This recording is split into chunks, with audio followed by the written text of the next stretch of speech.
It's like, yeah, what do you think this is? Freaking Tokyo Xanadu EX Plus? In that game, he actually does not date the girls. He likes them as friends, but he does not get close enough to the dating them, and that's how he plays. That was like if you love like Persona style games, you'll definitely love. Let me just search for it. It's much quicker.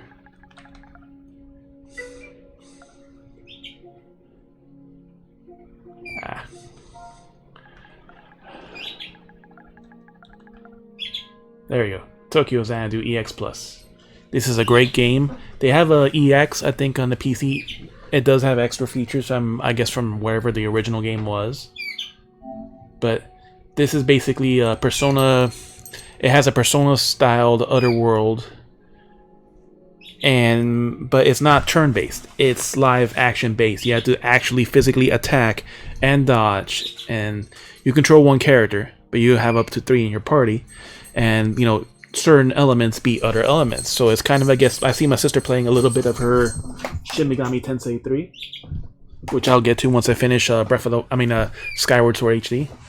That you basically, the character has, you know, you want to get to those, the element that beats the other one.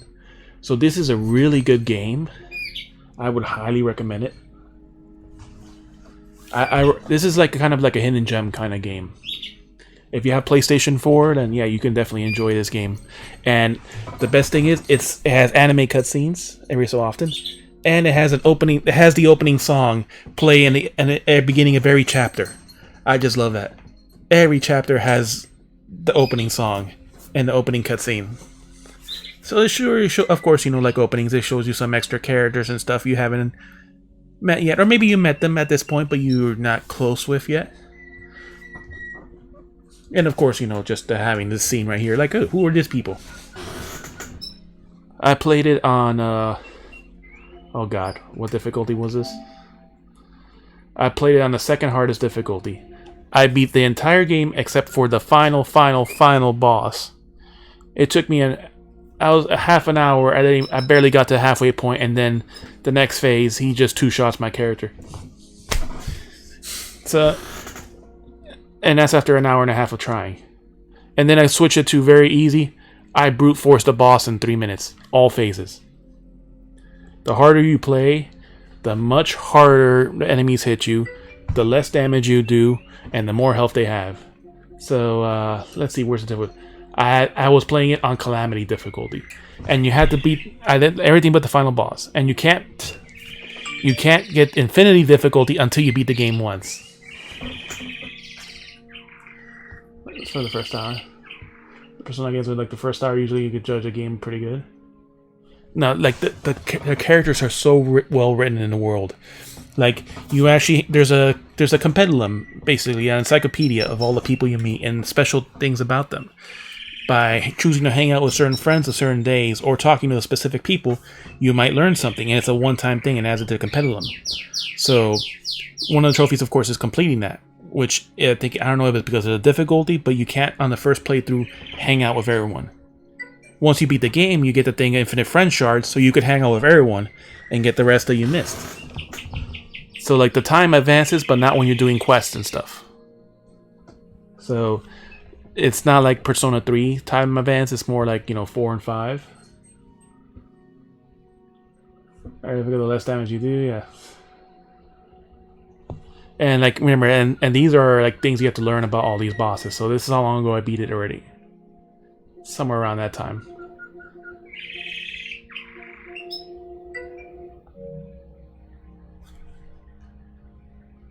My thing is, the boss fights are way easier if you're merciless rather than normal. Like, you know, the game is made for you to play on whatever difficulty. But like I said, I was saying, the characters are so well written that essentially you want to learn about them. You want to talk to them every chance you could go roaming and talk to anybody because you want to make sure you don't miss anything for the compendium. It's like, you know, okay, this is the girl that has the hots for the one professor. Oh, look, here's the sick girl that's always in the infirmary. Wait a minute. She's not in the infirmary today. Where is she? Aw, she's not here. Like, it makes you feel that. You actually bond with all the characters. Like, I actually knew just about everything of all 60 characters roaming around the world that you could talk to that actually have a fucking name. That's how well written the characters are.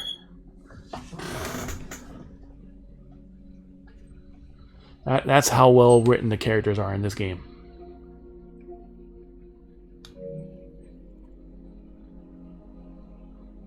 Yeah. So Tokyo Xanadu EX Plus. So you got the final chapter. You got the epilogue. The extra chapter, the epilogue, and then the extra chapter at the end. So there's a little bit more to the game that fully resolves everything. Yeah, like I said, it's really enjoyable, and like once you get used to, like, okay, having to actually dodge and move around like Kingdom Hearts and stuff, like, okay, that's the only thing to get used to, because like it took me a little bit at first to get used to, especially on the hard difficulty where you get basically almost one shot at the beginning. Almost one shot. But once you get used to it, like you're able to counter it, then yeah. It is a very fun game. Alright, so no Deathloop this week. We're going to Kenna, and now to the Great Ace Attorney Chronicles. Basically a kind of create your own adventure, like a graphic novel style game / point and click. Third person, yep. You're not far, I think, from finishing. It's just these RPG type games basically take forever. That's it. It took me 184 hours to finish basically the Assassin's Creed Valhalla. I love this music. That's the dramatic music of the game. Oh yeah, we were about to start the first trial. That's where I think we left off. I have Horizon Zero Dawn. I have not finished it. Honestly, at this point, if I play it, I would rather start it over. And I did get Frozen West also, so I want to play the first game and finish it before I do the second one.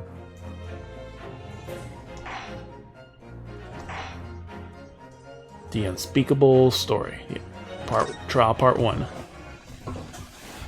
Voice acting time. When I awoke the following morning, Suzato-san was already gone. Ah.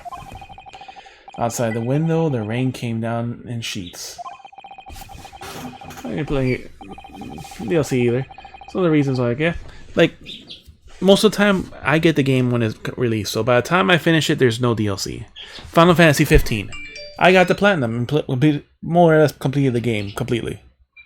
Now there's like 17 fucking DLCs. It's like, the game was good enough as it was, but it adds more story. Company makes more money. Everyone's happy.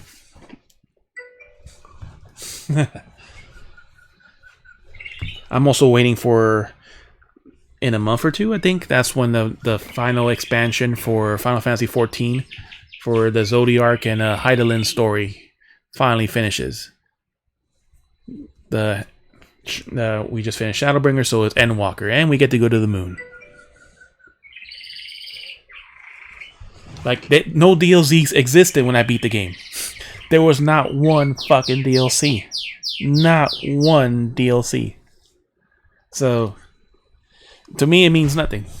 Like, oh, if I play it again, okay, I would try to do as many as I can or whatever, depending how the DLCs are worked in. But none of that existed when I beat the game. But 14 is going to be the first MMO that's going to be, like, the story is going to finish, and then the next expansion starts a brand new fucking story. Completely new story. So how they're going to work that, who knows, but they've already... They plan things a year plus in advance, and they already finished Endwalker's story more or less. So now, how that new story, once the story's all through, I can't wait to see that. Finish 15. I don't even want to have access to the internet. I don't even have quality of life updates. There weren't really many updates in the game. There weren't really many issues either. But I don't know. Probably as they added stuff, more stuff happened. I don't exactly remember.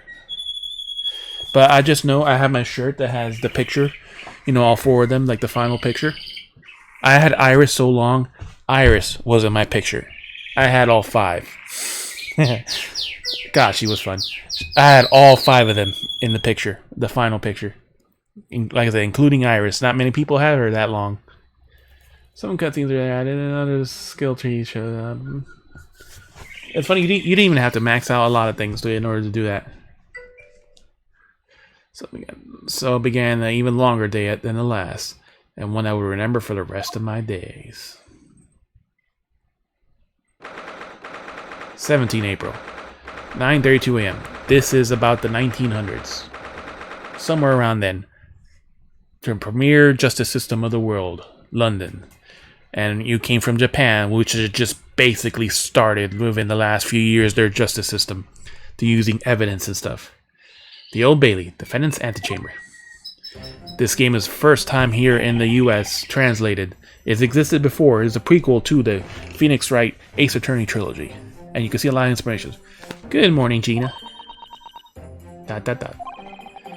Determined to prove your innocence today. Sure, we can do it.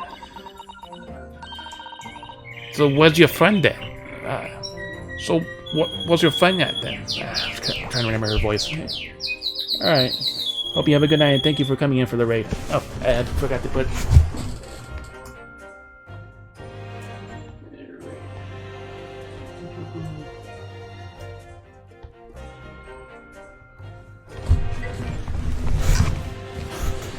So what was your fun at? Sorry? You know, in a fancy dress. Have a good night.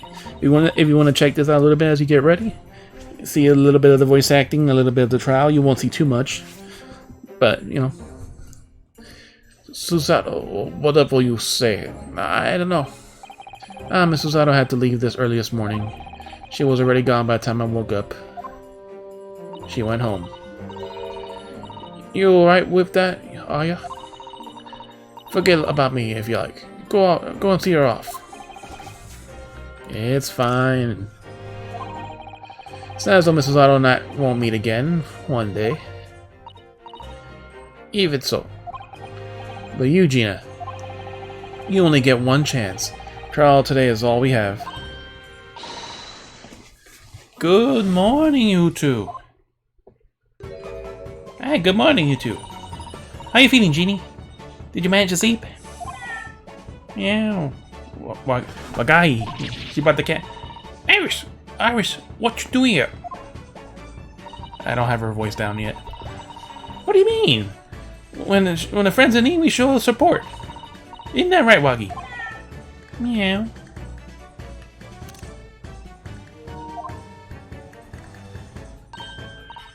Waggy. Ready to show your support, kitty. Give him have a nose around. Let him have a nose around. What I'm gonna do. Oh, that reminds me. I brought the paper on the way here today. Now, would you like the good news or the bad news? What do you say, Runo? Jeannie? Oh, well, I guess I'd rather get the bad news out of the way first. Nah, always take the good news first. You might not like to hear the bad. Yeah, that question always gives away people's personalities. It gives it away. Let's not go there. Alright then, I'll give you the bad news first. Record amount of rain has fallen in this morning, and carriages all over the capital are struggling to move. So, bad news was very weather report. So Susie made her train to Dover, and that the train isn't delayed on the way to the port. Oh gosh, yeah. Alright then, what's the good news? Well, the rain's forecast to subside in the afternoon. So, even if the train is delayed, it should be able to make up the time later. This is the Sherlock Holmes. This is Watson's replacement, Wilson. His daughter. Well, is that good news, is it? I wouldn't give a monkeys, really. The only good news I canceled out the bad news. If only the good news cancels all of that. And look! The trials made the headlines too. Pawnbroker perishes in purse plunder. See? She's famous now. Professional pickpocket. Tish! How'd you know like that? Well, let's say what they'll say. See if I care. I can't because you're covering your face. Don't worry. Bruno will show everyone that this headline is nonsense. I will. And then tomorrow's papers, the headlines will be... Discharge diver is dauntless do-gooder. Ain't that right, Bruno? Yes, let's hope so. Of course they will. I have absolute faith in you. How was that? Don't try sounding like Susie. How'd that work? Did it? Yes, like she was still here. Today's paper had been entered in the court record.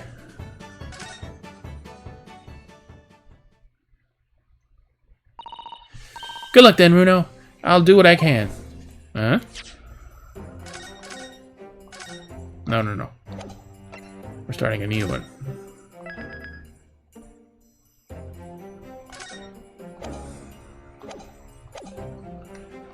Let's check out the paper.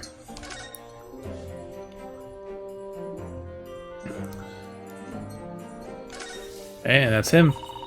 Pawnbroker perishes in pick purse plunder. How awful for Ginny, I mean. But tomorrow's headline will be Discharge Diver is dauntless do-gooder, right? That's what she said. Yeah, something like that. Possible it can even go bigger. Bigger? How? Proud pickpocket protects planet post trial, perhaps. Protects planet. Oh, I can't wait for tomorrow's headline. It's gonna be great. It's all the same shit.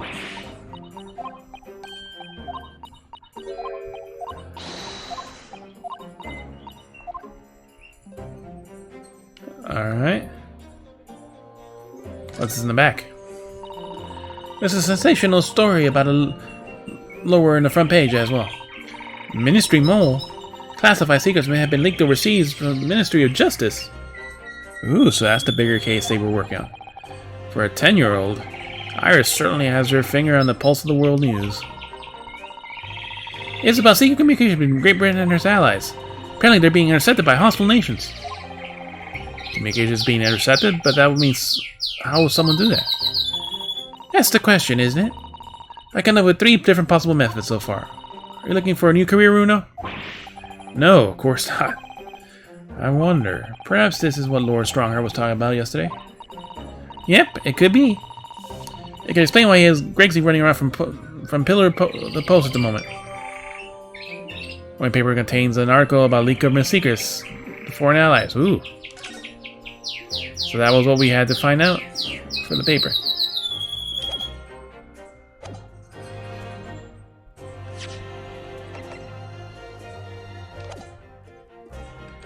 Alright, so we uncovered important information. Possibly. We don't know yet. Huh? Obviously, I don't like the law like Susie does, but still. I'll be your side the whole time, giving you more support and encouragement. I'm not sure that big thing is as comforting as you think it is, to be honest. But, thank you, Iris. It's very kind of you. Oh yeah, Iris. Yeah, Ginny?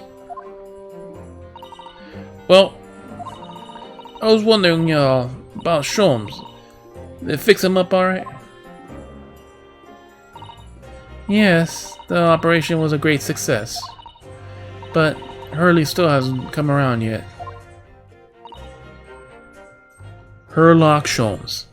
To avoid copyright infringement, that is his name. Eh? I asked a friend of mine at the Scotland Yard to send a telegram as soon as he wakes up. I'm sure Gregson will let us know the moment there's news. Oh, right. No Salasa, no Mr. Sholmes. It's all going down today to prove that Gina is innocent of that crime. Miss Gina Lestrade, counsel for the defense. Trial's about to begin. Please make your way to the courtroom. It's time then. Yeah, let's go, Gina. Iris. Lead the way, Bruno.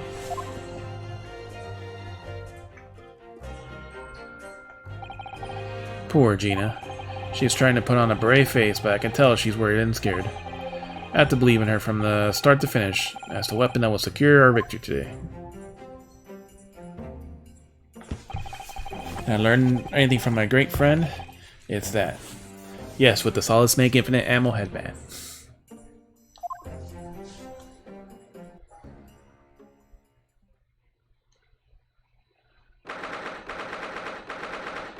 April, 10 a.m.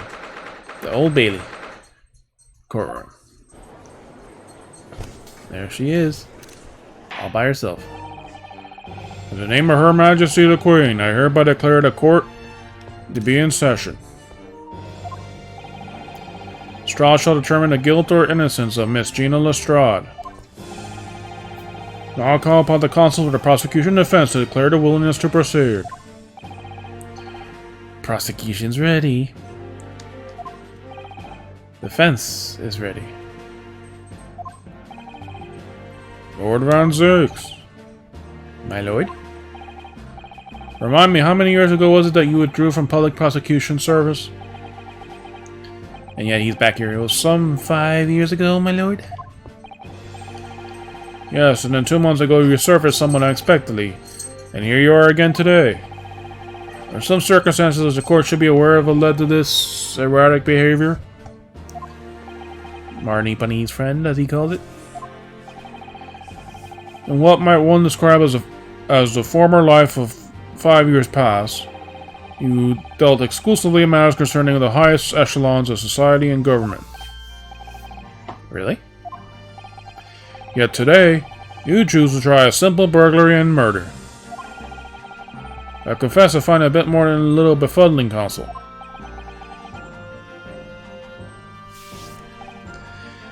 There are two types of persons I cannot abide. First, those wealthy scoundrels who hide behind a mask of philanthropy to cheat the public image at large. Mr. McGriddle? He means Mr. McGriddle. That's what I call him. You defended against the Reaper 2 months ago. Yes, about to manage to work that out, thank you. And she's short. Magnus McGriddle. If I had known what monster he was, I would never have defended him. And then he would have just been executed immediately anyways. And secondly, you're more loathsome. Those wily scoundrels who masquerade as allies, only to effect total betrayal in the final hour. In other words, the confident strictures who from the tiny islands of the Far East, the Nipponese. He's racist to Japanese people. We understand. That's his excuse. Stop.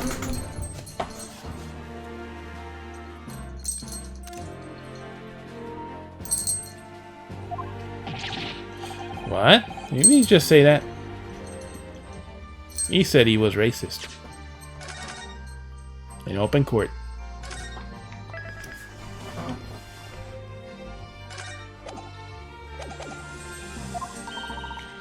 He means you now, Bruno. He means you now, Bruno. I actually managed to work that out too. Thank you, Iris. Total betrayal? What are you talking about, jackass? To a look of hatred in Lord Van Zeke's eyes. Was that directed solely at me, or are you talking about all Japanese people? Alarmingly scathing explanation, Lord Van Zeke's. Still, the judiciary welcomes the return of the so-called Reaper of the Bailey, feared by all London's malefactors. Your lordship is too kind. Now, jurors, 6 of you have been selected at random to represent the will of the people of this trial. Ready to hear evidence placed before you and determine the guilt or innocence of the defendant. Hey, it's the old guy, but he's a doctor now. And the court stenographer has the headphones now. And the fucking maid again.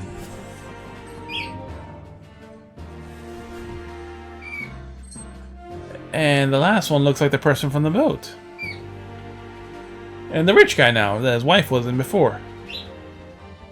We basically know everyone except the third guy. Former Lieutenant British Army here. Oh, it's this guy from the fucking first case. It looks like him. Don't know. Don't you know? Chaps like me were born ready. Clean crockery, clean cutlery, clean conscience. Lordship as motto is very appropriate here, I think. Why is she back? Everything will be stereoscopic in the future. Everything, absolutely everything. I'm ready for it.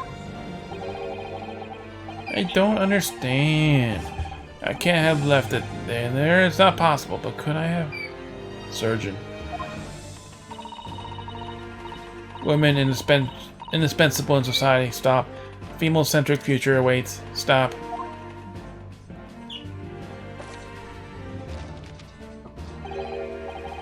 Good day. I am visiting London with sightseeing. Like to take bus to Crystal Tower, please. So how did this guy get chosen for a fucking juror? Explain that to me. Something wrong, Bruno? Oh, not exactly. It's just, we know everyone is. It's only fairly sure I recognize each jurors. Yep. Almost all of them, in fact. Really? Funny coincidence like that do happen no, time to time, don't they? It's quite strange. You were chosen randomly from the 6 million inhabitants, you know. Randomly choosing the same people again, so I've been led to believe. But it tells me I'm being duped. Very well, now Lord Van Zeeks. The court of also upon the prosecution introduced the facts of the case. As you wish, my lord. Allow me to begin with a word of warning to the ladies and gentlemen of the jury.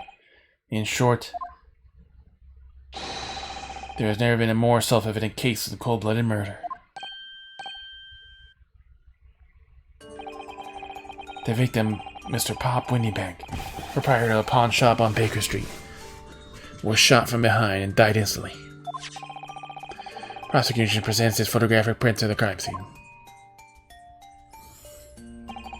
In the back, you say. As the court will observe, single bullet wound just below the gentleman's left shoulder.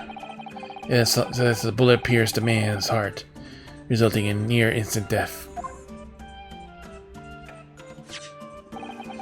Moving to the findings of Scotland Yard's coroner. The report states that the bullet entered the body on a rising diagonal trajectory.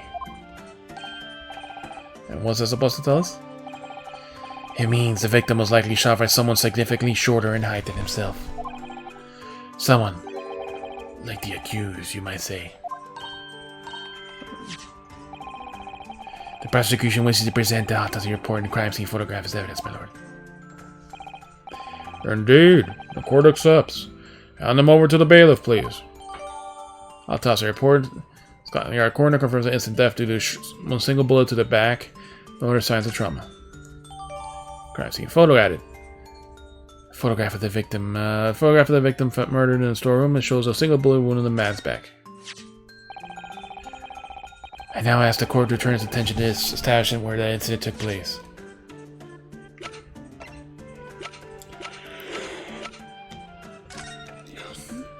Alright.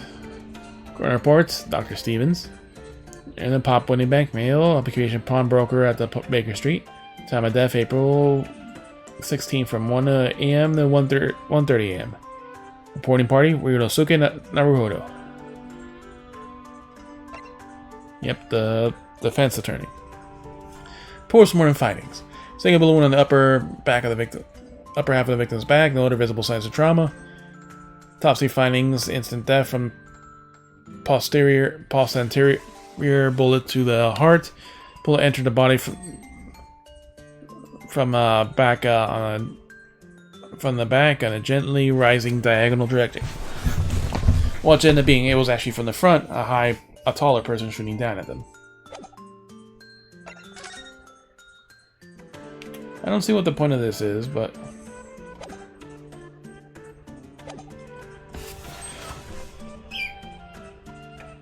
the floor plans.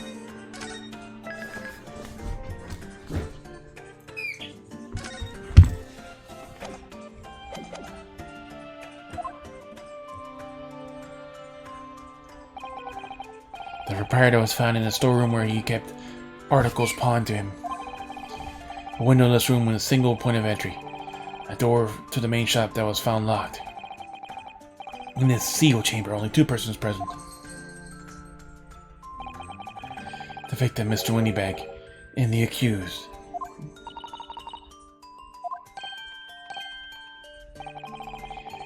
It may further interest the court to know that when the accused were discovered at the scene, she had in her hand a gun that fired the fatal bullet.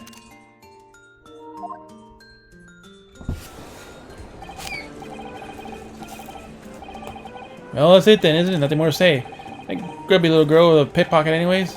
She's one of those filthy drabs that lives in the slums on the East End. Oh well, it's only a matter of time before she got blood in her hands then. The juror's waiting for her. The girl's guilty as hell. Can't jump to conclusion here. Mustn't assume it's guilt because of what she does to survive. So shut up, public.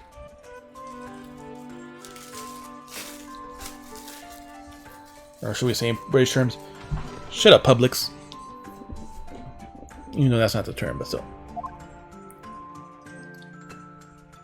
And he's beginning.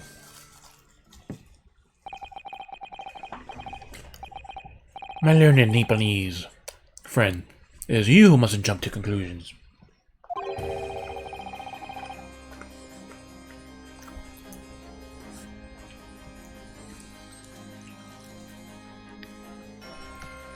The persecution's barely begun to end this case.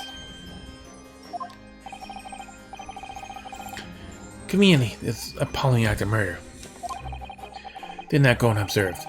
There were witnesses. How are there fucking witnesses? The criminals who shot Sholmes are the witnesses.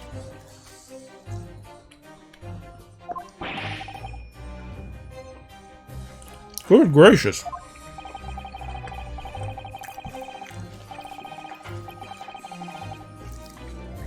After their testimony, the girl's true nature will be exposed. Pitiful pickpocket or cold-hearted killer.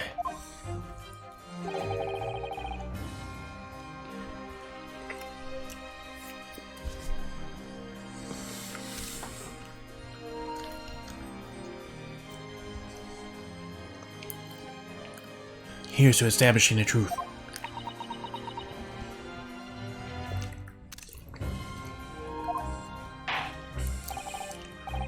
The court will take the floor plan and the firearm into evidence.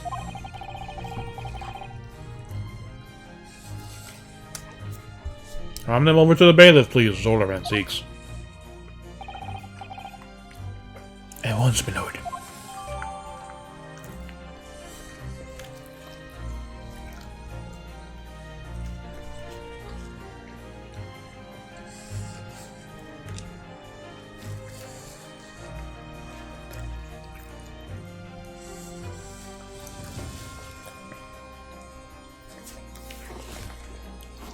Crime scene photo advances the court record. Plan of Winnie Bank's pawnbrokery. The crime scene shows relative positions of the main shop and the rear storeroom. Revolver has been entered evidence. Gun belonging to the victim, Mr. Winniebank, that Gina was holding when she was found unconscious. Signs of a single discharge. Well, he only had 1 bullet in it. That's nothing good. Yep.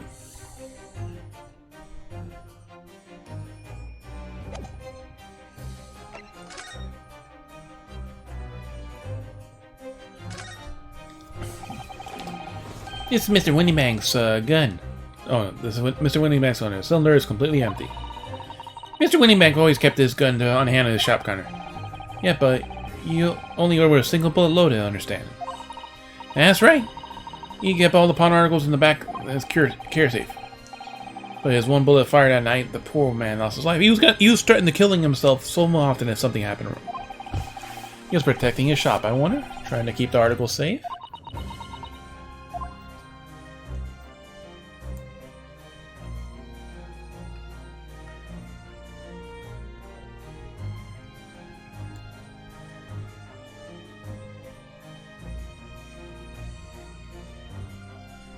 Never pointed at yourself.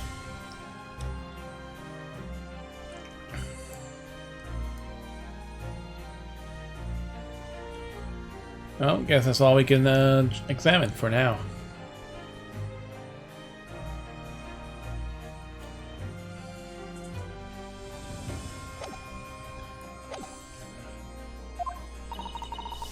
Nothing good.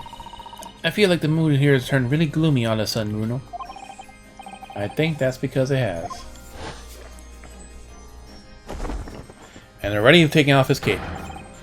Let us begin.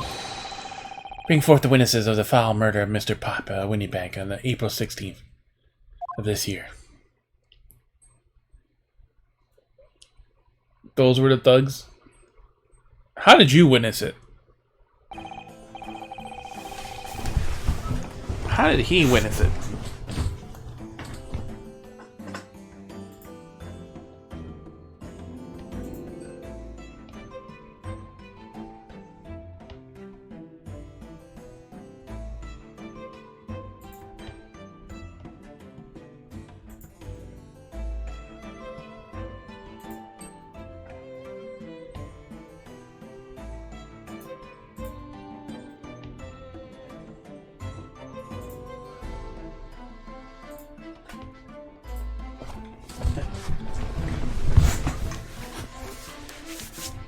JK is playing, he says Apex until, because it's Michael's birthday until he's done.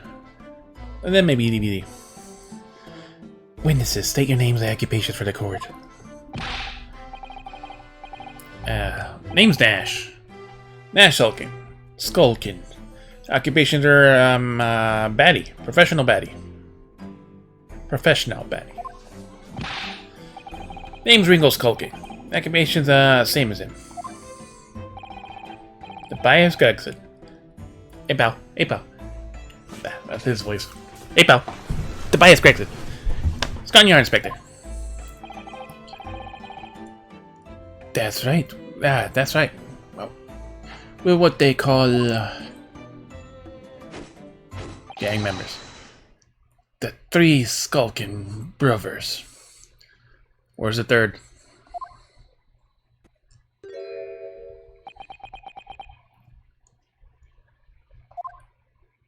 There's two of you. What are you looking at me for? Don't look me in with you lot. Hey pal, what are you looking for me for? Don't be in with you lot. Court, blimey, that's cold. Don't you know we're going through? His older brother lost contact with him, we have. So we're scurrying around every shadowy corner in the capital. And then last night we come across you. The very spit of the bloke. Ain't that right, Ringo? He is, Nash he is. Very spit of him. They said that there's a... What are we gonna do? We're gonna call ya... Bruv. Big Bruv Skulky. Come on, leave me at it. Hey pal, come on, leave me out of it. You too. Sulkin, that's like a... And that's before he's run out of chips. Well done, Inspector Skulky Gregson. Sulky. Begging your pardon, my lord, but the name's Tobias. What I would like to know, Inspector, is what you're doing in the witness stand. That's a good question. The Skulkin brothers are currently under... Yeah, the Skulkin brothers are currently under arrest, my lord, on suspicion of theft.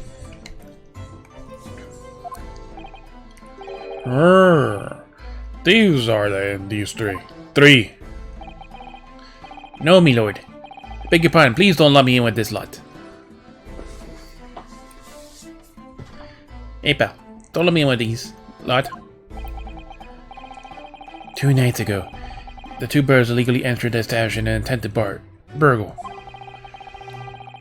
And in the course of their various activities, they became embroiled in a far more sinister crime. By Jove, what do you mean to say? What an extraordinary circumstance. Indeed, my lord. While attempting to burglarize the pawnbrokery, they witnesses proprietor's murder. And what makes you think they didn't fucking do it?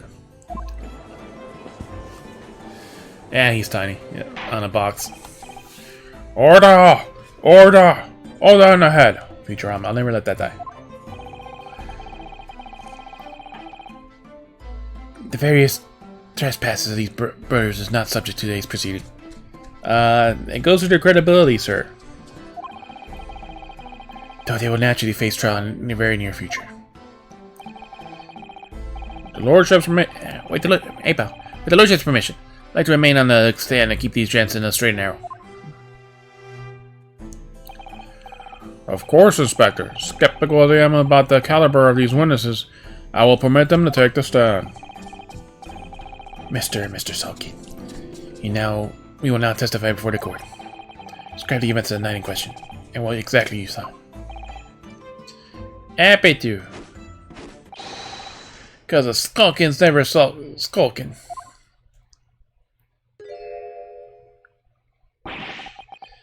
Get out of it!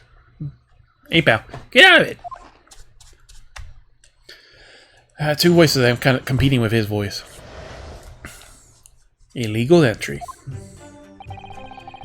He was walking down Baker Street in the small hours, and the gaff store was ajar, see? It was like some kind of sign begging for us to go in. It was. But once we got inside, the blimey lummy, we heard a gunshot from the back room. Oh yeah, isn't this a trophy?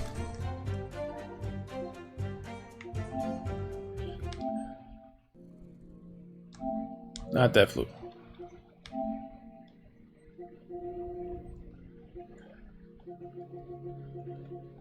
It was the hidden trophy.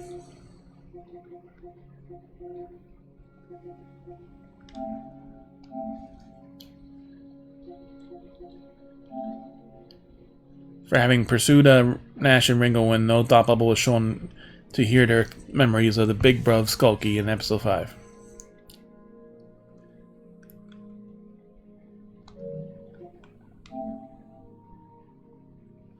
So, track it. You can now add up to 5 trophies in your trophy tracker from here. Pin this card to the side of your screen.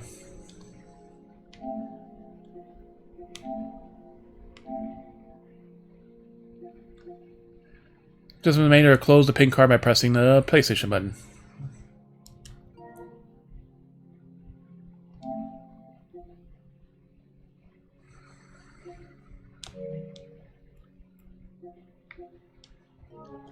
So now you can track up to 5.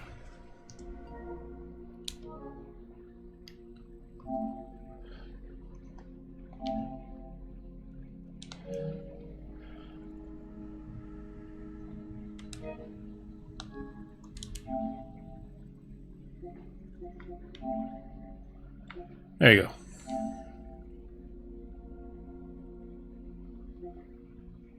Exit pin the side. There we go.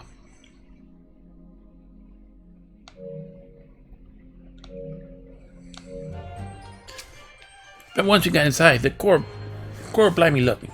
We had a good shove in the back room. We had to see what was up, but the door was locked from the inside. Never got nothing, Governor. Never took nothing. We just left it there, nice and quiet.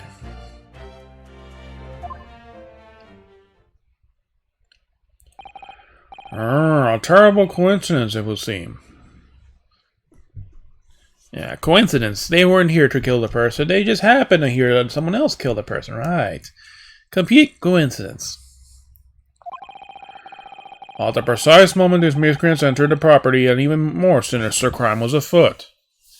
Because they seem so reputable. The witness's testimony is consistent with the crime scene in every detail.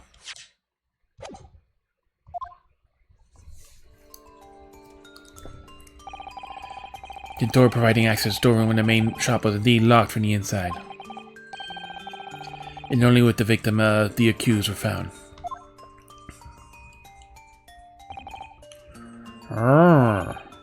Must say, it does appear that the overwhelmingly simple case.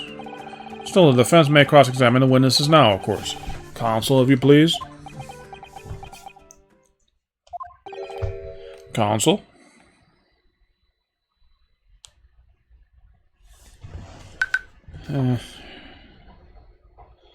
Hey.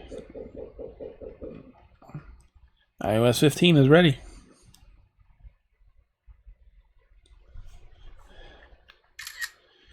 Share with you. Content shared in messages appears apps such as music, photos, and all that.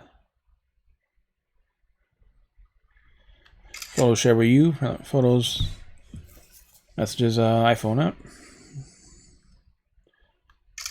Pins. Pins let you mark share content you want to come back.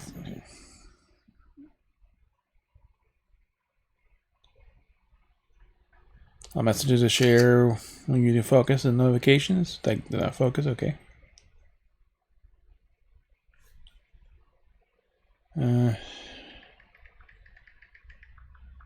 Yeah.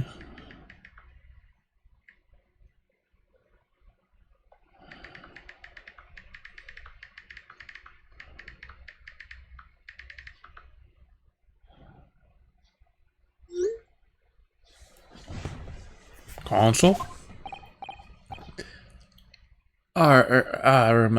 Yes. What's the matter, Runo? Sorry, I was stumped into silence for a minute by the blatant lies being told by the pair on the stand. I know it's all nonsense, but because I saw it with my own eyes.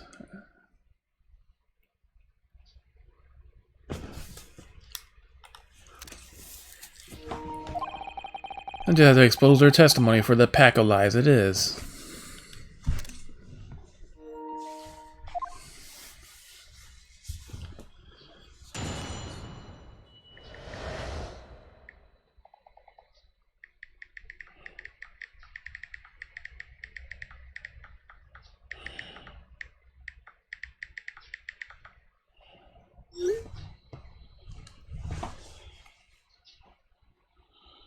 Legal entry.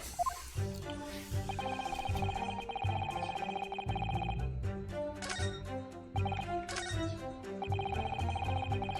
was walking down because she smiled. I was like, gaff door was open, see?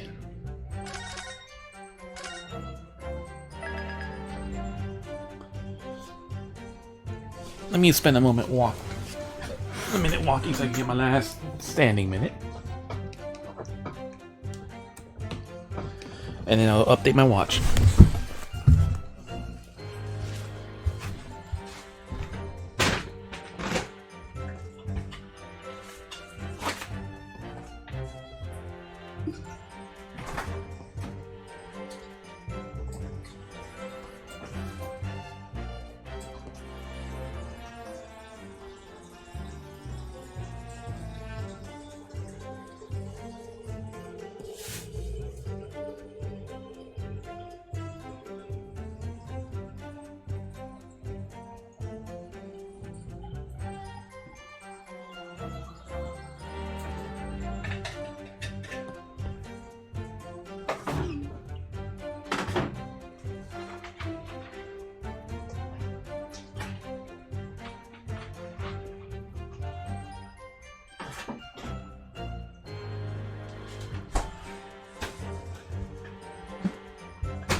Doesn't give me my walking minute.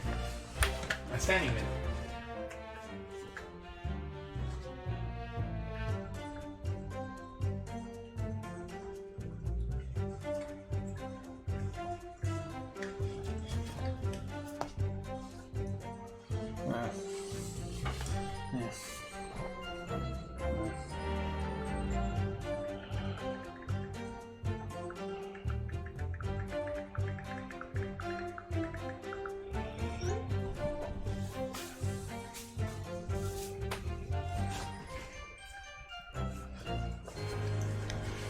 Alright.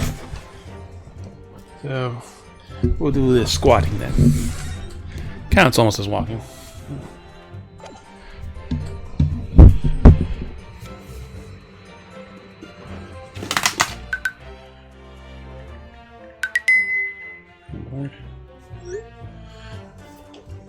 Alright, never mind.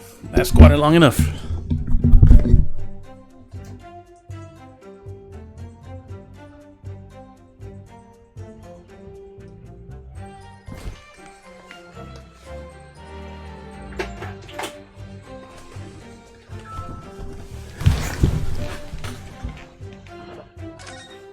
Alright. I wish I could just press start and just go back to the thing, but no, you can't. You have to press back like 5 times. Hold it! The front door window box was ajar, you say? What time of night was this? Must have been around 1, right, Ringo?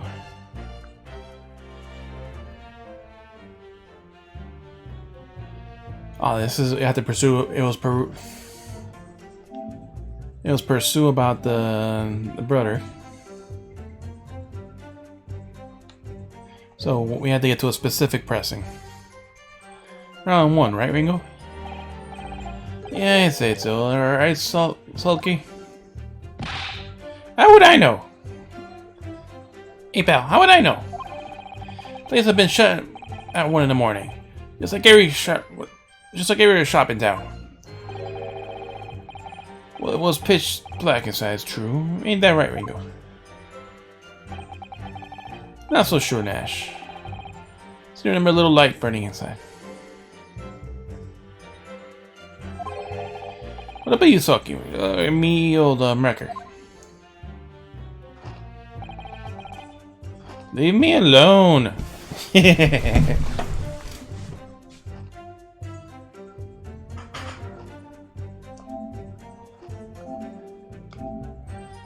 Pursue Nash and Ringo and don't thought Bubble will show any of their memories of Big Brother Sulky in episode 5. You know what? We'll make a separate save because I don't know what part.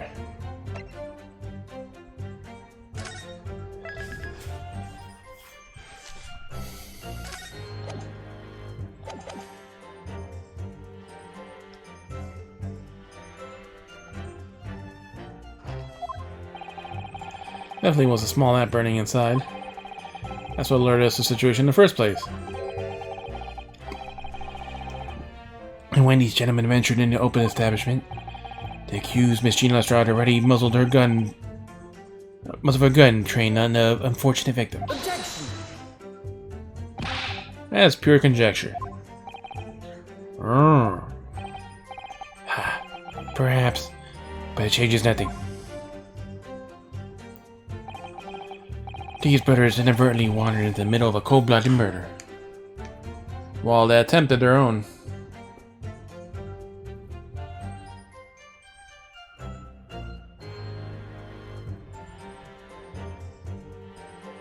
Alright, let me start my watch update. Alright. General, software update. 1.2 gigabytes. Downloading onto watch.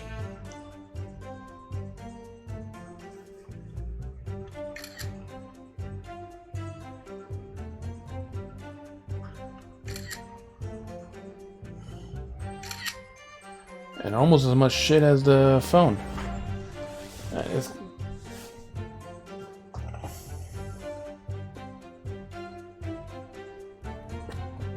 I am connected to a fucking Wi-Fi network. These brothers really walked in the middle of a cold-blooded murder. Simple because they found the door of the victim's stash open and ventured inside. Right, that's what happened.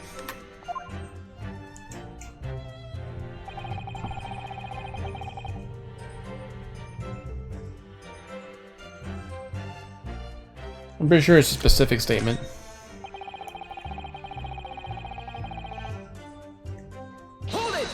I'm gonna mess around here just to see.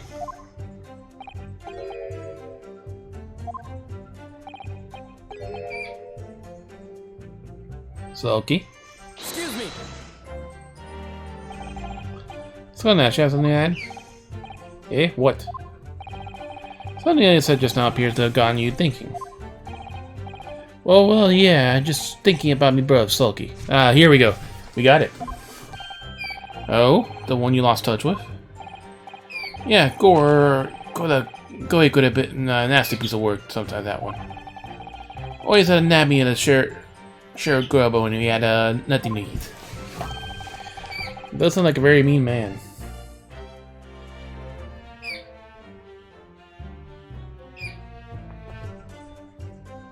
Half an hour to download it.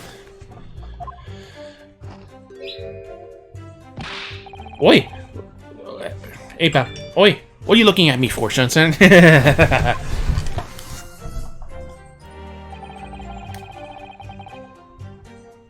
So you got one. Hold it!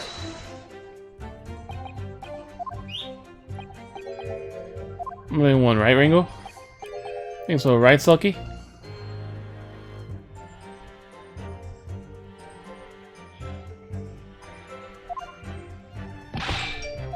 How would I know? The place would have been shut at 1 in the morning. If I to, right, Ringo?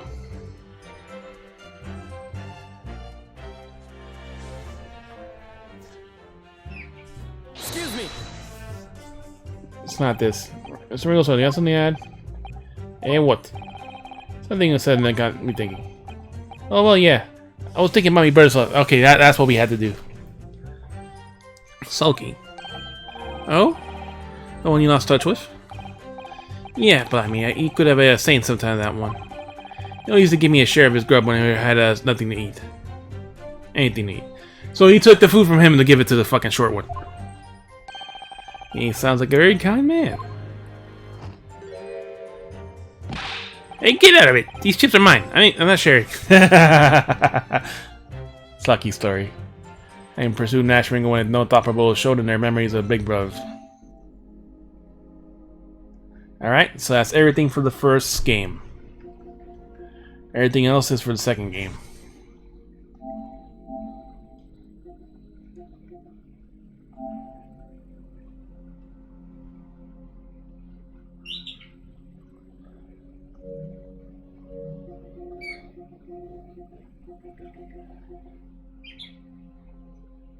We're already on the idea board. The ladder, step ladder debates. The spades and shovels.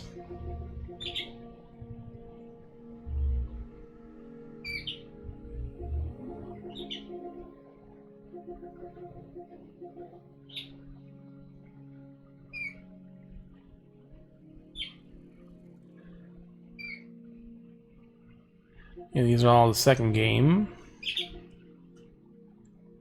And for completing that chapter. So, yep. These chips are mine. I'm not sharing. Alright. It's like some kind of sign begging us for go in. Alright, so we're good. Ooh, notifications really are different.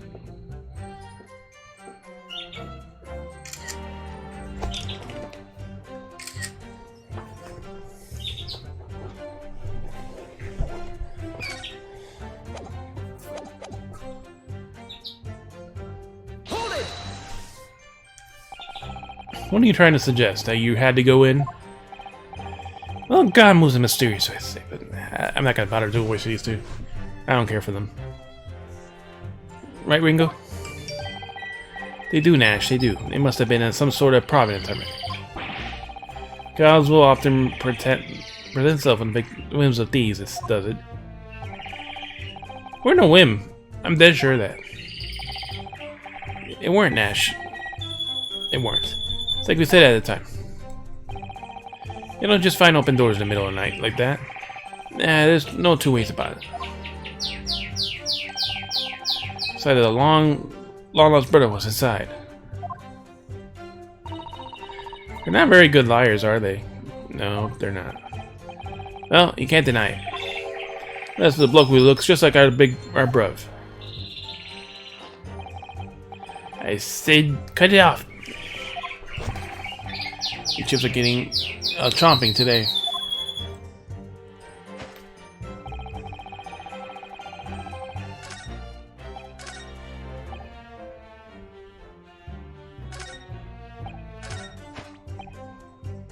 But once we got inside, Core blimey love, we had to heard a gunshot from the back room.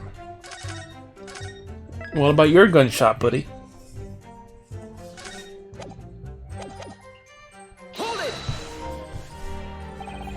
Gunshot, you say? Just the one? Are you sure about that? Yep, just the one, Governor. Swear on that. It was, Nash, it was. Ain't that right, bruv? Firearm used to belong to the victim himself. Yes, Mr. Moneyback always used to leave that gun lying around the counter. Right, I remember. When we examined it, we found a... Hey, pal. When we examined it, we found a revolver was completely out of rounds. It makes sense. Mr. Moneyback always used to say you only ever kept a single bullet loaded. That's true, I remember him saying that as well. So we consider considerable certainty that only a single round was discharged from this firearm used as a murder weapon. Well, the murder weapon, that murder weapon. Yes, we know we can. And I shall remind the court that the firearm in question was discovered in the hand of the accused. Wonderful. Went to see what was up, but the door was locked on the inside. How do you know that? 2 criminal good Samaritans. Hold it!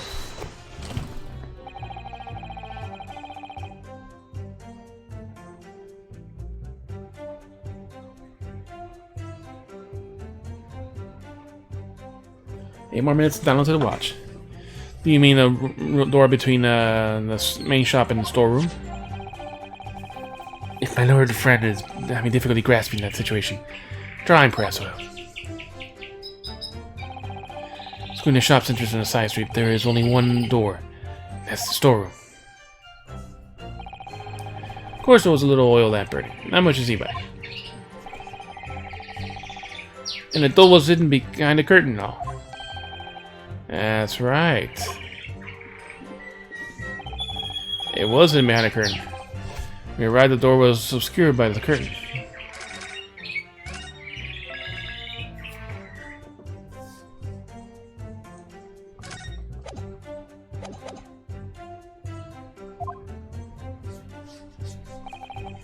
Tell me, why exactly did you try to open that door? Eh? Any normal petty thief would run at the sound of a gunshot, I would think. Your turn to rabbit, Ringo. Yeah. Suppose you'd have to say it in a normal way. Broadly speaking, humans respond to one of 2 ways of hearing a gunshot. Or scream. They timidly flee, gripped by fear, while the courageous investigate to see if they might help. Or the old joke, the white person answered, "Let's go investigate what that strange noise was that seems deadly." These gentlemen on the latter inclination, my learned Nipponese friend. It will seem as the former. Alright, somehow I proved that I was a coward that night. Thank you, consuls. So I believe all understand that the door was locked and could not possibly be opened. Proceed, witnesses.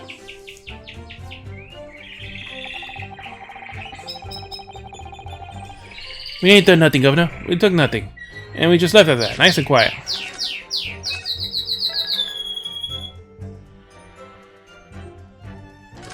Four minutes to finish downloading. That sounds like a blatant lie. You didn't do or take anything. Is that your story? It was bedlam soon, weren't it? It was, Nash, it was. We haven't had time to pull me dukes of Lucy Lockets. So with no time to take your hands out of your pockets, you left nice and quiet, you say? That's right, Governor. Nothing we ate more than violence. Peace-loving neighbors we are, not burglars. So then who shot Sholmes? We are, Nash, we are. We never pulled the dukes out of me Lucy pockets. So you clearly like us to believe... Eh? Come again? As you fled from the pawnbrokers at night, you didn't run into anyone else.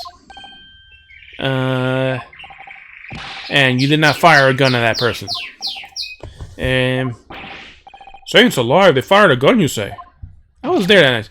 Ah! Blimey, Governor!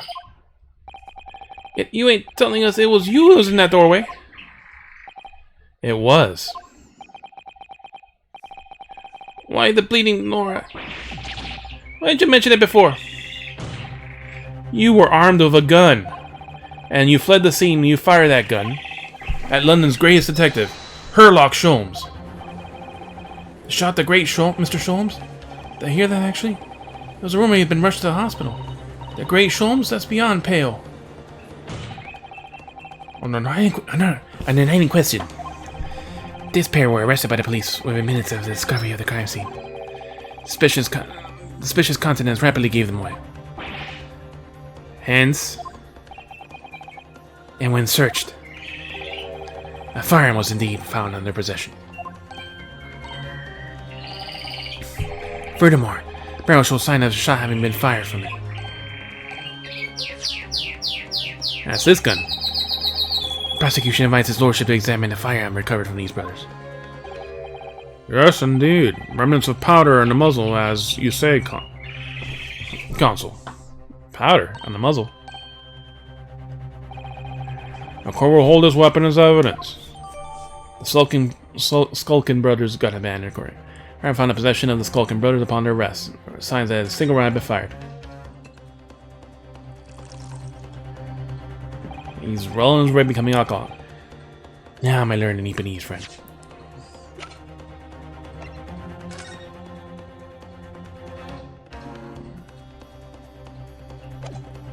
Don't point that gun at me.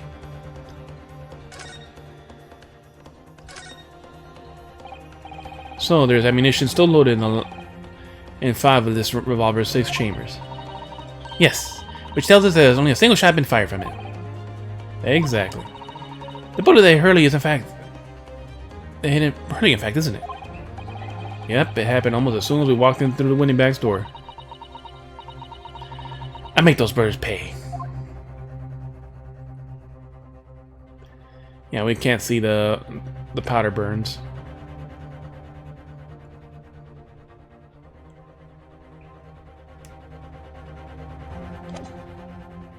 Something you learn from that.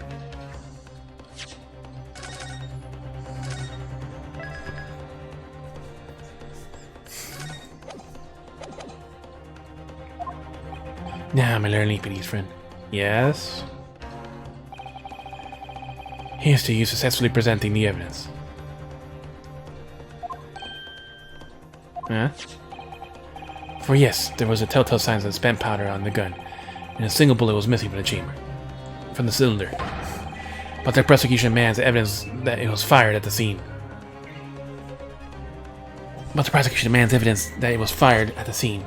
The crime was under scrutiny at his trial. Well, I don't need evidence. Because I was there. Objection.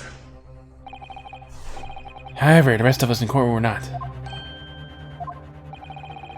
The defense fails to provide evidence to support this rash claim. The bullet in the front. You had no ability to toast your incompetence. Move on. Oh, we have evidence. Evidence that these two fired a gun, huh? Before they left Whitney Banks that night? We have evidence.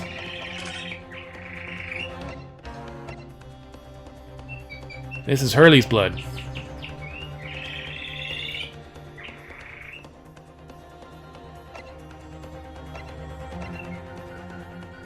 Sample number 1.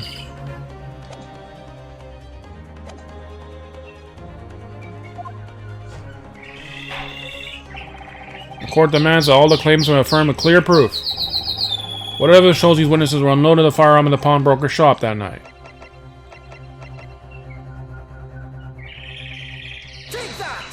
Take that, bitch. That evidence is in this portfolio.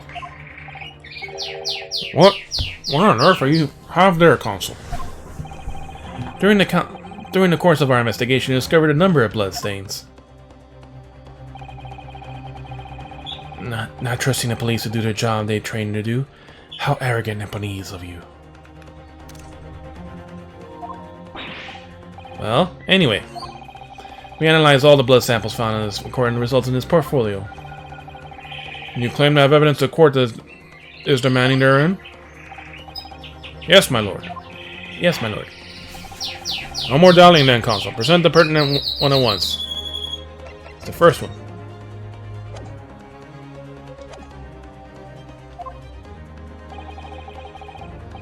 What do you have in your portfolio that proves that these witnesses unloaded a firearm at the scene? That very first one. Not that one. That's the back. It shows the men fired at the shot in the pawnbroker. What is that? Explain. It's a photographic print at the Winnie Banks pawnbroking the day of the incident. From the scene of the crime, is it? Is that a bullet hole? And if my eyes are not deceive me, it appears the bullet is still lodged in there. Yes, as your lordship noticed, the bullet pierced Mr. Winniebank's calendar. The date shown being the 16th of April, the very day of the pawnbroker's death. The incident occurred 1 hour after midnight, but this indicates that the separate shot being fired sometime after the calendar had been set to the 16th.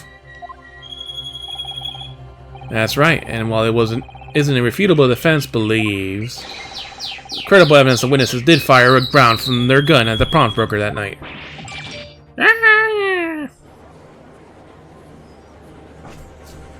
Love the pointing pose. Order! How's the prosecution stand, Lord Van Zeeks? Whoosh.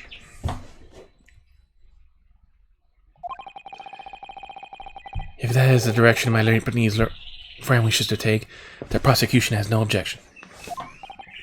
What? Nani?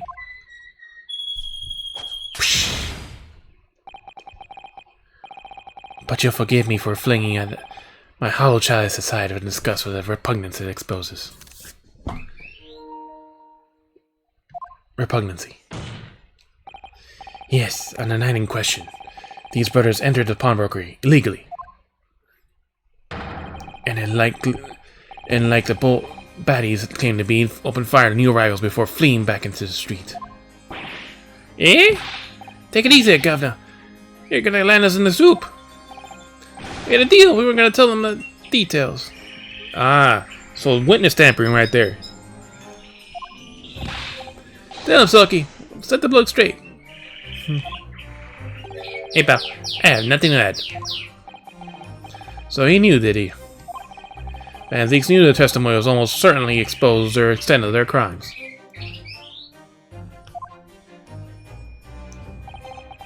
It would seem now that I owe my Lord Japanese friend a word of gratitude. What do you mean? What I mean is that you have helped me confirm that important fact. And what fact are you referring to, Lord Van Zeeks? As has been established at this point of their arrest, a single shot had been fired at the brother's gun. However, if the shot found its target in Mr. Sholmes, then clearly these witnesses cannot be accused of the fatal shooting of the provider and the victim. Huh?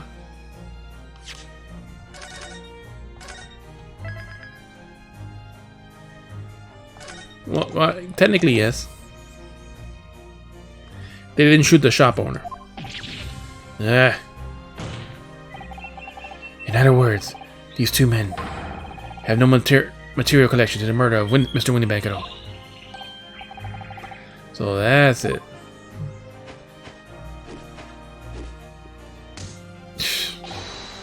That's it. We had nothing to do with it. We did, Nash. We did it. That's what I reckon. Yeah, but you did shoot at Sholmes, so you're gonna go. Your crimes include unlawful entry, intent to steal, perjury, and let's not forget, attempted murder. Perjury of lying to the court. Quite a catalog, eh, fella? Hey, pal. Quite a catalog, eh, fella? But, we're in for it now, bruv. Now then, let us take a moment to consider the aforementioned great detective, Mr. Herlock Sholmes. We have seen the man patronize the pawnbrokers in question somewhat regularly. Where is he going with this? Mr. Sholmes appeared to take pleasure in tinkering with the eccentric machinery. Eccentric? Eccentric? Says who? She's blushing. Not me. Don't give me that look.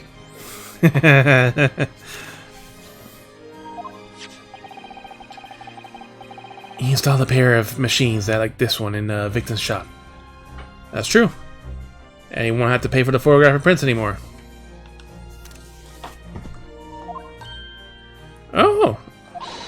That's one of Hurley's red-handed camera recorders.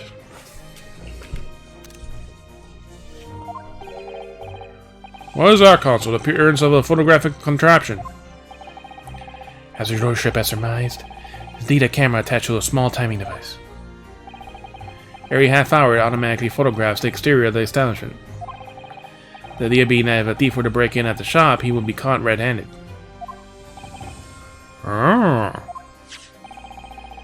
Prosecution have obtained the photographics taken from the device in the night in question. 8 o'clock, 8:30, 9, 9:30. As the court will serve, the copious identical prints are produced in quite desultory fashion.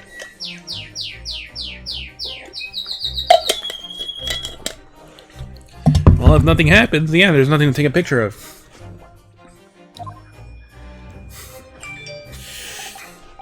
Rather prodigal, I feel. In fact, there are 2 such devices in the victim's shop, my lord. The other one's at the front door. You've heard of the court plan on the premises. Their respective positions are here.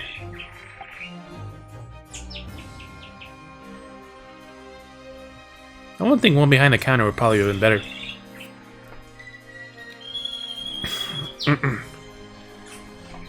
In here. You say these cameras produce a print every half hour. Afraid I failed to say how that would help in the anticipated theft, concluding activities in one of these 30-minute intervals. Conducted.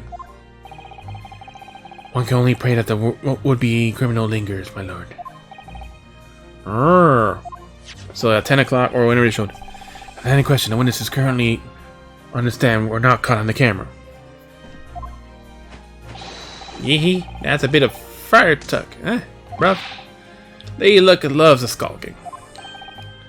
Witnesses, at what time did your trespass begin? It must have been after 1. Right, bruv?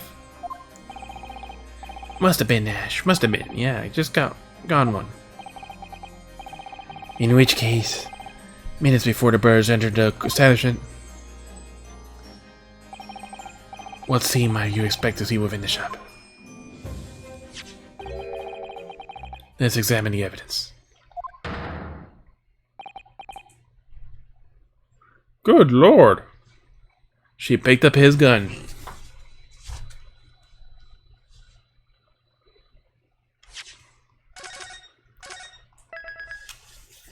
She picked up his gun. It's the defendant. Miss Gina Lestrade.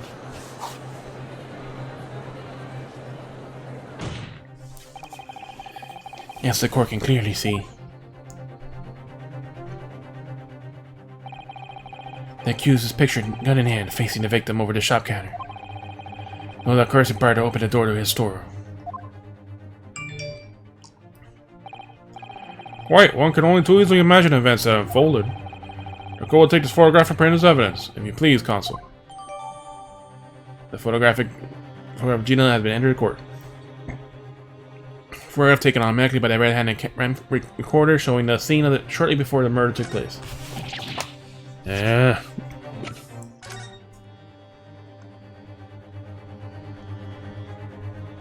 And you can see the lamp was not on. Picture of a dog.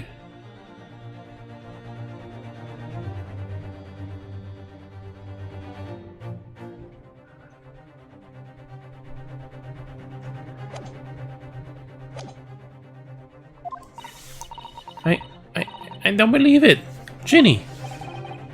In short,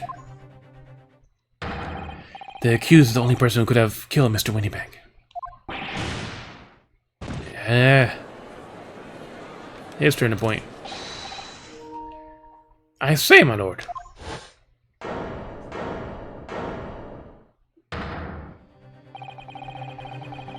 Wonder why I might put a word. I might put in a word at this moment. He's gonna vote guilty. It begins. Oh, alright. Save. Go ahead, Mr. Foreman. Took a Bollywood to the knee at the Battle of Maiwan, 1880. Don't you know? They're great for it and all that, but it forced me to retire from service that way. Of course, a medal can never outshine the exploits of a chap like us in the battlefield. Yes, Mr. Foreman, and what exactly is your point? Carried in the battle. After retirement, you see? The battle of daily life, if you like. Here I am now, leading a small squadron. 6 men, all good and true. And we'll all go down together, mark my words. All for one, one for all.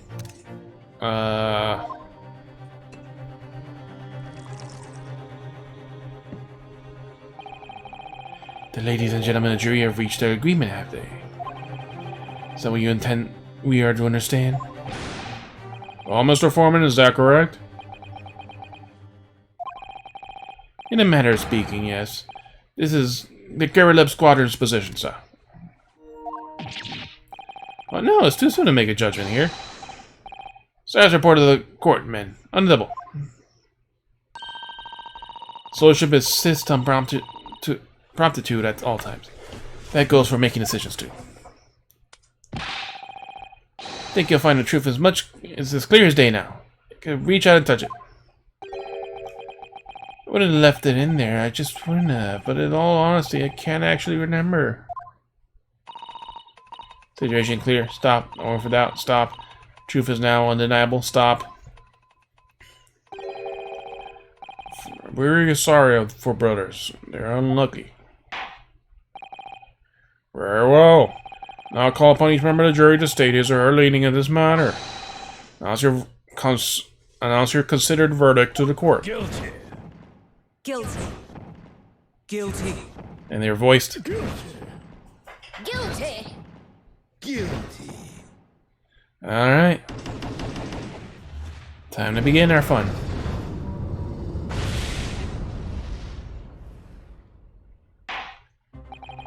It does indeed appear the jury is unanimous in its leaning today already. This photograph must be the definitive evidence that Gregson mentioned.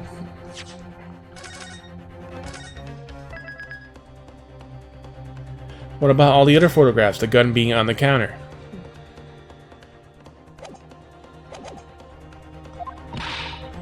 But Jenny didn't shoot him. No, of course not. My lord, the defense wishes to assert its right for a summation examination. Very well, the court grants permission. So, you refuse to admit defeat again. How unsurprising.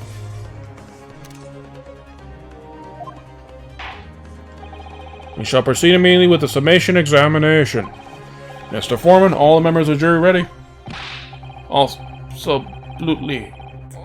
Ready for action, my chaps. Very good. Ladies and gentlemen of this jury, we should explain on what grounds you determine the defendant to be guilty.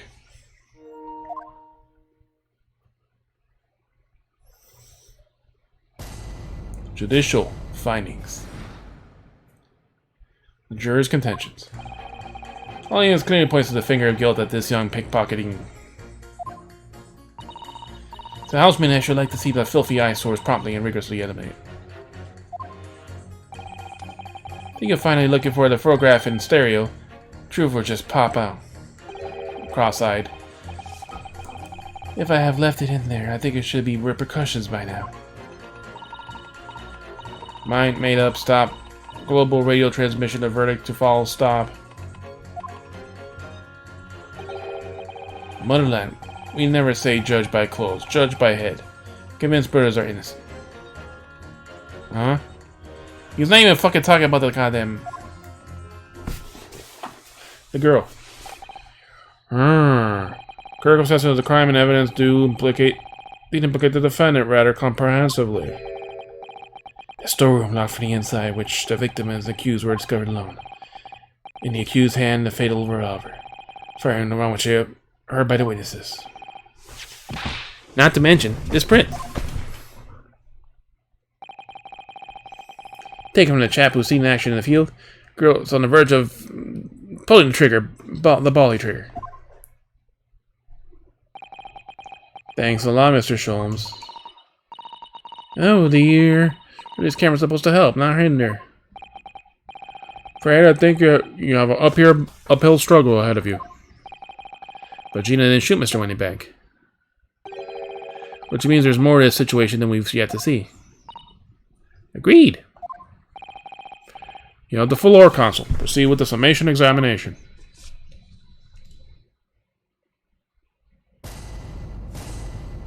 Jury examination. Defense's rebuttal. Points the finger of guilt at the young pickpocket dean.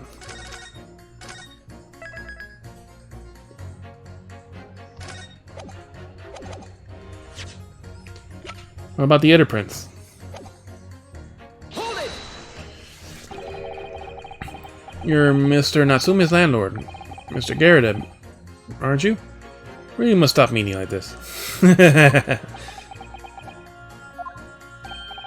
Ah, you're that lawyer chap. Well, that's a turn up for the books. Yes, a rather turbulent time we had back then.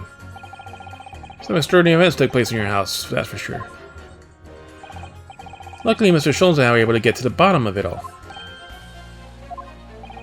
I think we really did a lot for you, didn't we? I mean, obviously, I wouldn't be suggesting that therefore you should change your leaning to not guilty or anything. I wouldn't be suggesting that. Can't be denied, I suppose. The curse of the Garrett house is the talk of the town for after that business. Battle of Garrett. Lodgers moved out, and I couldn't get a bally soul to take up the tenancies. Oh? I haven't had the heart to break the news to Joni yet. Bad enough the old girl's clapped up. Yes, can't be denied. You did do a rather lot, but not for us. As for Dash, certain. Suppose not. Of course. Now he's not getting burned to fucking hell. Give me no suggestion that the reason I'm leaning toward guilty here, obviously. There can be no suggestion that that's the reason. Obviously. But honestly, I wish he'd pay more attention to the trial and less to the juror number 2. I was going to see the filthy eyesores promptly and rigorously eliminated.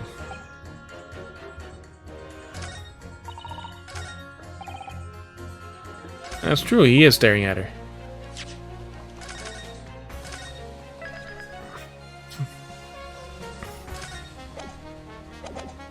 Hold it! Polishing the bench, I see, again. May's work is never done. A blemish must remain. What exactly do you mean by the filthy eyesores? In a market for his lordship, I have passed through the East End. Place is full of beggars, purses, and crossmen. Scum of the earth.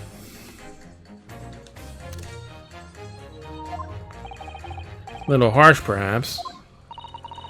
Let me be plain. If it were up to me, all those back slums would be made spick and span or eradicated. At least we have people, the great detective, working to achieve it. At least we have people like the Great Detective working to achieve these important goals. You're referring to Mr. Sherlock Sholmes? How is he doing that? That's right, I like to keep abreast of the exploits by reading Rance magazine between my duties. Does wonders cleaning up London streets. My opinion, you should be declared an honorary maid of the capital. Ah, yes. Mr. Sholmes, a maid. Really quite unforgivable. Gutter scum having the audacity to shoot a very great detective. She didn't shoot him. Minor detail, it was the 2 brothers in the stand who shot Mr. Sholmes, not the defendant. Minor detail indeed, they're all gutter scum as far as I'm concerned. Well, it just might be an idea to get the facts straight anyways. Yes, alright, I shall amend my statement. Oh, really now? Those brothers are the scum of the earth. They should swing for their shooting of the great detective. Oh, yes. That is harsh.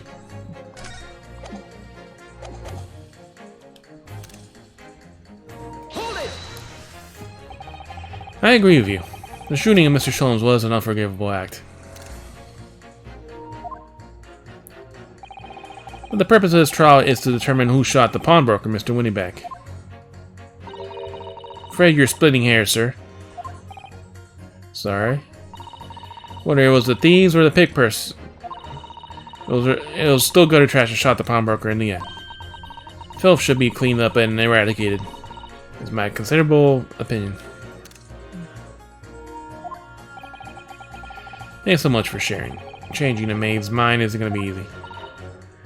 Bruno! It was one of those two brothers that shot Hurley, wasn't it? Yeah, without question.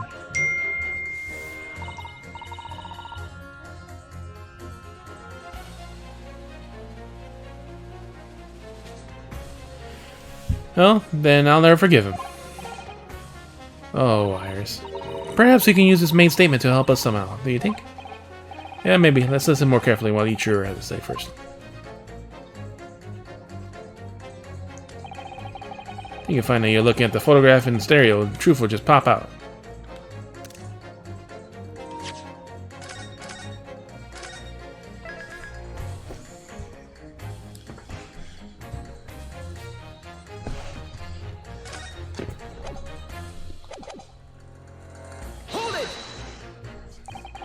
What do you mean, look at the photograph in stereo?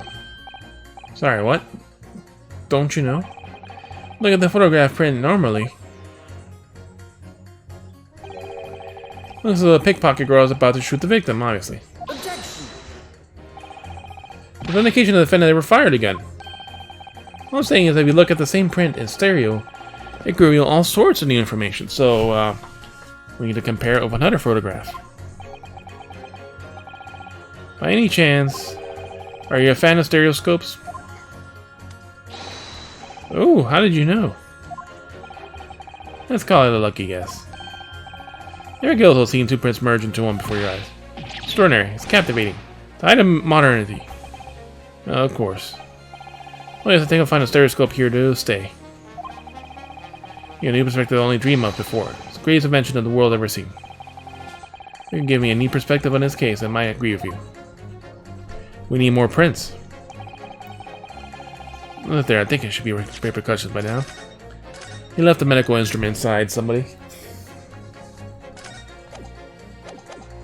Hold it! What exactly have you been muttering about all this time, sir? Keep talking about having left something somewhere or something like that. Ah, so sorry. But you could probably tell I'm a surgeon. Surgeon? Totally passed by me. Of course, people conducting surgery in this country aren't considered to be doctors. Oh no. What? Even though me and my kind are the forefront of medical science, real brains are in the field. So what is it that you think you left behind? Oh, well, that's a little embarrassing, to be honest. You see, I was operating on someone yesterday, and standard thing went in through the abdomen. But when I finished the procedure, I couldn't find my scalpel anywhere. What? Did he? Surely not. Exactly, surely not, you said yourself, didn't you? Worrying, isn't it? That's have been troubling me this whole time, so why are you voting guilty? Could I really have left my scalpel inside that fellow's belly? No, of course not, I couldn't. So there you have it. Like I said, a little embarrassing, really. That's one way of putting it. The other is manslaughter. Exactly my concern. Seeing as the case appears to all but sewn up. Focus on trying to remember where exactly left sewn up elsewhere. I'm sure I made it everything was back and it should be. Well, as sure as you can be. Well, sure. Sure, you need to be more sure. So he's whatever. I mean, up stop, global transmission, vertically follow, stop. From being a court stenographer to now, damn it, telegram. Sorry, radio transmission, what do you mean? Are you from the Far East? Stop. Yes, from the Empire of Japan. Missions the Far East nations used to take place by mail. Royal Mail steamers take more than a month to complete the journey. Ah, but now we have the electric telegram. Some mentions it using electric signals. Thousands of miles of cable have been laid on the ocean beds, connecting the entire world. Thousands of miles of cable on the ocean bed. Makes my head hurt just thinking about it. You're well informed, young lady.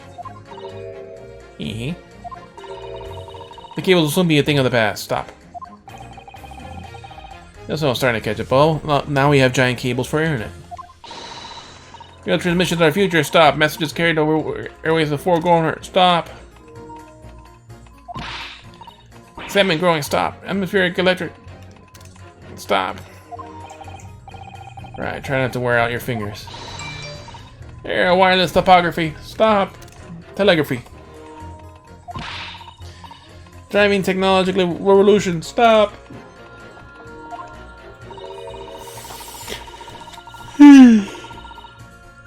People say inventions like the stereoscope are height of technology. What an utter pipe. So we're gonna pit them against each other. Can't understand it, but I really can't. They're just silly toys. He has something to add.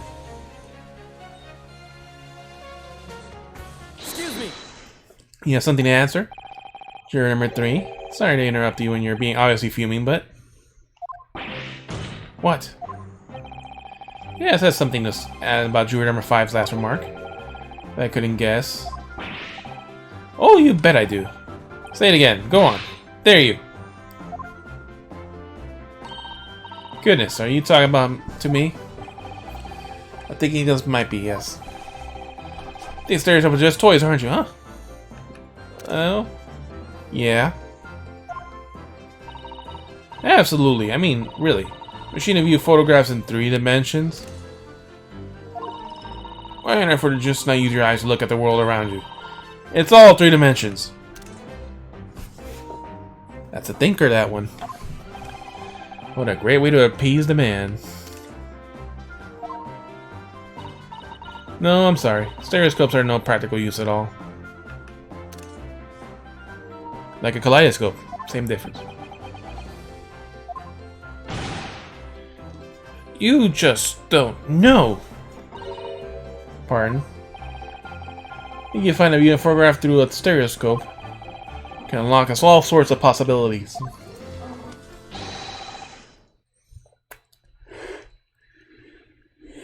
I'm obviously going to have to demonstrate what sort of possibilities. Well, take the crime scene photo, for example. You have a pair of photographs like the crime scene that could be viewed through a stereoscope.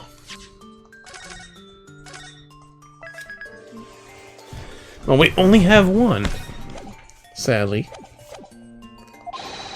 You're a hidden clue you hadn't even noticed before. What?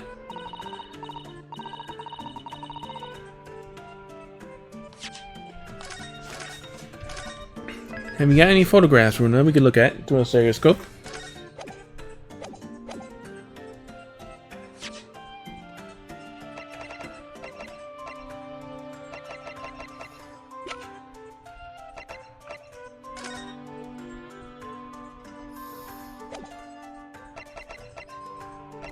Pair of photographs. No, we got the guns. The cat photos.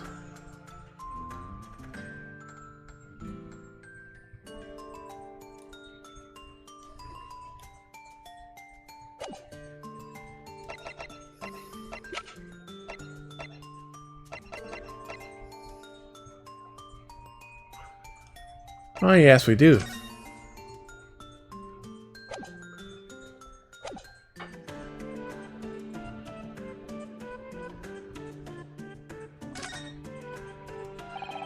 How about this print here? It should have worked, do a trick, I think.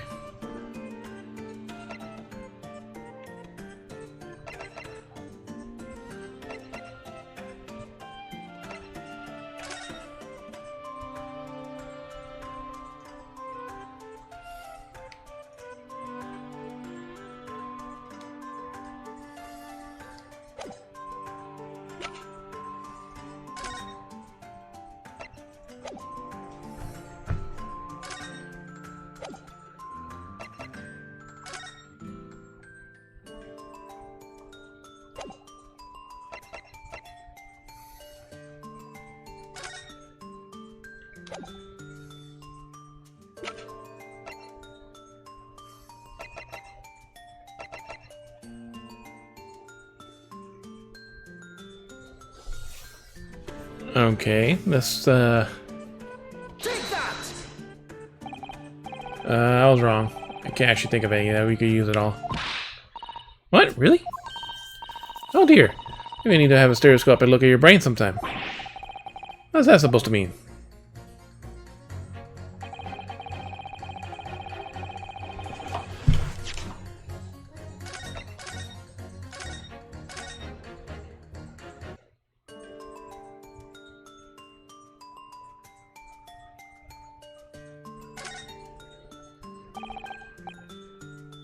Let's try the photo. Take that! Right then, juror number 3. Are you saying that you could do this with any 2 suitable photographic prints? Of course I can. Well then, I'd like you to demonstrate... I'd like you to just give me one more print and I'll analyze it for you. Ah, we don't have another print.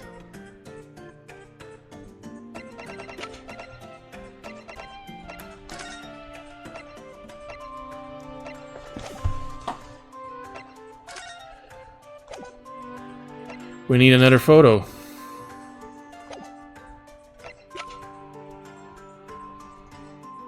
We need a previous photo or after photo of this.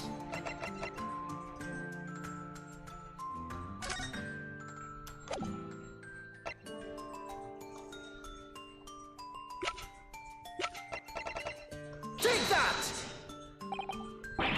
Wait, sorry? What do you mean one more print? Oh, you do have these in the Far East, don't you? A stereoscope works. Bruno! What? You need 2 photographs for a stereoscope, remember? You know, one for the left eye and one for the right eye. Oh, yes, I remember now. What we have from the pawnbroker is just a normal photograph. No, think you'll find that the clue is in the name. In a stereoscope, not a monoscope. You always need 2 prints. That's for a friendly explanation. Well, if we were to take another print of some point later in the trial, we can always show it to this young man then. Ha ha ha. Think you'll find that the know-it-all expression is starting to become annoying me. So let's get things back on track, shall we, Consul? So yeah, another shot from a slightly different location, and we could... What about from the other camera? Yes, that's right.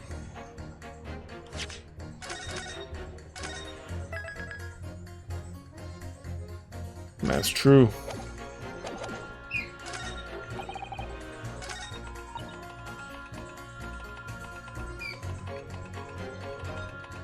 Hold it! Let's finish her up and... Yeah, saying it's a toy, and let's let her continue. Thousand miles of cable. Transmissions are the future, blah blah blah.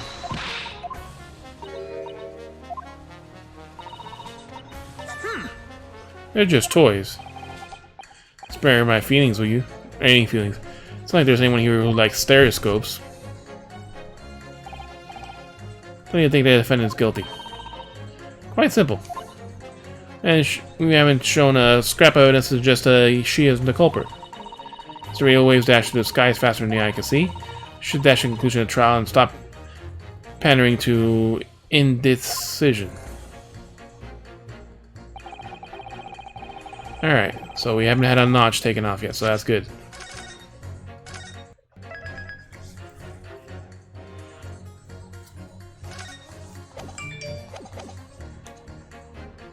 In Motherland, we never say judge close. Judge by head. Convince the brothers are innocent. Hold it! But around please tell me you're not Villain Borshevik. Russian revolutionary. Revolutionary? I believe there is such a rumor. And that's right, from that. Who shows I was just a rumor. You see, I'm unfortunately appearance. I look like a vicious criminal. Accents. Your words, not mine. want to point that out. You would call me revolutionary, murderer, autocrat. And which glove fits? Good day, I am visiting London for sightseeing. I'd like the bus to Crystal Tower, please. Alright, that didn't sound staged at all. You forgive me for having my doubts. To be treated like vicious criminal all the time. It is weird, painful. People do not realize. No such sympathy for my brothers. People say the criminals are low because they are all they look. Sulkin brothers? Ah, so we're gonna pit her against the maid. Him against the maid. Maybe they went inside a pawnbroker shop. But they still not done nothing wrong. That's what I say. Sulkin brothers did nothing wrong that night, huh? Alright, first of all, that one's not so little misunderstanding I need to clear up straight away. Tell me something, Iris. Huh? What is it, Runa? Jurors are chosen at random from inhabitants of the London city, aren't they? Yes, it's amazing, isn't it? In that case, how is it that there is a Russian tourist among them who looks like the world, for all the world, like a revolutionary? I wish I knew.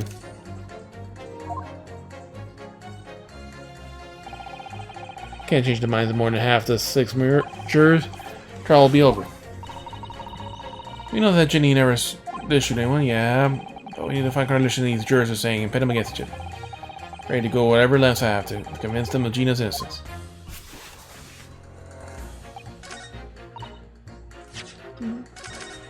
Alright. Miss Cleanliness to please give him a chance.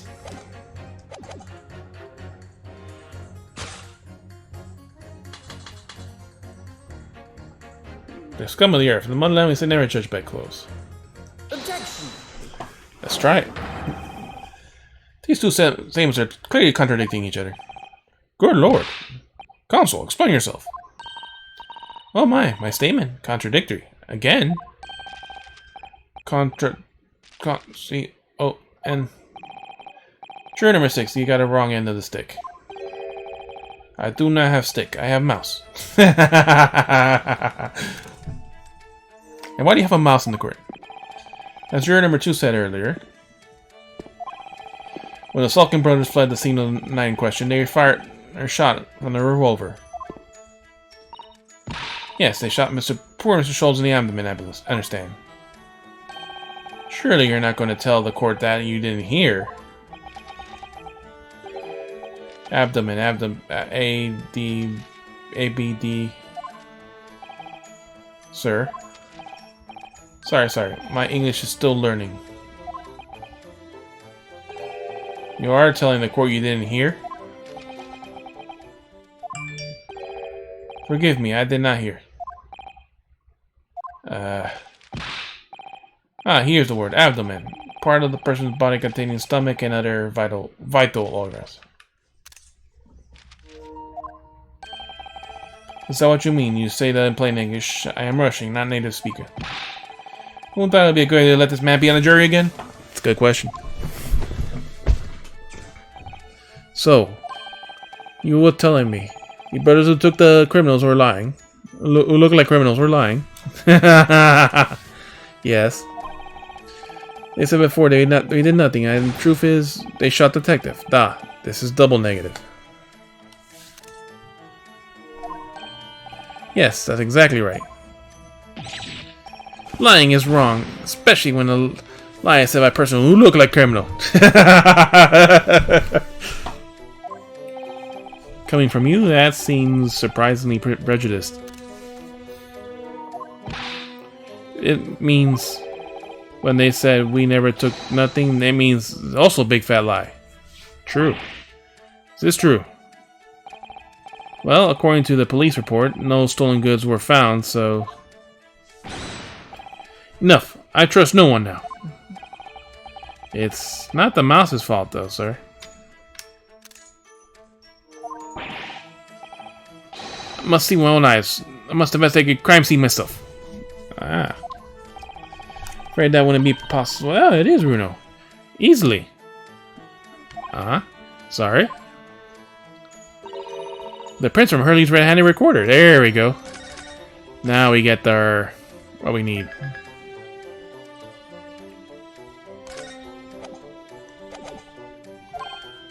Ah!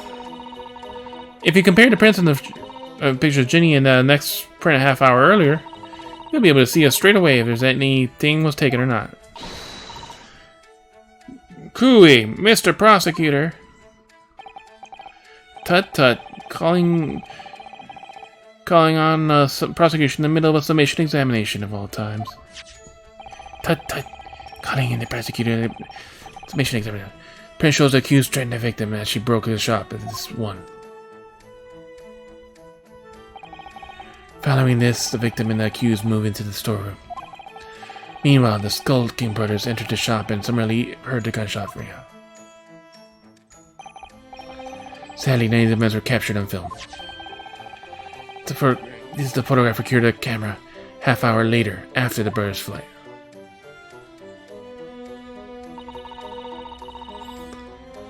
So this was taken after Hurley was shot.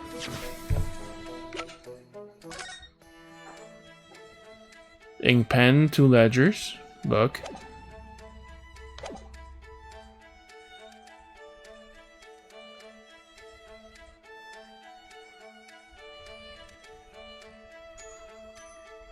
Skull, dog picture.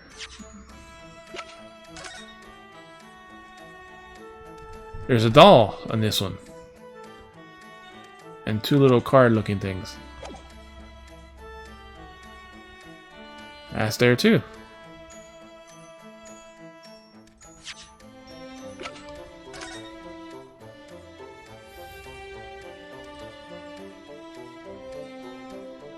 Wait, is the lamp there?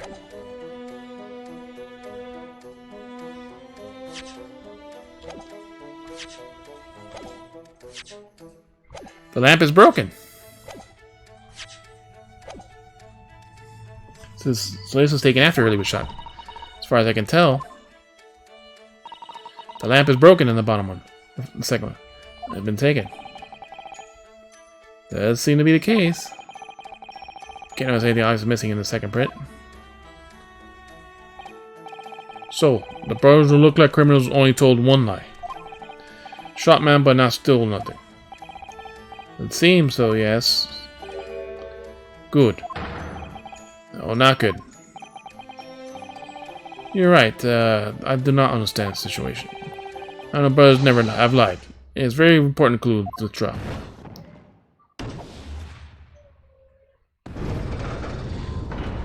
It's one. Hey, well done, Bruno. Balance is shifting.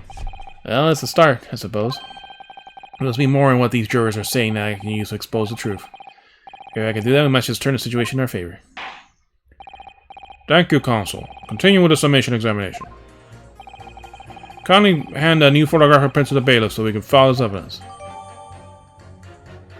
Post-shooting photograph. Red-handed recorder.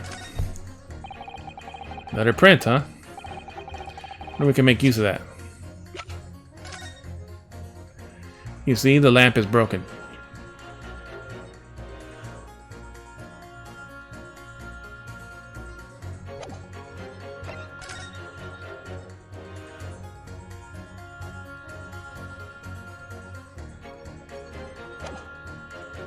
But besides that,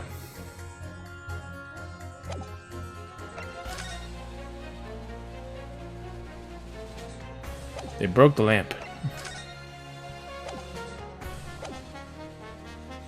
Wonder we can make use of that. In the lake of lies, a lake of lies are many dead fish. Must find truth. Therefore, I say not guilty verdict. Alright, now we talk to him.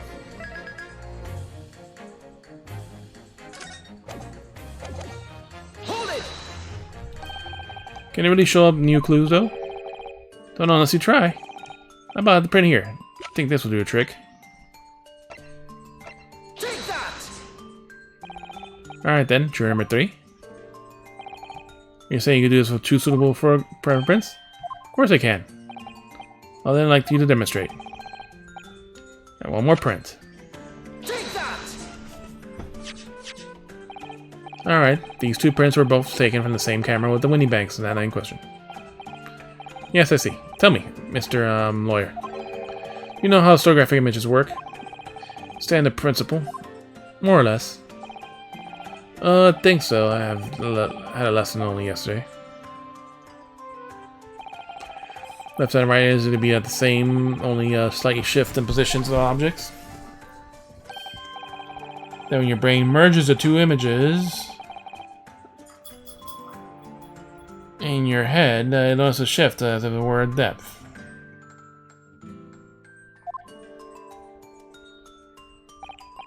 Yes, exactly.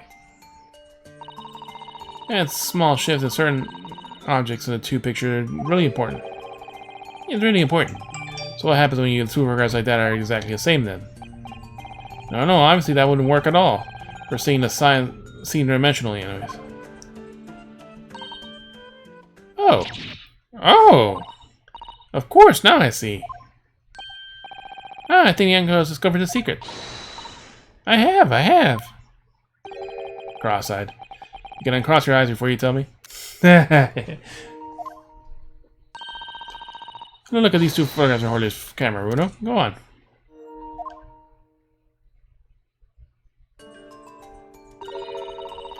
There's a real difference in between them. There's two people in the first one and no people in the second one. Well, yes, you can see that straight away. But now... look at the pictures in 3 dimensions. Alright, I'll give it a go. Start with, you have it cross your eyes and then make the two pictures overlap exactly. See by crossing my eyes, if I can quill the pens.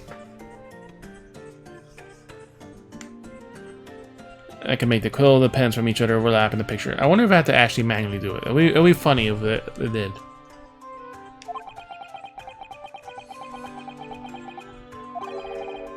Wait. Broken lantern. Well, did you manage to see it properly, Bruno?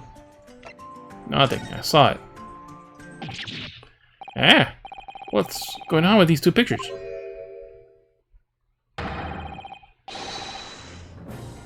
Some of the objects in the counter sort of jump out at you. Everyone's like... Everyone's looking at it. Yes.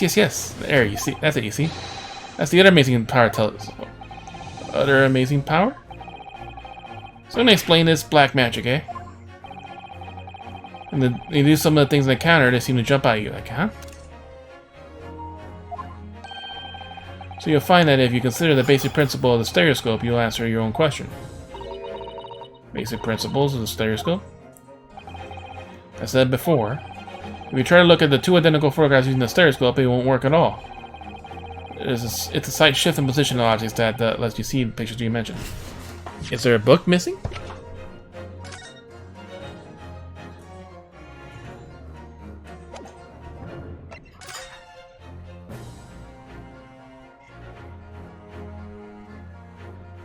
Two books and tickets. Oh wait, I didn't notice the two, So everyone's looking, wait, there's a note in that.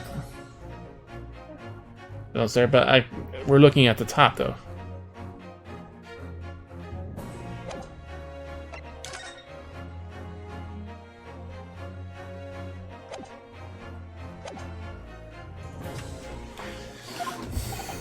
In other words, even though at first glance it seems that objects are in the counter haven't moved at all between the two pictures,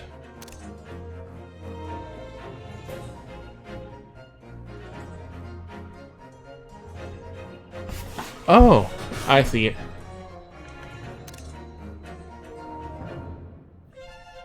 Everything is shifted over to the right, slightly. See how the doll's legs are hanging over, and then like the white part is now right next to the edge of the table? And how the book, you see the white note in the bottom book on the stack is lined up on the left with the edge of the table. On the right, it's shifted over, as well as the broken lamp. Shows that actually there must have been a slight shift in their positions. Ah, there must have been. Yes, there must have been. And everyone's looking at the prints and like trying to figure it out. Hey, now hold your fire there.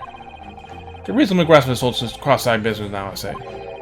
What the devil is this shift between the two prints that exist in the first place? Well, what's the answer, fellow? Come on, you're the cross-eyed master. Dun, dun, dun.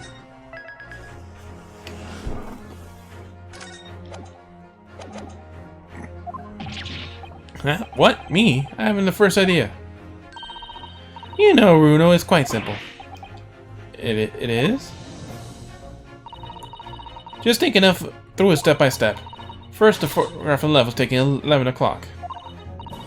Then, 30 minutes later, the second photograph was taken. Position of some items on the counter appears to have shifted slightly in the interim. So that means that sometime in a half-hour interval, someone must have tampered with some of the things on the counter. Zonkers! Someone tampered? New information. Stop. Not mentioning in testimony so far. Stop. Yes. We've had to go around in circles a little here, but it seems I'm starting to see what I should be aiming at this summation examination now. Ladies and gentlemen, the question now is clear. Well, items on the countertop were moved. But by whom? It's funny, everyone was looking at that, like the Van Zeeks had the thing with the little tape recorder looking thing. The judge was cross-eyed like this. The other people, the foreman and Iris are doing that too. Are you suggesting we might know? Of course. Tell you right now who's responsible for the almost inacceptable shift in items in the counter. One of two.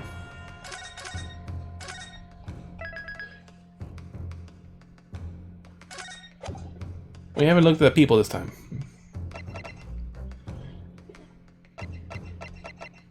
Alright, so Agar Benedict, yeah, we saw him a little bit. Fish and chips. You know, Strongheart, yeah. Laura Van Zeeks, man to be forking.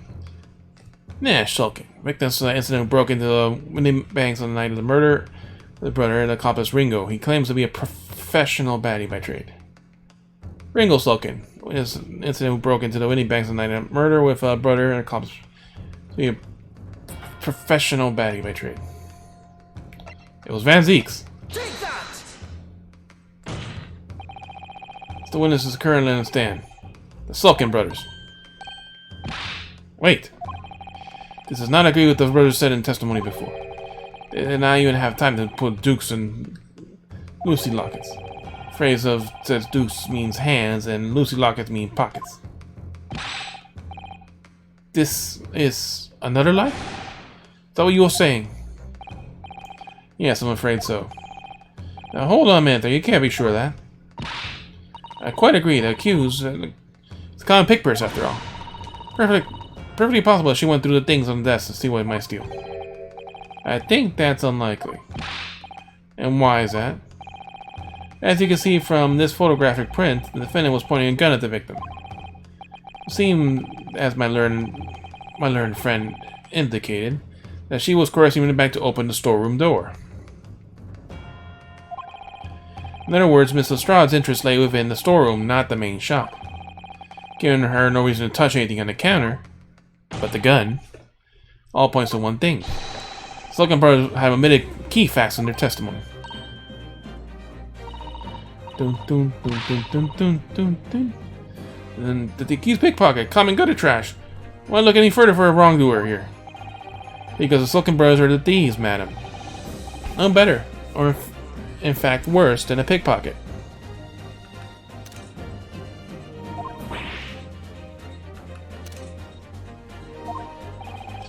I believe that the brothers were looking for something on the victim's counter that night. Ladies and gentlemen of the jury, if you were to condemn the defendant on grounds that she was a pickpocket, Will she not be right and proper to thoroughly scrutinize testimony given by the two thieves? Well said. I, for one, would like to hear more on the shady pair. Headbutt the counter.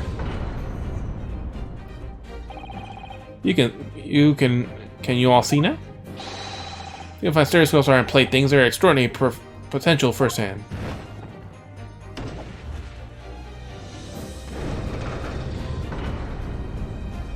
That's even balanced. Wholeheartedly agree. Stop. Let's purchase after trial. Stop. Return home via Regent Street. Stop.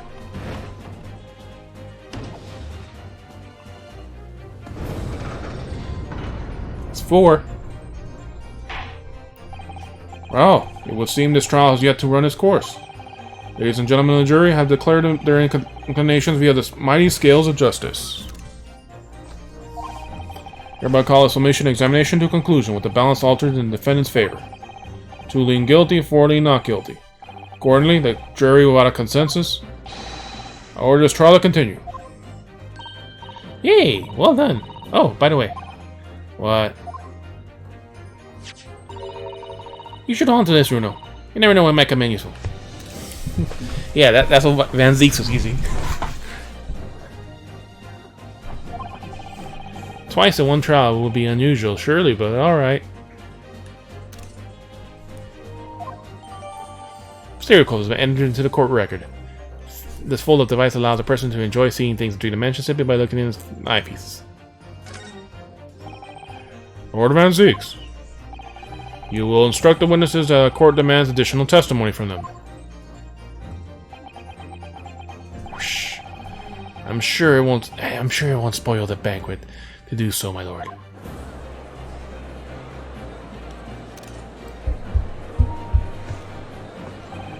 To give myself another chance to probe that pair of their activities on that night, at least. And I won't stop probing them until I've proven that Gina is innocent.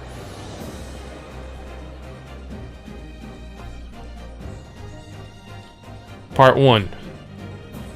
Out of 4 parts. When I had to look up that hint, I saw, shit, there's 4 parts.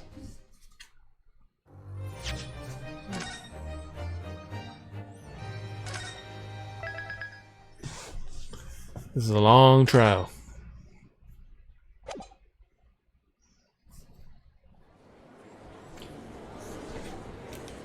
Now he's just staring him down.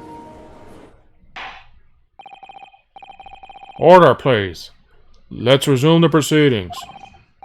Witnesses, you will now retake the stand. They now know they're lying.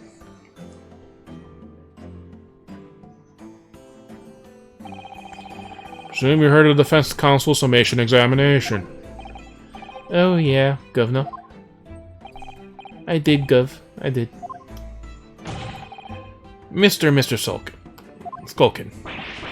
Gore, blimey. This is gonna be hard work. Earlier in this trial, you gave the following testimony of your actions after you entered the Windy Banks. Well, it was Bedlam as soon as it wasn't. It was, Nash, it was. Didn't they have time to pull me Dukes out of me loosey pockets? However, that was a lie. You brothers. Core, blimey. Night in question. You rifled through items in the victim's counter. You never done nothing of the sort, how'd you have to figure it out?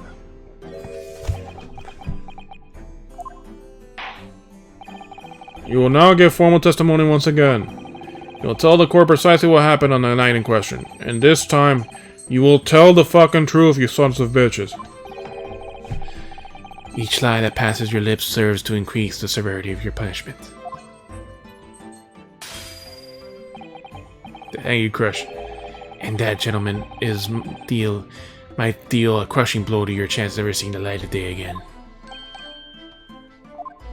The Reaper is focused on you. A thought worth pondering, perhaps. Say no more, Governor. We here. We'll blab, we'll squeal, we pitch. Yeah, why do all criminals look like fucking, like, you know, like grossly deformed people, like back in the Dick Tracy days. Legal entry, the whole truth. Alright, we did knock a few things over. We weren't rifling for nothing. It was when we heard a gunshot. See, it made the jump. It was... stuff went flying. Let me, give me half a fry. I was thinking a shooter come out the door and get us next. So we stuck everything back where we found it and scattered straight into the back, into the black. Couldn't have shot the pawnbroker, see? So we never had a chance, did we?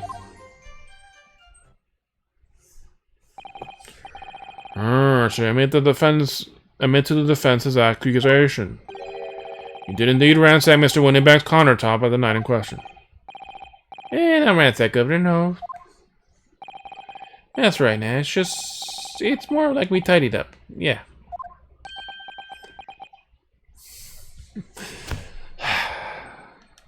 It's like, you fuckers. Yeah, sorry. By their own admission, Burroughs entered the pawnbroker under dubious circumstances. However, they panicked and fled upon hearing the gunshot. Her first made good in her mess. The way you see it, we hardly sound like roughs at all. We don't, Nash, we don't. Can't make him sound a bit more cutthroat. Can't be because these two men showed up right at Winbacks that night. There's more to their testimony than meets the eye. Sure of it. The receipt for the box. Cross-examination. Alright, we did knock a few things over, but we weren't rifling for nothing.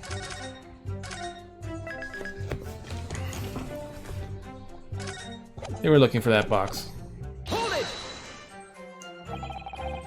If that's the case, then why don't you testify to that effect in the first place? Well, you know, we ain't exactly squeaking clean, are we?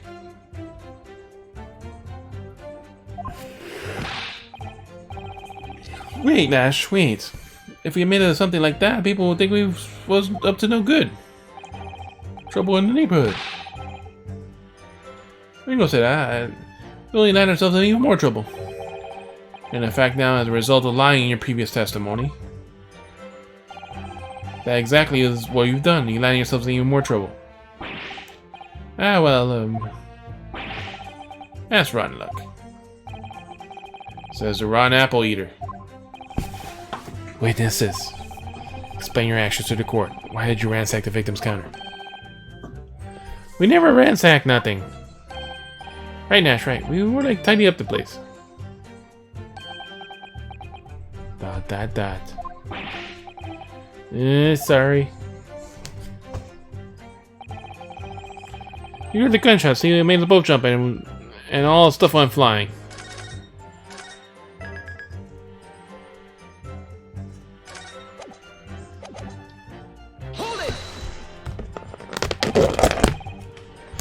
So what you're saying is... Found the gunshot shocked you so much you knocked over all the things off the counter?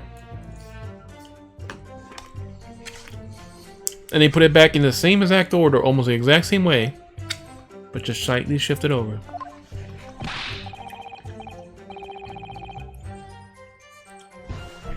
Well, it shocked one of us that much, yeah?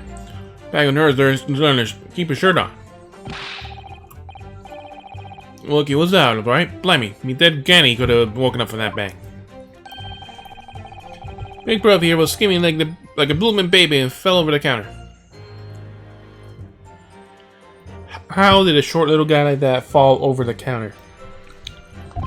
Tell him. He knocked over a load of books, a candlestick, and some skull whatnot. I got tangled in some marionette, knocked over a picture frame, and one scales on the floor. Leave Master working quietly.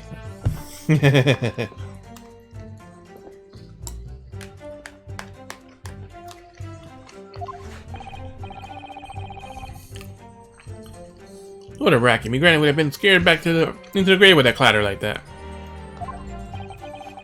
Would have woken from the grave and back into the grave. So in short, your gunshot took you by surprise. And then some. I mean, it was quiet like a mouse, and then suddenly, bam. He's mad.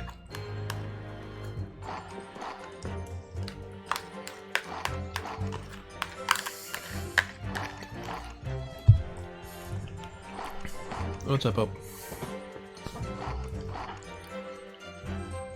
Excuse me.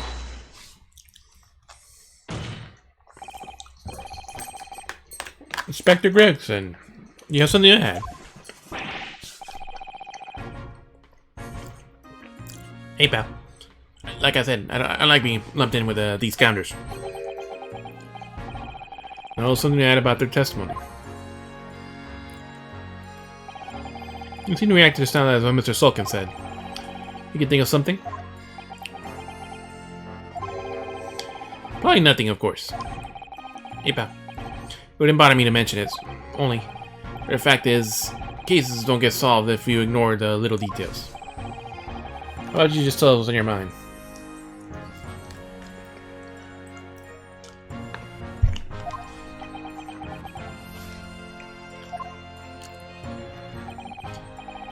As you know, we brought these fellas into the yard questioning that night. The statement they gave that told us a slightly different version of what they said now. Did it? You claim that you heard the victim shouting something in the... before you heard the gunshot. I might have. It does ring a bell, you mentioned it.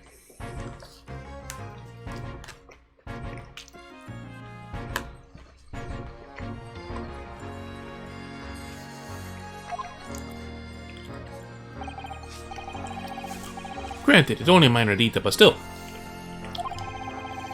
Yeah, I have a feeling that perhaps it might be a bit sloppy in your testimony here, eh, fellas?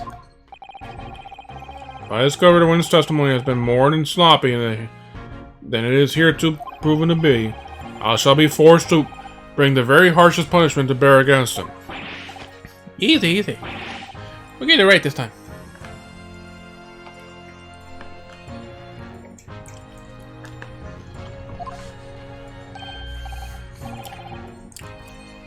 That's it, yeah. It's all coming back to me now. Then speak. How about supplement your testimony whatever details you have miraculously returned to your questionable minds. Sirs. Yeah, right you are, Governor.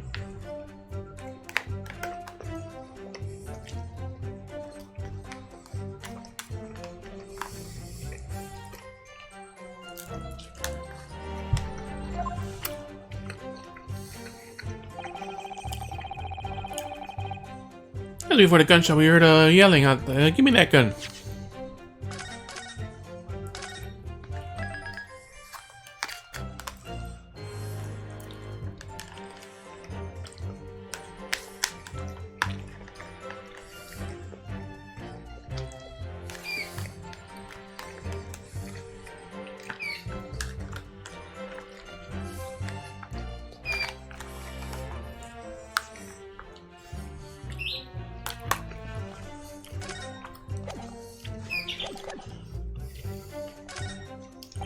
Oops.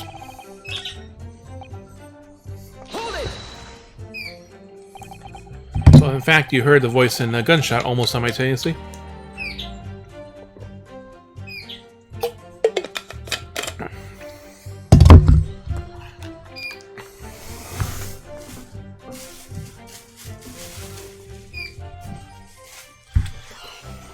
This is a good trait that could almost be reused. Let me just wash it up real quick. I'll actually clean it later.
Let me just use the restroom real quick.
Oh yeah, I completely forgot about my iPhone or Apple Watch fully charged.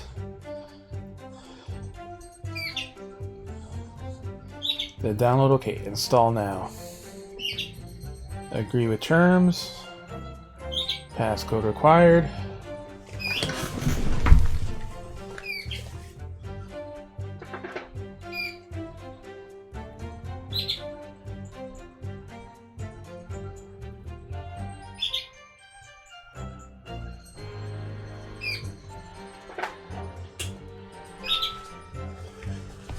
Back on the charger. Click install.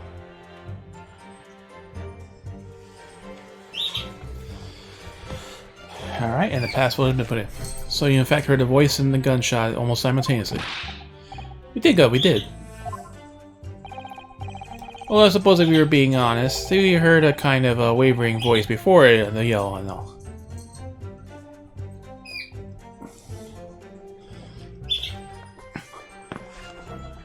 So Watch OS 8 is installing.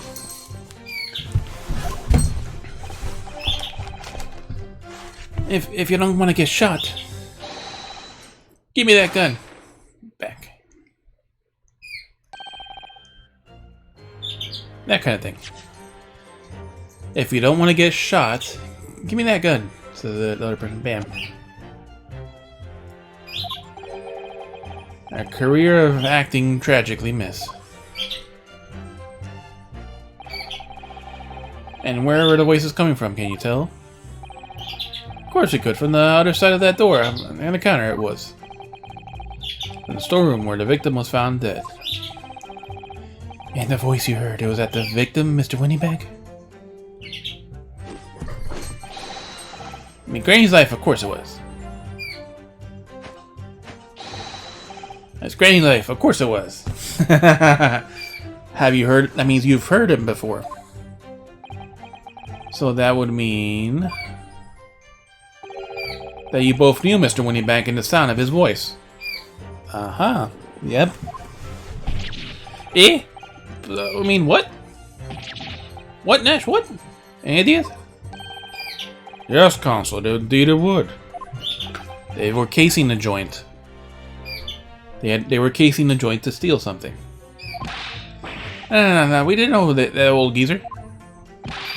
How am I supposed to deny it when a bloke in a fancy clobber giving us an eye? Evil eye.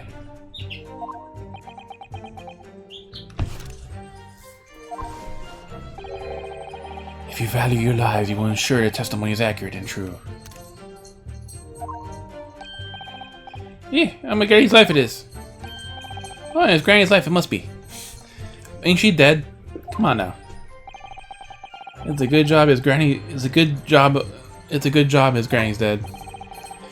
To surmise then, meaning after hearing the voice of the victim and you hear a gunshot, causing you to stumble, upset the items on the counters, getting them all over the shop floor.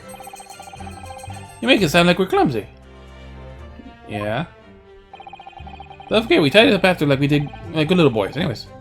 Oh, you see it?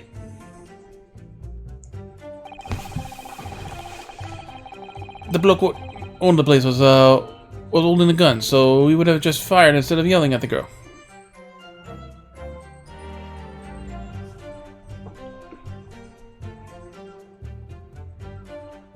So the owner was holding the gun. Suppose he would have just fired him.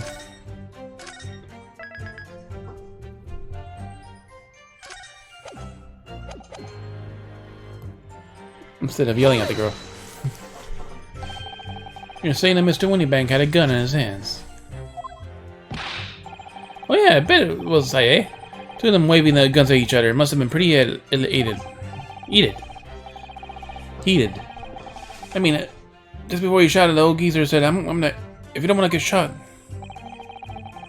Well, it's like he meant it, mind. More of like an empty threat, you could say. Mr. Winniebank was known to keep a revolver in his shop and a counter at all times. He was there to protect his articles of keeping, where they put a bullet in someone's head if required. That someone being himself, of course. Yep. If he fails, he's going to shoot himself in the head. That's what he always threatened. Good grief, extraordinary devotion, indeed, if alarmingly misguided. Well, he certainly heard that. He certainly sounded like he was ready to pull the trigger out the other night. The only person who was gonna get he was gonna shoot him to it. Beat him to it. Cooked his goose proper. Bet he wished he squeezed his trigger instead of wasting time shouting, "Give me that gun." And it was directly after hearing his words that you heard the gunshot. More or less the same time go. Give me that gun. Kind of thing. Yes, a career in acting very tragically missed. It's not someone hitting the deck, where everything went dead quiet. And at that, we done the slapdish job tidying up the place.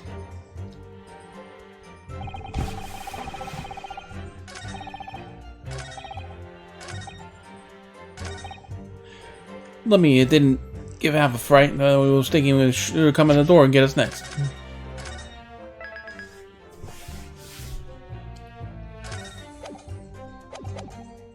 Hold it! So you didn't try to open the storeroom door then? None in your life. It went down definitely quiet after that then. Just the wind right up here. But then the door was locked, wasn't it? The way we're getting in. Yes, of course, it was locked from the inside, or so we've been led to believe. Well, as good as it was, from the inside. Right, we had no way of knowing what was going on in there, did we? Unless there was some other way to get in view of the inside of the storeroom. Like through the keyhole or a spy hole, perhaps. Don't ring no bells. No light. No lights. We had to cut and run before we noticed anything like that. We were still cutting our teeth in the game, see? Ooh. But one day, we really cut the mustard. Please cut it out. As we all know, the behind the door of the victim's lifeless body was the accused not 2 feet away. Yes, unfortunately.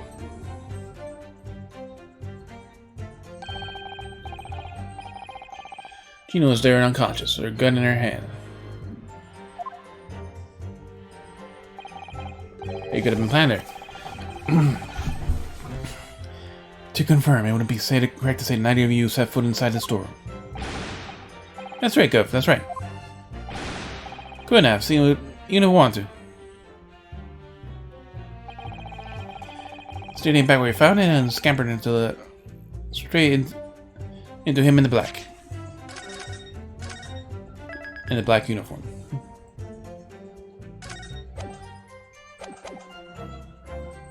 Hold it! Yes, whereupon you fired a shot from your own gun at Mr. Herlock Sholmes. We was a bit hasty there. We was, Nash, we was. Truth be told, it's already shaking up a leaf when you locked her up. If you're shaking up a leaf now, don't put a loaded gun in your fucking hand. Good advice, miss. Good advice. If you don't mind blank, totally blank. Before your mind goes totally blank, make sure you don't have a loaded gun in your hand. Mental note made, miss. That we legged that to the street. Apparently, we looked dodgy to coppers or someone, so they clapped the debris on us like winking.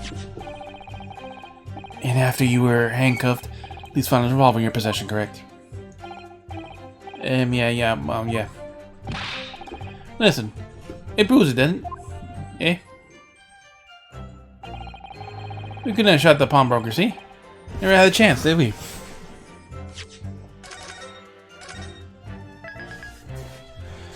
You... Hold it! And why should we believe that? Eh? What? Well, because it's true, isn't it?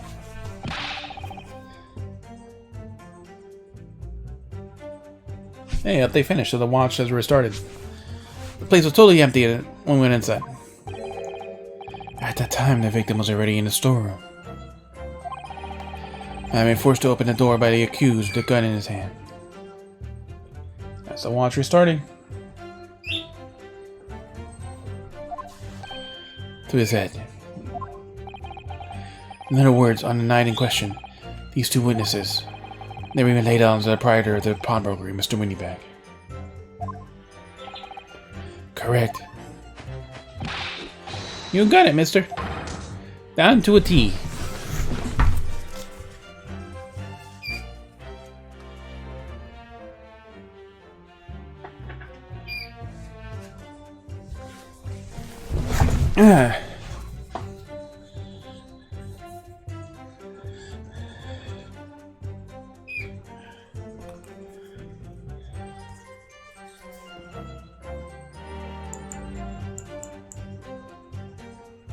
There we go.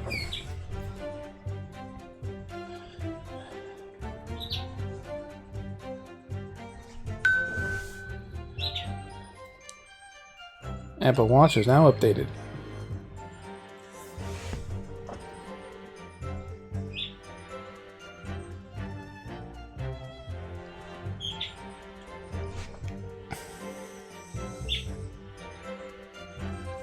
Alright, and this is fully charged. One less cable in the way. So the Skulkin brothers never actually encountered Mr. Winnybag. Is that really true? I wonder. That's it? That's the full extent of the testimony? What is it, Bruno? You look very fierce. I could pour you some herbal tea if you're tired. Oh, thank you, but I'm fine. Being such a logical thinker, you probably laugh. But I feel as though these brothers are still hiding something important. Something more important than feeling, though. I have no proof to support it.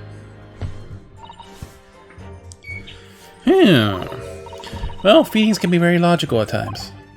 Sorry? People's expressions, the movement of their eyes, their words they choose. You take it all into your brain and quietly analyze it when they come up with a feeling like you described. You conclude that there's something suspicious about the testimony without knowing why, that's all. I think you should trust your instincts. Iris, thank you. Sometimes I think if she's 10 years old, I must be 5.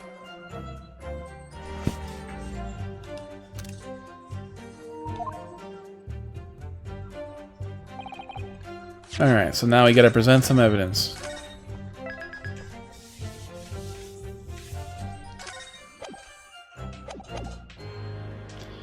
There are a few things maybe we're rifling for nothing. Gunshot, you heard a voice yelling, give me that gun. I can go on a place with a gun, so he fired instead of yelling at the girl. Let me, if it didn't have half a fright, come in the door and get us. Get back where we found it. Couldn't have shot the broker, we never had the chance.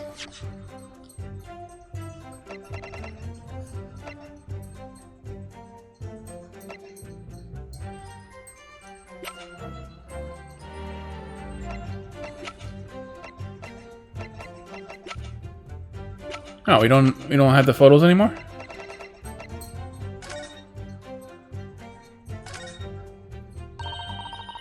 You have to pop out the 2 prints here to start with, you can see.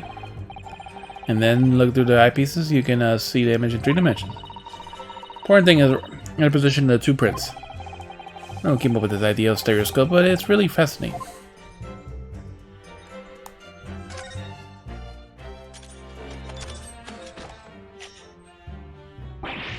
Ooh, look at that. It totally changed shape, just like one of the little press buttons. Well, that's the button's supposed to. That's what the button's for, Bruno. Just like Curly. You boys love pressing buttons, don't you? Especially if you don't know what they do. Us boys, says the 10-year-old girl. Right now you can see that there's really a stereoscope, can you?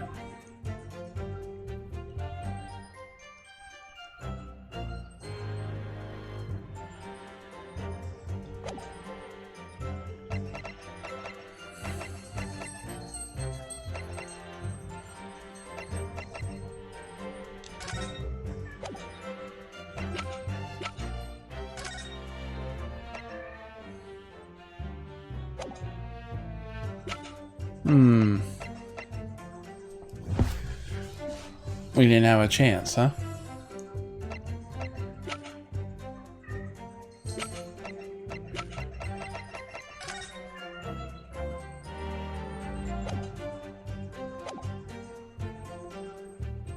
What would be the best to present now?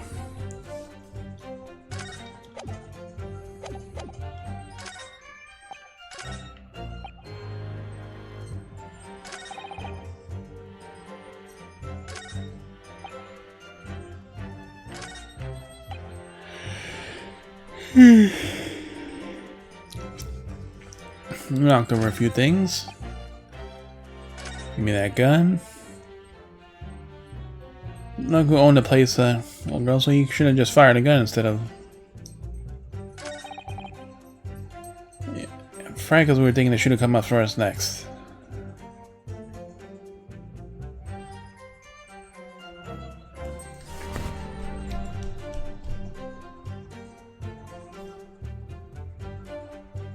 If the door is locked, how do you know, Take everything back where it was and scamper straight to the back. I'm in the black.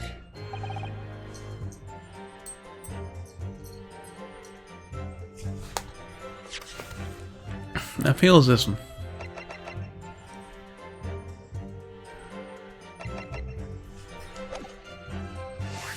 Oh.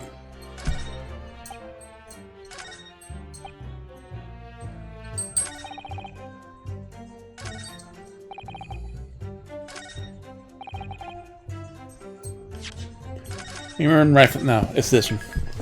We weren't rifling for nothing. You were looking for that box, weren't you? That's what I must say.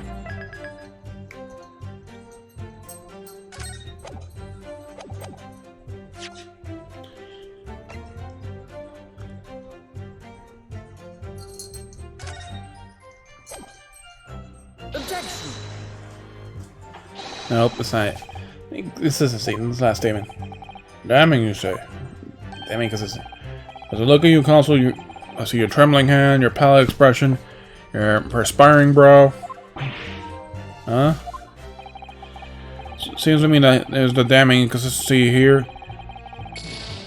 It's a misplaced confidence in your assertion. He has a damning tongue. You invited, sir.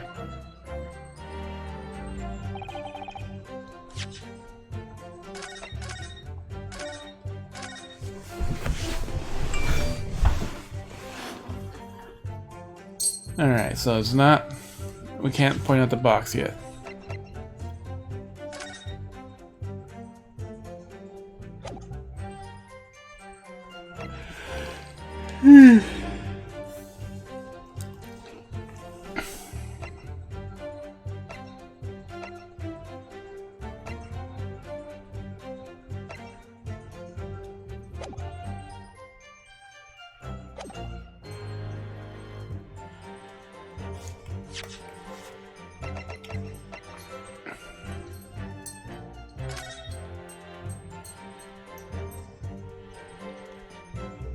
That's her book.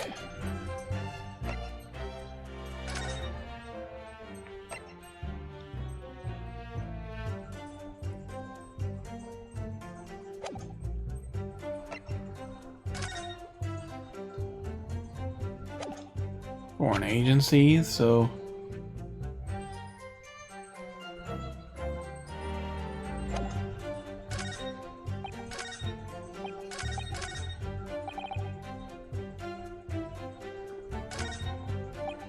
we couldn't have shot the pawnbroker, see?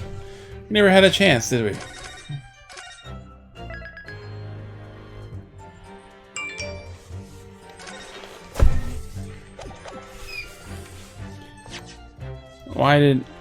Why are we gonna counter that? You never had the chance.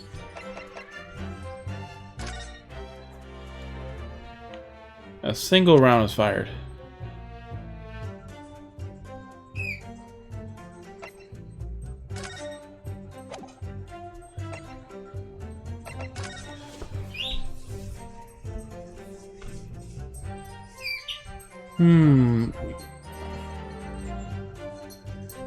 The window.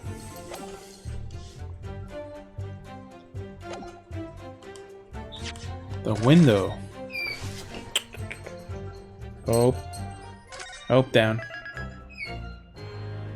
Down. Hope. Down. Your nothing's over. Get down. You already knocked over a cable there. Come on, down. Down.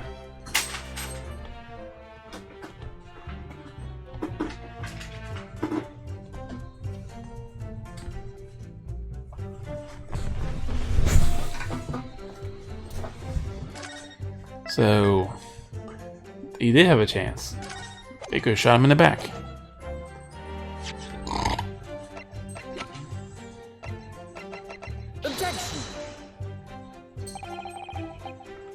Something. There's something odd at the last statement of witnesses. It's clearly something odd here indeed. Your behavior, counsel. Oh? Please, don't mind me. It would be significantly easier if you would lower your hand. I'll lower my hand until I can prove my client's innocence. As long as it's quite quick. So we got a different reaction.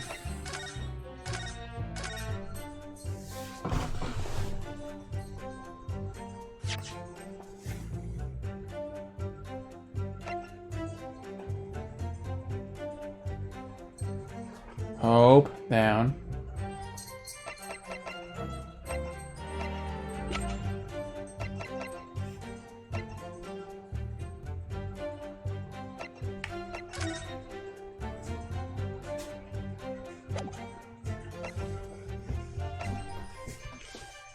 You couldn't have shot the pawnbroker. We didn't have a chance. Objection. Odds of this piece of evidence. Sorry, Consul, but I fail to see the connection. Oh? And for heaven's sake, would you kindly desist from that wide-eyed, panic-stricken look you want to wear? It's the only panic-stricken look I know.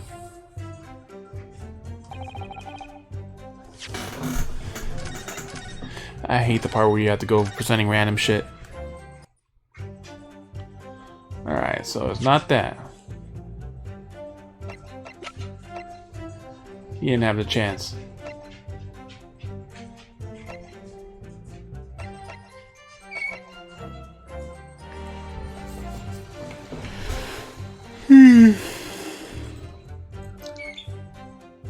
Alright.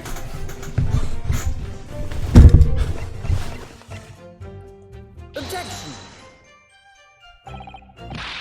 Let's just consider implication statement for a moment, shall we? What implications, Counsel? Nothing strikes me odd about it. Ah, exactly. There's nothing striking about it. What strikes me is your propensity for inane, however. I need to clear my head and come up with this at a different angle.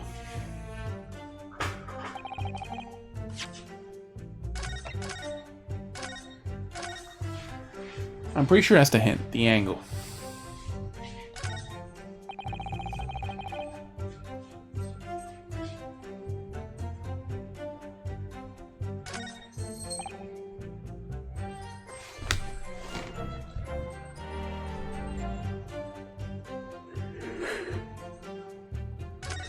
the shooter was gonna come, and then they say they didn't have a chance, but then they just said that they put everything back where it was.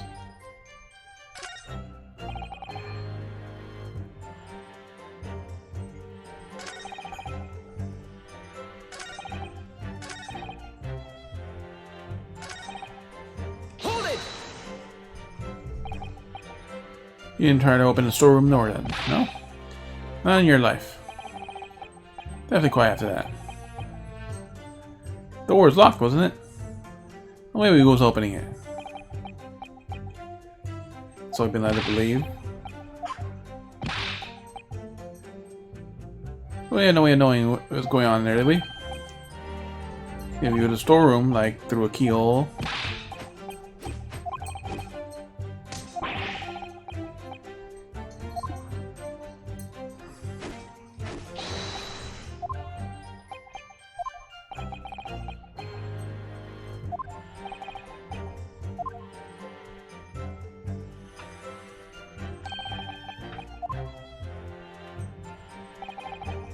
Confirm, I'm gonna say that the night of you set foot inside this courtroom.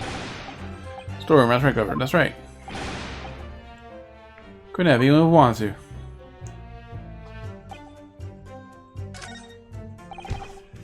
You couldn't have.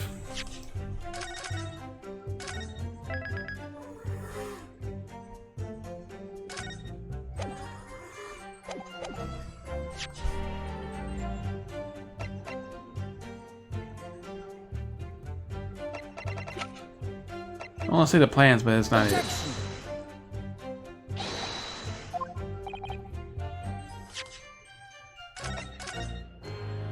If the music doesn't stop, then that means we failed.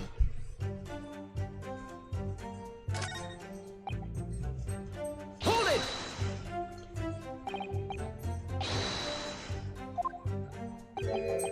Yeah, fired a shot out of a Herlock.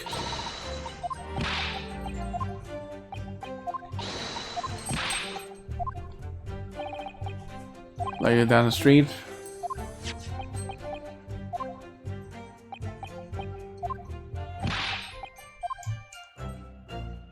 There we go. It doesn't prove anything, does it?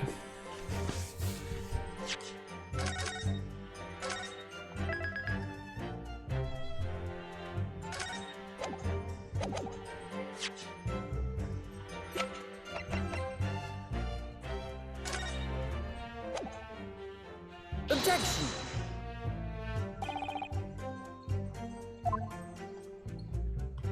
Yep.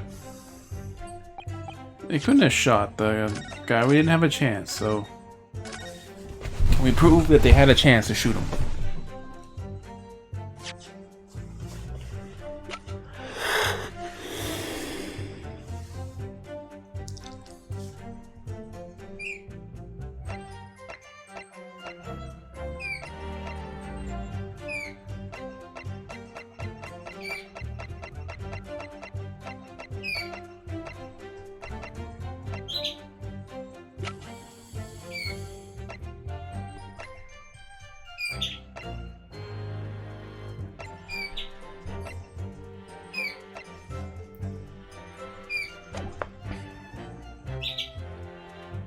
What is it that we're missing?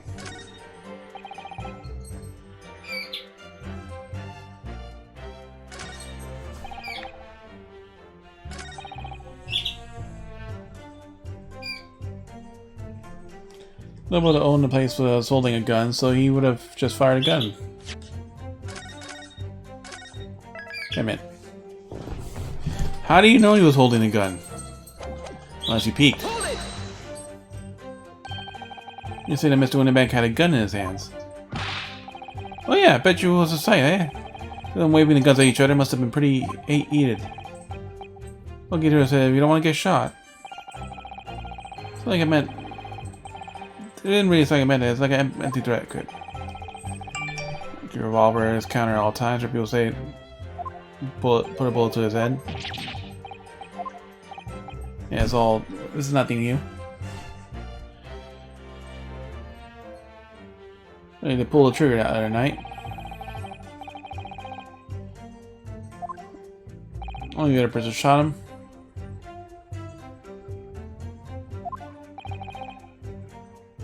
Like the word that you heard at the gunshot. At the same time.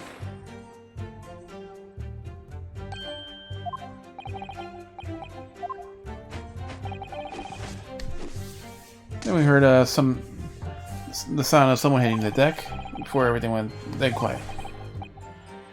Slapper shot shining up the place.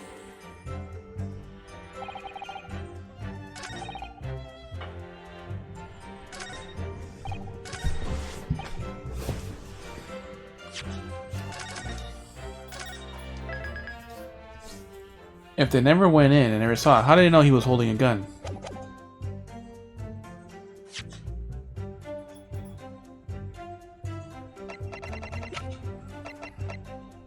Objection!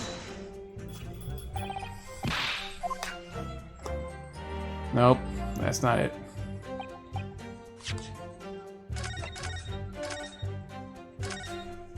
Wrong evidence. I think we're in the right spot, but we're the wrong evidence now. The bloke who owned the place was holding a gun, so he should have just fired the girl.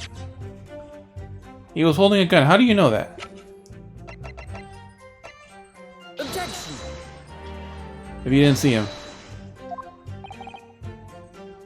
Damning to say.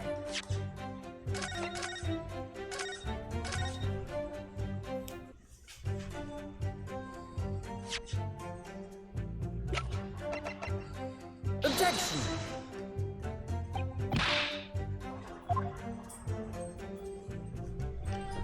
Yep, we keep failing.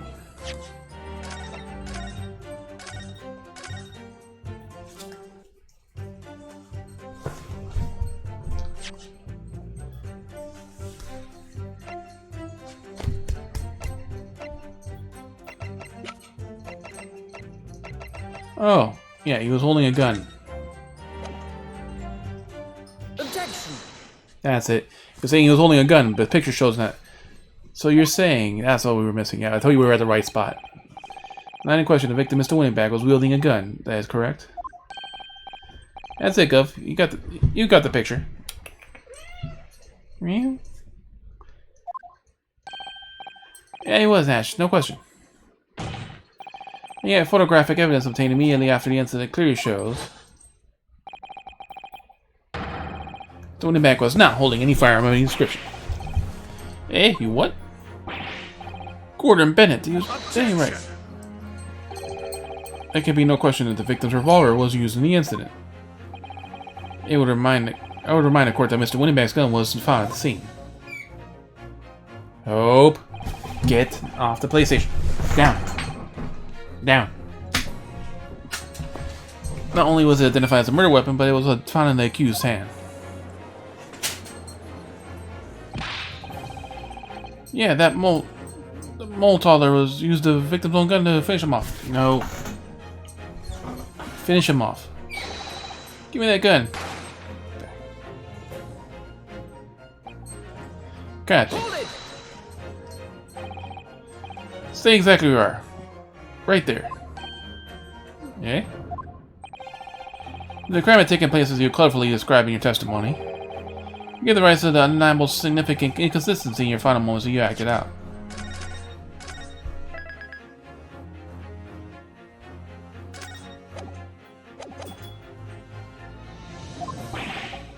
Goodness, are you sure, Counsel? You intrigue me, my learned friend. Let's see the evidence to support your claim. Where is the proof that demonstrates the consistency of witnesses portrayed of the victim's final moments?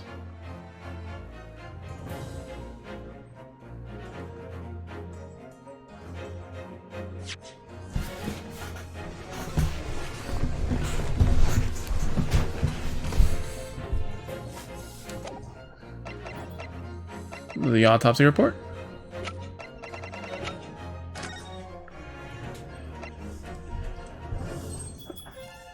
From a posterior bullet wound to the heart.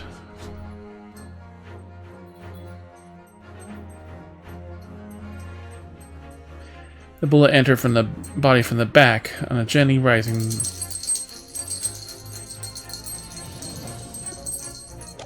Yep. Take that! According to the testimony, The witnesses claim to have heard a shout of "Give me that gun," followed by a gunshot. Indeed, with the two events happening almost simultaneously, or so we've been led to believe. Yes, that's right. Now, if that's the testimony is true, meaning at the moment of the death, the victim and his attacker would be facing each other. However, in the autopsy report, it clearly states the victim died instantly from being shot from behind. Huh? So, as I stated before, there is one undeniable inconsistency in your testimony, Mr. Skulkin. Yeah, well. But, it's the goddess, it's the honest truth. It is, Nash, it is. He shot him that night. Shocker had a gun in his hand and they saw him with our own bleeding eyes. How did you see it if you never went in? Did I hear you right just now? You actually saw Mr. Winnebank holding a gun. Something like that might have slipped out. You noticed it too. Ladies and gentlemen, you have all heard the admission of these two witnesses. The night in question, they actually saw with their own eyes the victim wielding a gun. Which only mean that despite their testimony to the contrary, Culkenbergs must have encountered the victim in person. Nash. Yeah.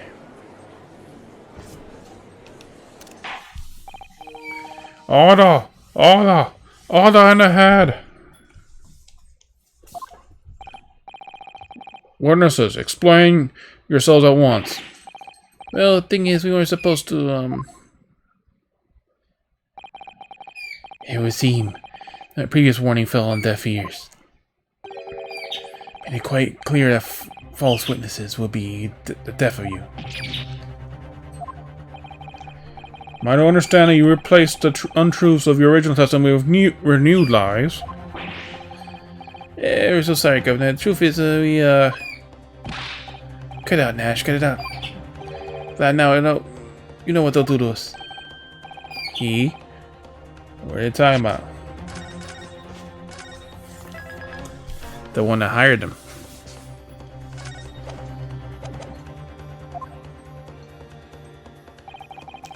Let me make your position here perfectly clear. You will talk. There's no other option available for you. Yeah. Ralph, come on. Game's up. But, oh wait. What about guts for garters? In case it wasn't quite sunk in yet, no matter how hard you try to hide it, the truth will come out. Yeah. On the night in question, it was now apparent that you brothers met face to face with the victim. The matter know that you testified again explaining precisely the circumstances in which this meeting took place. Well, do we have to? On the pain of death. Suggest you make yourselves fully aware of this as the very last chance to tell the truth.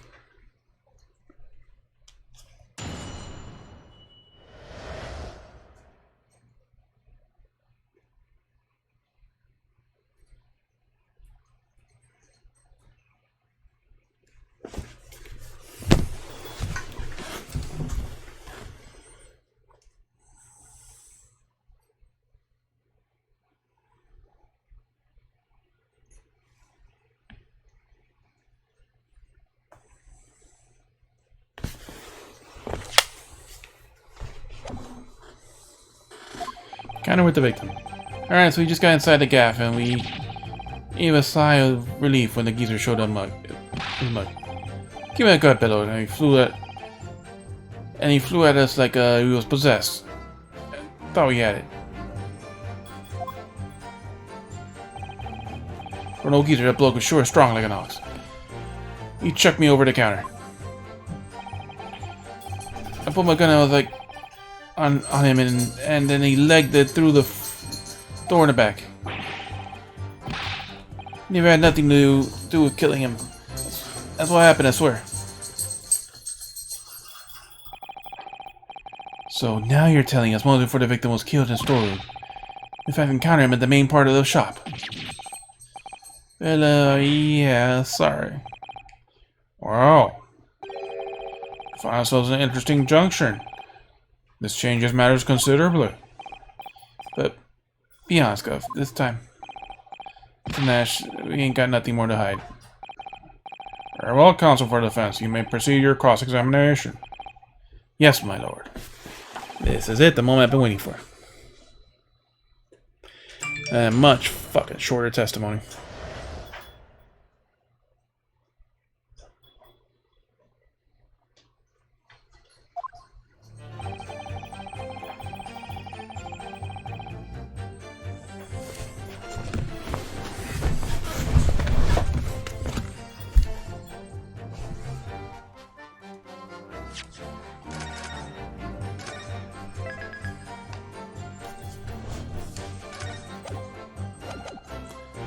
Alright, so we just got inside the gaff and we heaved a sigh of relief when the geezer showed his mug. Hold it!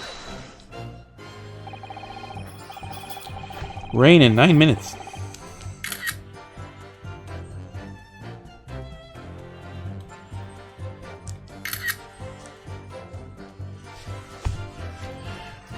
When you say geezer, I presume you mean the victim and prior to the shot, Mr. Winniebank?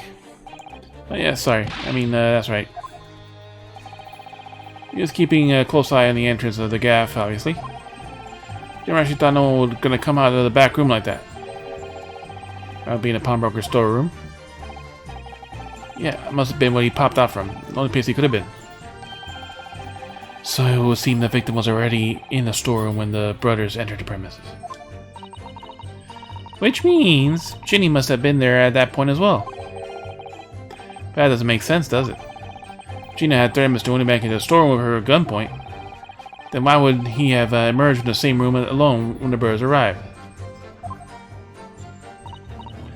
Oh, I don't know. Did you see the accused at the time? What? The mole toddler? Couldn't tell you. No way, Copper. We have bigger fish to fry then. I mean, the old geezer just lost it. Give me that gun, he bellowed, and he flew at us like we were possessed. He was possessed. Thought we had it.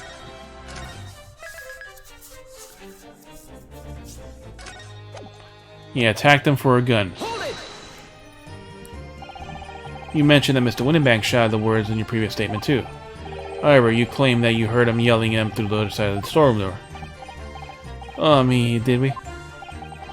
But the truth is, he was shouting those words at you, wasn't he? Yeah, yeah. Was the victim Mr. Winniebank wielding a gun at the time? Was he ever? Blimey lummy. The great barrel, ugly barrel he had pointed straight toward me frontish piece. So you're saying is, you definitely saw Mr. Winniebank with a gun at that time, is that right? It is, Gov, it is. Spot on. Then all of a sudden he came at us. He did. It was bedlam. I don't know who he was going to go for who. You're clearly all going at each other. And Nash said we thought we had it. I mean, for an old geezer, the bloke was strong as an ox. He chucked me over the counter.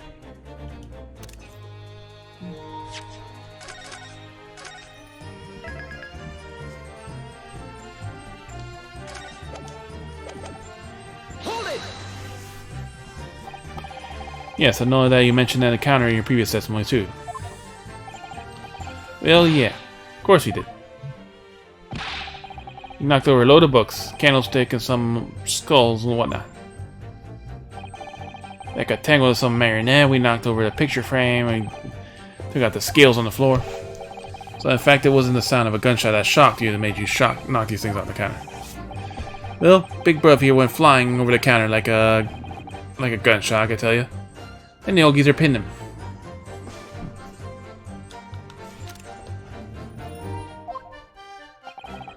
He did, Nash, he did. If they ain't been there, but the bloke would have flattened me like a blooming pancake in seconds.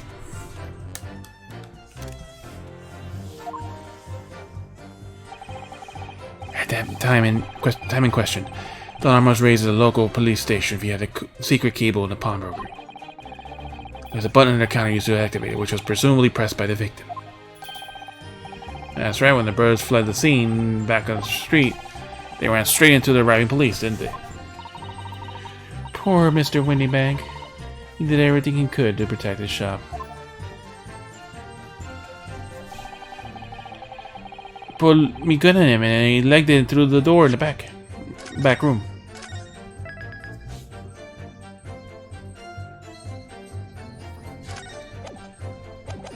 Finally getting at some truth.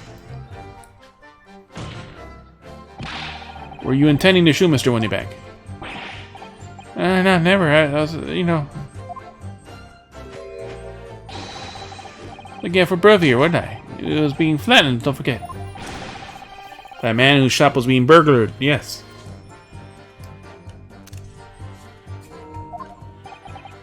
And then, man fled into a store when you pointed your gun at him, is that it? Yeah, that's it. He shoved me away, and he ran through that door and shut himself in. Something about that last remark. Something that doesn't quite ring true. I wonder when Mr. Bang ran into the storeroom. What?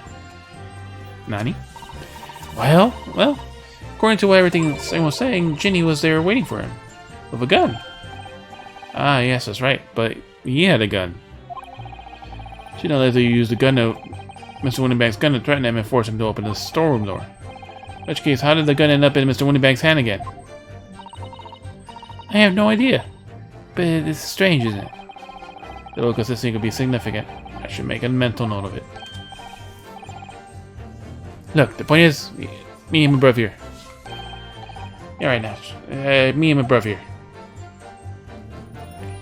So something odd in the fourth statement. Never had nothing to do with killing him. It's just what appeared, I swear. That's just what happened, I swear.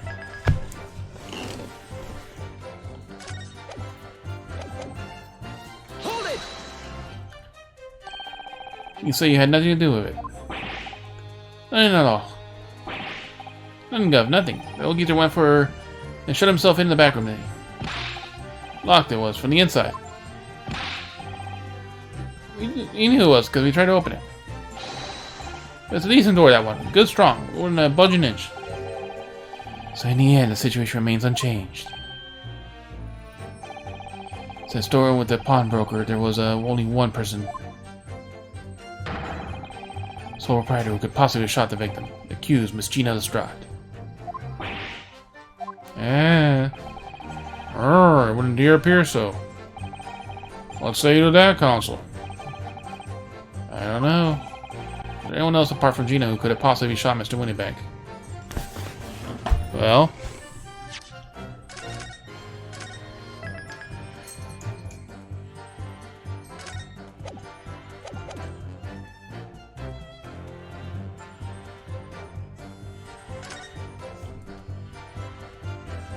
Could have been. Mr. Sulkin. Eh? What? What's to look for? From the moment you admitted that you encountered the victim face-to-face that night. Of course, this trial's changed completely. It did? Where's your point, my learned friend? The question was answered is, who could have shot Mr. Windybag? And it is believed that the defense of the defendant is not the only possible answer at all.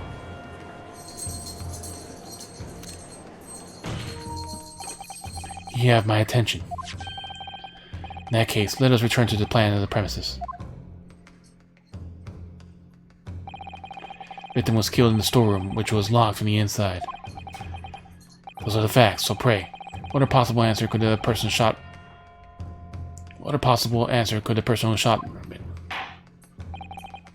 Counsel must now provide answers to the court in respect to the two conundrums. Two, my lord. Twice as many chances to be right, maybe? Indeed. Namely, from what location did the culprit shoot the victim, and furthermore, where was the victim at the time?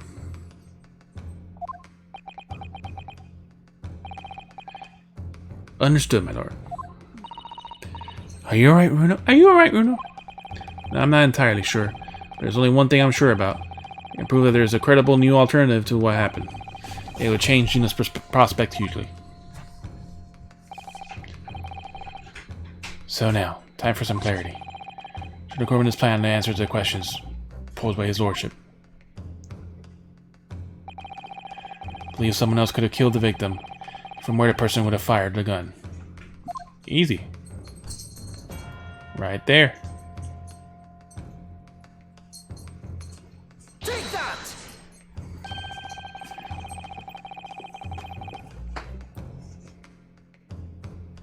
Every time the door's open.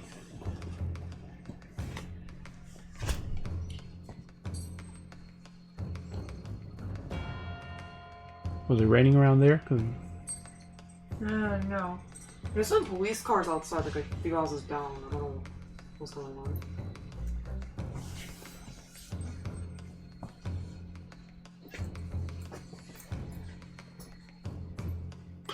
the defense believes that the culprit could have shot the victim from here. There's the door. He doesn't know about the window. And answer to the second question. Assuming the culprit fired from the location indicated. Where was the victim at the time? Here. The other side of the door. Take that! More or less. The culprit shot the victim from outside the storeroom. Continue. Continue. Mr. Windenbank died instantly from a bullet wound in his back. Looking at the stain on the blood in the storeroom floor, it doesn't appear the body was moved after death. Which tells us that he was almost certainly shot while he was in the storeroom. However, the crucial point is where the shooter was when the fatal bullet was fired. So you are adamant that the shot was fired from outside the storeroom? Well, according to Skulkin Brothers' earlier testimony, pulled a gun on him and then he legged it to the door in the back room. If Mr. Windenbank had run through the door, we have to assume that the door was open at the time. Oh. And it's at precisely that moment when the victim was fleeing for his life that the brothers have the perfect opportunity to shoot the man in the back once he was inside the storeroom.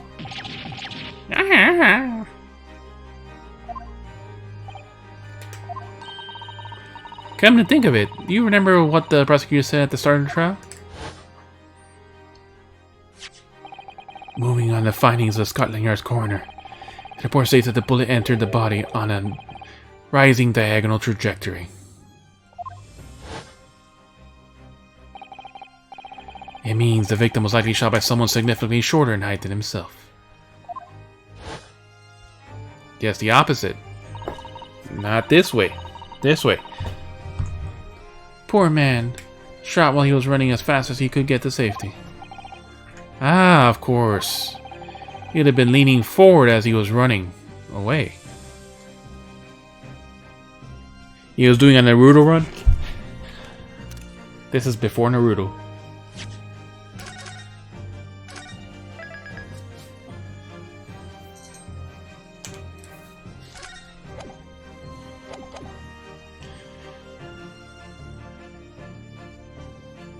He would have been leaning forward as he was running away.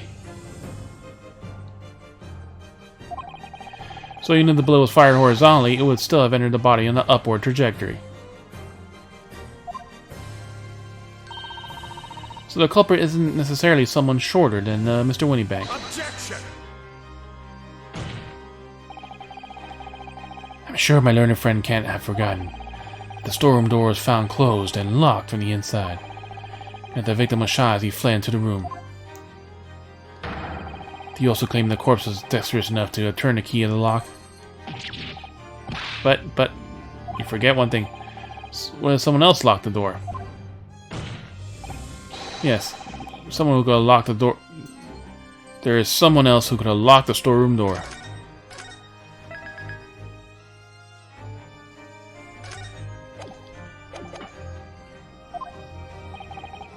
Is that so? Well then, counsel. Present your hypothesis to the court. In the scenario you described, the defense assertion is that the victim was shot from outside the courtroom. In which case, who shut and locked the door from the inside? It was Gina. Take that!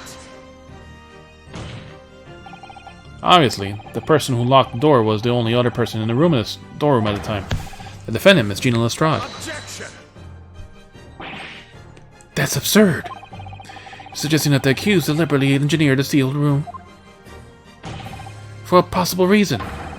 So that only serves to tighten the noose around her neck. I am inclined to agree, I must say. Well, counsel? There's a reason why I went there. Yes, that's a tricky one, that isn't it? Half-baked notions have no place in this courtroom, counsel. Remember that, please. But of course Ginny would have locked the door.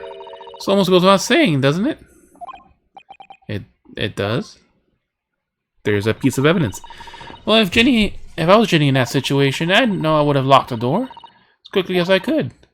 I mean, those two burglars had just fired a gun in her direction, hadn't they? Oh yes, obviously. Before the two birds arrived, Miss Lestrade and Mr. Winneback were in the storeroom together. Now, I don't know what went on between them in the time, but at some point, she just wanted to check the manuscript. That it was there. Mr. Winneback must have heard the intruders breaking into his shop and left to the storeroom.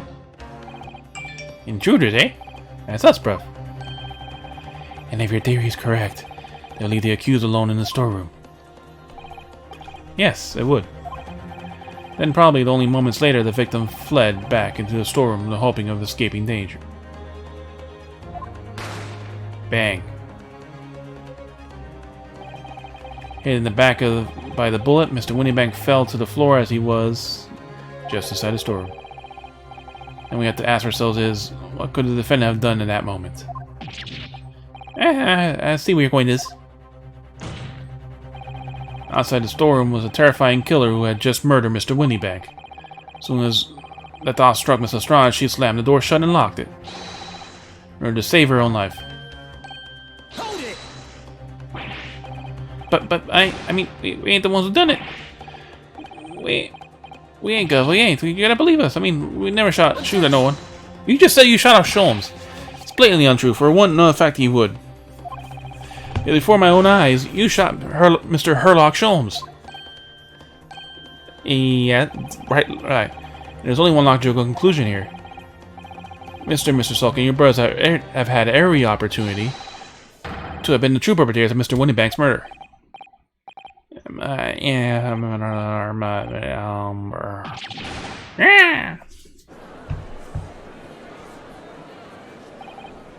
Where does this leave us? You mean to say it wasn't the pickpocket who shot the pawnbroker at all? Should have known it was those three brothers. Shaded for as the dense force. It's amazing, Bruno. All the members of the jury seem to have firmly on your side now. I know, first time ever, and probably the last. No, I think you've done it. Sure, you don't have to give a verdict of not.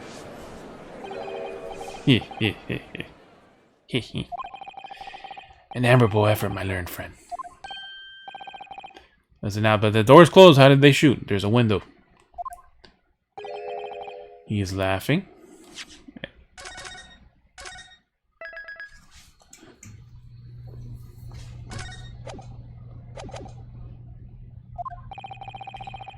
You find the situation amusing, Lord Van Zeeks. What's wrong with you, you fucking weirdo? I myself find the defense's argument most persuasive. I dare say. Such chicanery is the bread and butter of street performers in your provincial eastern nation. As such blatantly malicious conjuring tricks amount to nothing more than inexcusable pettifoggery here. What? Nani? Hypothesis you put forward so ostensibly credibly cannot and will not stand. Because, you see, contains a fatal flaw. The door, right? A fatal flaw? Do you mean to tell me you're not aware of your logic's failing? I say, Lorenzix. Yeah, the other explain this bally conjecturing trick or whatever your troops are on the ground.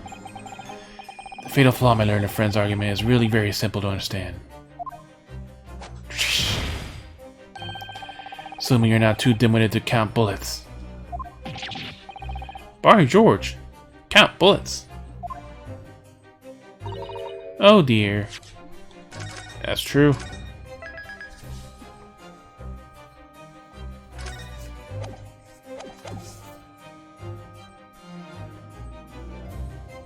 If he had his gun, he probably left his gun. They picked up his gun, shot him, and threw it inside the storeroom. He noticed then. Huh? What's everyone talking about? Counsel. Yes, sir? Tell the court how many bullets were found at the scene of the crime. 2. Two bullets. Correct. The first which hit the victim in the back, ending his life. And a second that hit struck the detective, Sherlock Holmes' arrival at the scene. Indeed. The defense presented a picture showing the damage caused by the second bullet earlier in the proceedings. The bullet which injured Mr. Sholmes appears to have passed through his body to strike the calendar.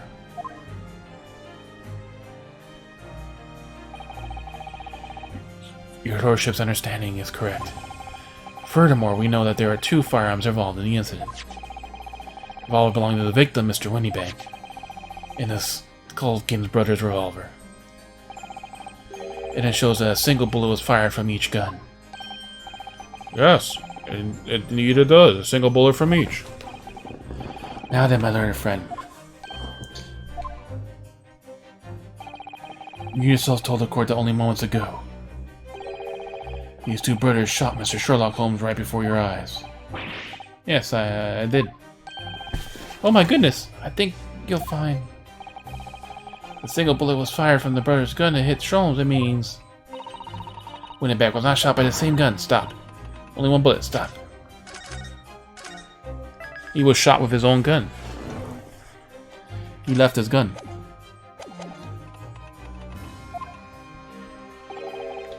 Exactly. Yes, the Nipponese street performer presented an ostensibly credible argument. However, it's never anything more than a diversionary tactic, with no hope of straightening up scrutiny. Yeah.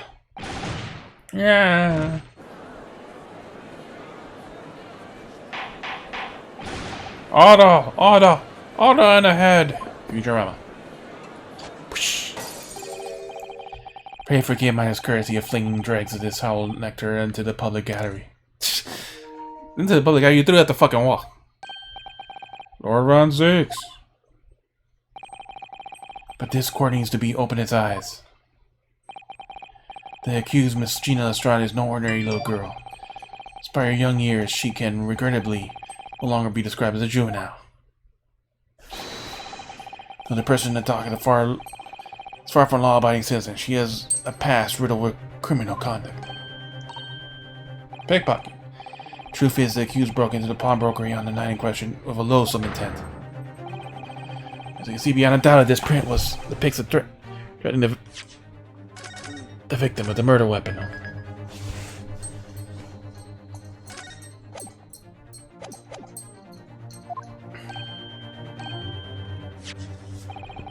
And I have here in my possession 1 more piece of evidence. Hope.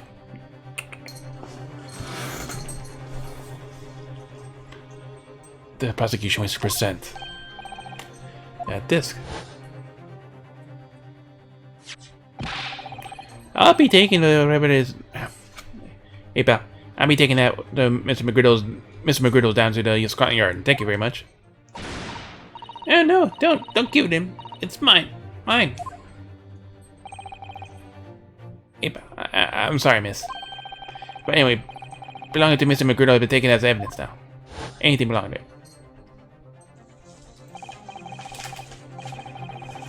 Hope you're gonna fall. Please get off of there. Yes, I'm music about this, Mr. McGriddle's music box. Disc. The very day before the evil murder of Mr. Winnybag, accused attempted to make off the article. Clearly doesn't belong to her. And with none of the subtlety of pickpocketing, I guess, but brute force and blatant impudence. Hope.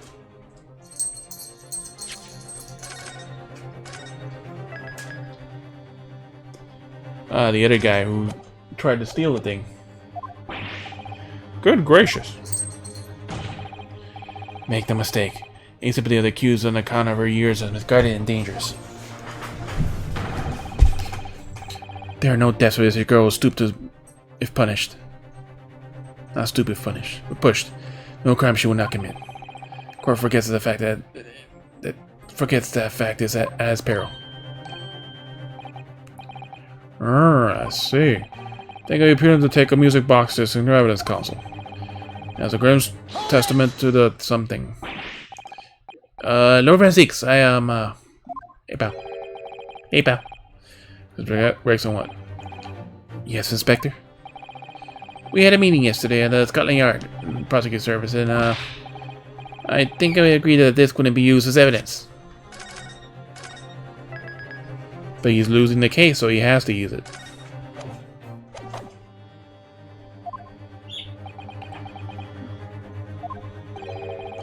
What's this all about? Why is the inspector acting strangely?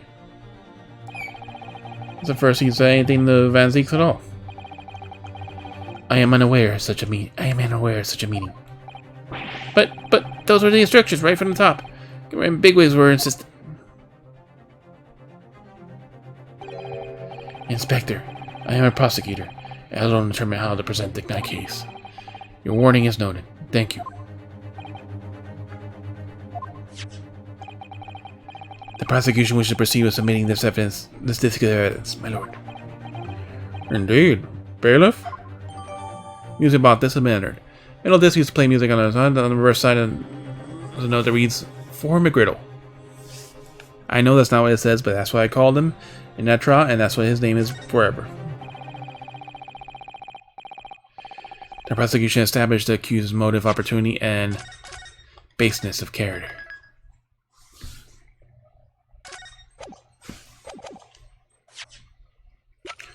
Well, we might as well take a look at it.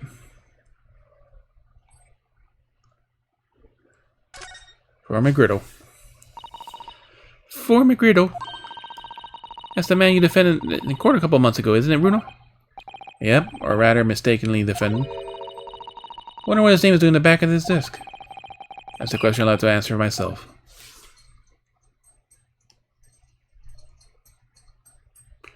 Bloodstain of that man. Oh, Bruno, look. This is blood. This is blood. Yep, you're right. Just a small smear, but it's definitely blood.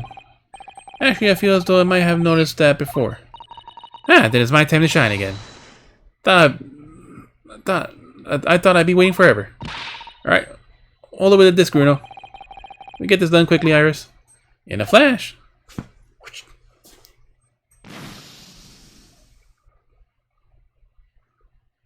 Black. Yellow or green. Ooh, lovely bright shade again. Wait, that color. What is it? It's just that green. It's not the first time we've seen that color, is it? Blessing samples added. Hope. Hope down. Use about this color green. Well, this is Sholmes' blood.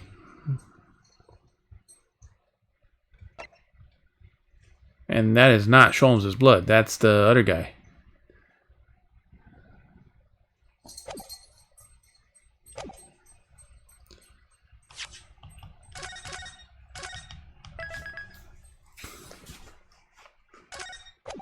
Mr. Eggs Benedict. The prosecution established the accused's motive, opportunity, and baseness of character. There is nothing more to add. Now the defense can call witness. Ladies and gentlemen of the jury, I await your informed decisions and rest my case. I don't believe it. He has all his evidence. If I had the jury on my side for once, for all of 5 minutes. Oh dear, it wasn't even for 5 minutes, Bruno. My lord. Wonder if I might say something at this point. Proceed, Mr. Foreman. Just tell me about a bit for a fog up and all. The truth be told is, all of a sudden, the answer's probably obvious in front of me, my man. There's only one thing for it. Oh no. Very well. The court will hear from the jury. Ladies and gentlemen, do you present your leanings to the defendant's culpabilities? Guilty. Guilty. Guilty. Voiced again. Guilty. Guilty. Guilty. He slammed his head again.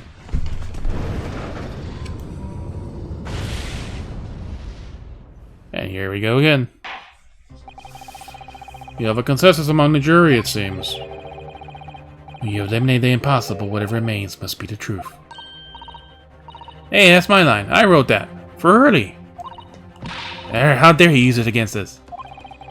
Don't worry, Iris. I don't think we'll finish yet. There's still more to this case than we realize. There must be, because there's one thing I'm absolutely certain of. That Gina didn't shoot Mr. Winniebank. That's beyond any doubt. Very well. We will proceed with the second summation examination of the day. Mr. Foreman, are you and the other jurors ready? Gary Leb Squadron is primed and ready for action, sir. Very good. So, ladies and gentlemen of the jury, you will each explain on what grounds you have now determined the defendant to be guilty.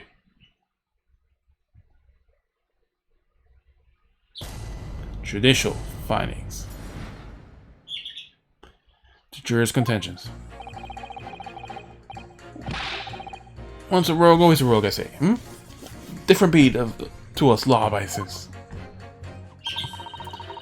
As only 2 bullets were found on the scene, I would say the whole case is done and dusted.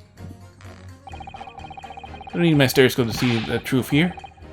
Every which way you look at it, it was the pickpocket.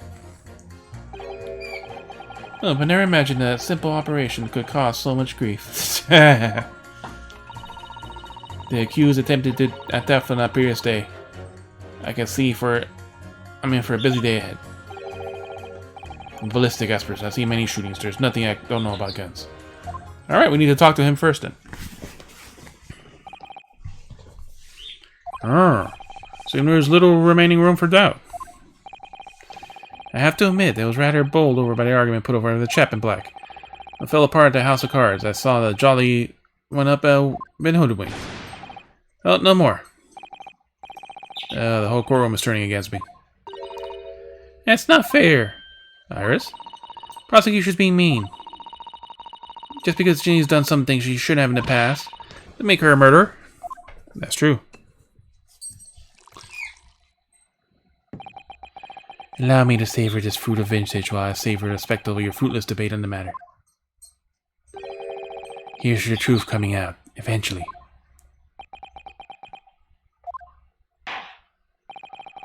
That's enough preamble. Counsel, proceed with the summation examination. Psh. Yes, my lord.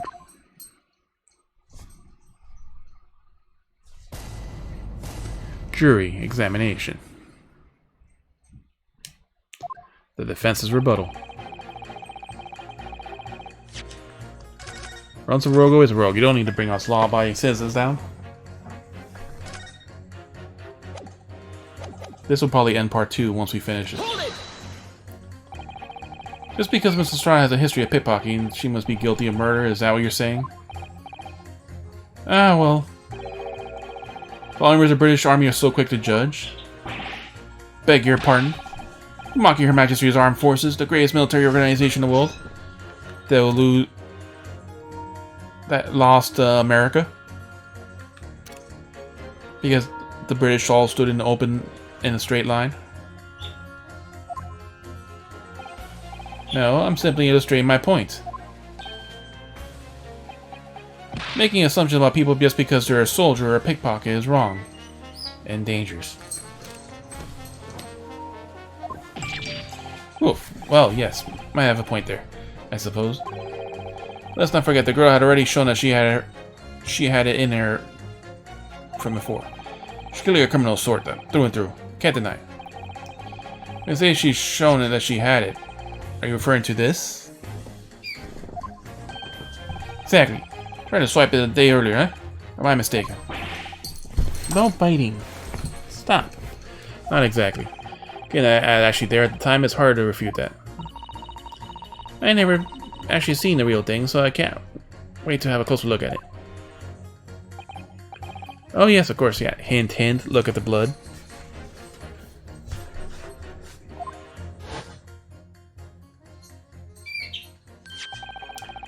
So Mr. Sholm uses caramel bars to make a copy of this, didn't he?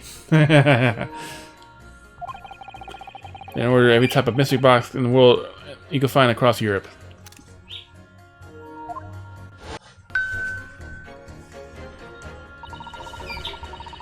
We still don't know if the tune it plays though, do we?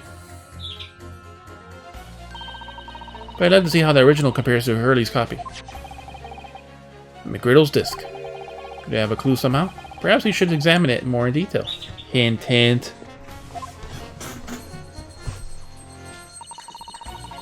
So only 2 bullets were found in the scene. I would say the whole case is done and dusted. Hold it! Is the number of bullets as you convinced? 2 bullets were fired, and the 2 guns were fired at that have been examined by the police. When the parlor maid asked how many were invited to dinner, I always tell her to count by the table settings. That's logical, I suppose. Although, yes. Sometimes after dining, crockery does go missing. 1 or 2 guests rather like the fine china. Is your employer dine with thieves?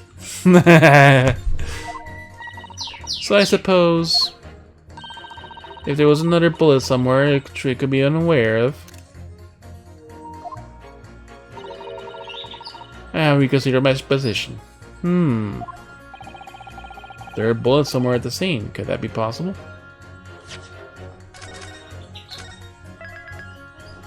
We can't prove that. Not right now.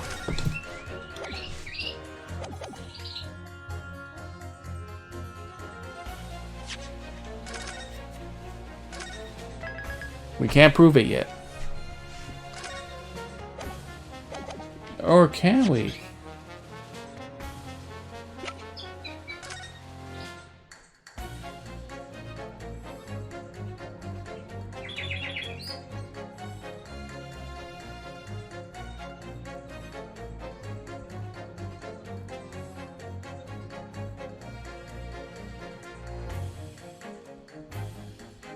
I would say there's no bullet-looking hole here.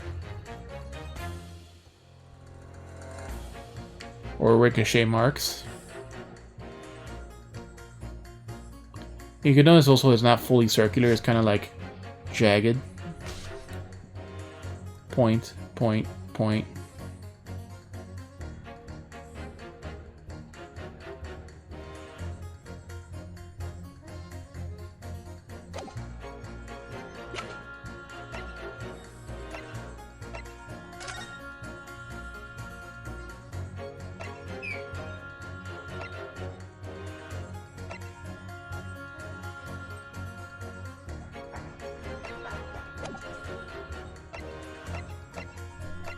Alright.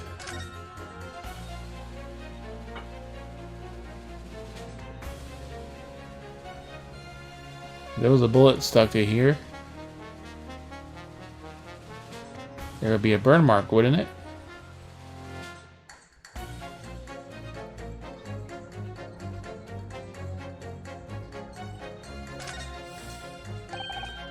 The Hounds of the Bakerville. That's right, I used my daddy's notes to write it. It's a great story. Why Hurley forbid me from publishing it? That's strange, isn't it? What's the problem with the title? Show the family friend who name of some sort of it? Well, it doesn't quite have the same ring to it, but I could change it to the Hound of the Naruhodos. Fairly sure Mr. Sholmes is a friend of someone who has a name too.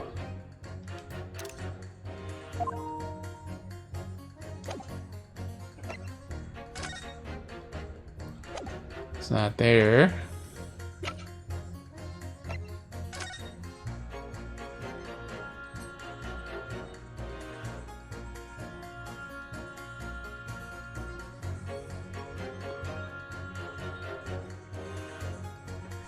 Could the bullet still be in his body?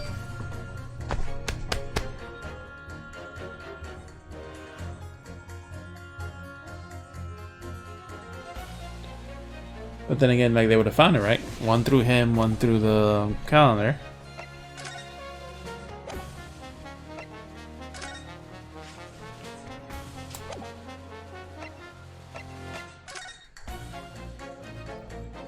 Yeah, we should give the guns to the Mr. Firearm expert.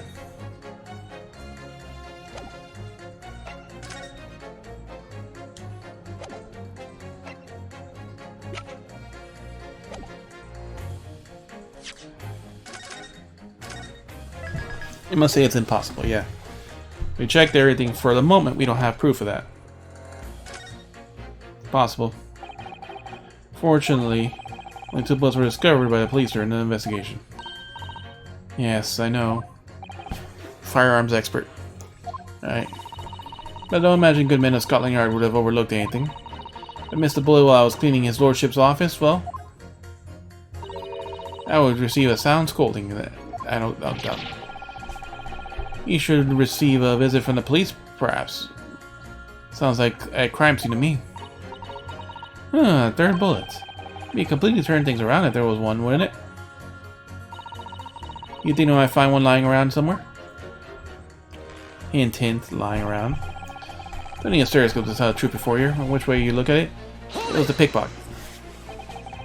So if I understood correctly, you need 2 pictures. One left eye, one right at different angles. Exactly. Then you got to see the scene for 3 dimensions. Like this. So to have 2 bullets, I suppose you can see anything useful with them. And I think you'll find no matter how much you squint, the truth of the situation looks pretty much the same. Only one person could have shot the victim, and that's the girl in the dock. How can you be so sure of that? Think about it. The Skulking brothers have shot the great detective, didn't they?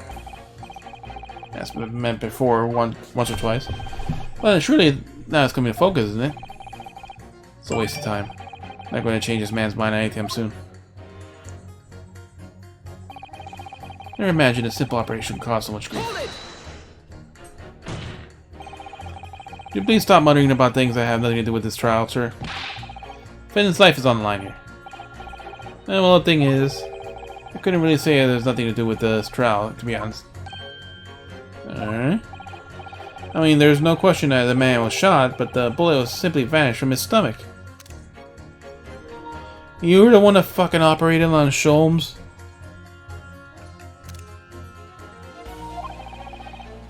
Quite inexplicably, don't you think?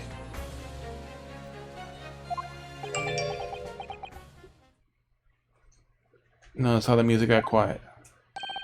I almost don't want to ask, but this surgery you've been muttering about all this time, you were operating on... Herlock Sholmes. What was that fellow's name now? Herlock? No. Hairlock? That's why he hasn't woken up. Herlock Sholmes by any chance?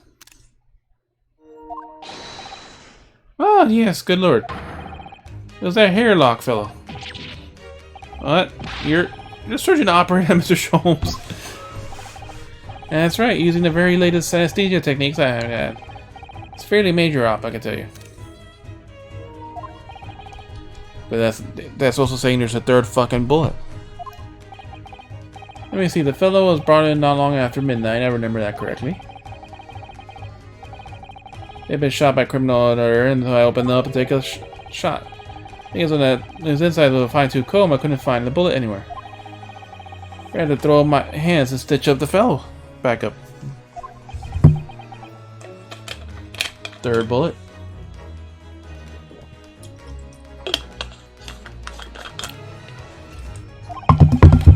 I hate to say the obvious, but yes. Surely that's because the bullet is still at the scene of the shooting.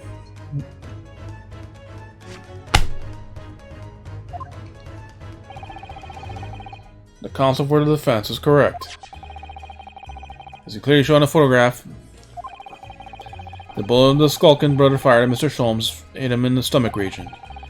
To his body and lodged in the shop wall or the calendar hanging by the door. I think you'll find it quite simple just considering the problem three-dimensionally. Ah, who do you think I am, son? Well, juror number 4 is about the best I can do. As soon as I saw the wound in the man's stomach, I flipped him over. Like a pancake? Are you saying that you checked his back?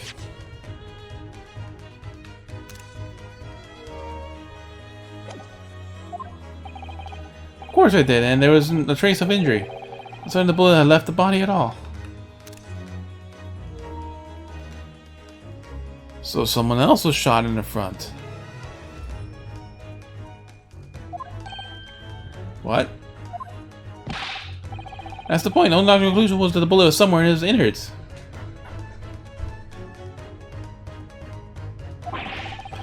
This is exactly why I'm so upset about slicing him up. But I'm still none the wiser even now. How many times do I have to say it? Please explain how it happened. I'll solve the mystery. It's almost as much a mystery as how this jury is put together. I definitely like these notifications being put together.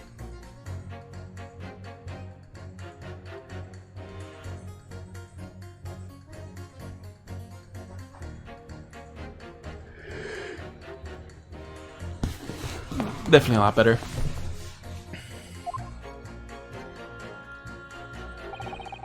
Let's see where the bullet ended up is infuriating. Where's an expert when you need one? Number 6.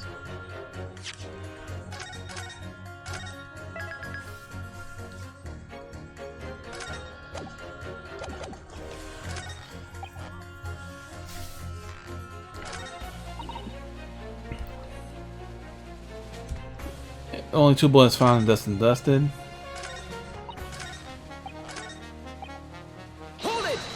Where's the expert when you need one? So Sholmes' surgeon is on the jury.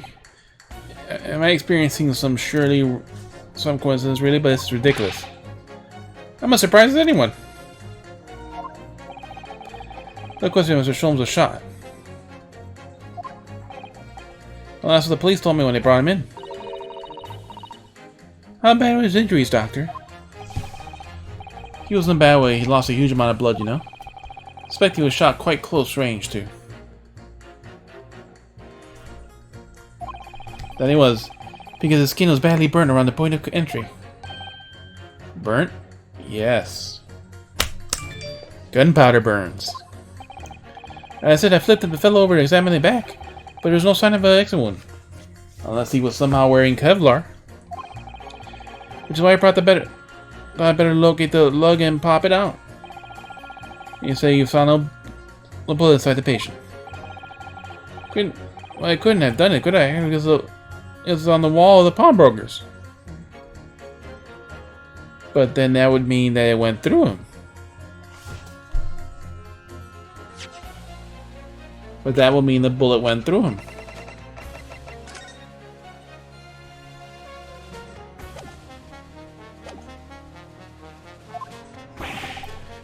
How'd it get there? I need someone to solve this mystery before it drives me insanity. If only there were a bullets expert who could help me, even if he looked extremely untrustworthy. Hint, hint. Hint, hint. Juror number 6.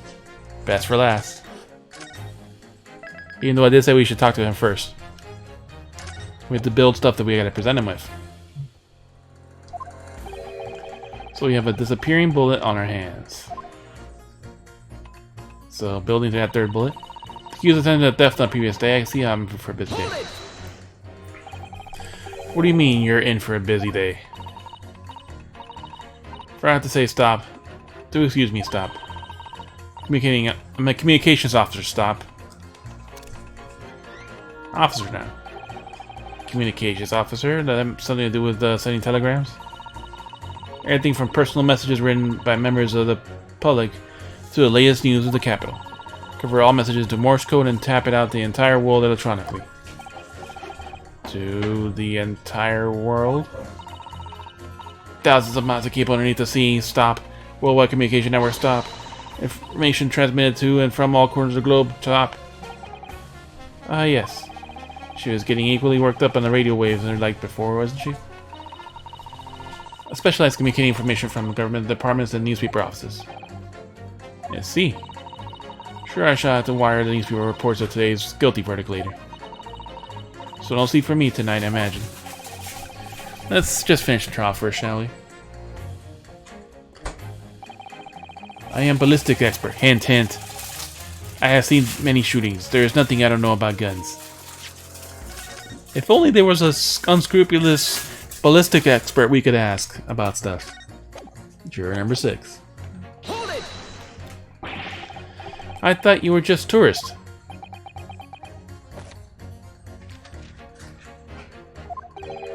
Good day. I am visiting London for sightseeing. Would like to take bus to Crystal Tower, please.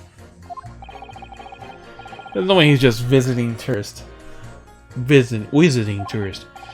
So you're a ballistics expert. Who knew? I have much experience with guns. Ah. I have lived through many, how do you say, extreme violent bath of, bloodbaths. Ah, extreme violent bloodbaths, perhaps. Says the 10-year-old. Ah, those. Extremely violent bloodbaths. English is very difficult tongue. Considering the sort of people you associate with, I'm surprised you still have a tongue. Anyway, if you have questions about bullets and guns, you ask me. There's nothing I do not know. Mystery I cannot solve. Very confident in his knowledge of guns. That's for sure. But if possible, please, only in Russian language.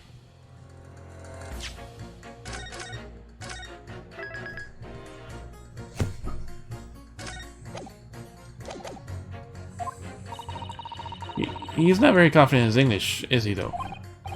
No, we should bear that in mind. He's a man for a mystery about guns or bullets. Hint, hint. At least he's managed to convince everyone. When you have eliminated the impossible, he said, but he hasn't.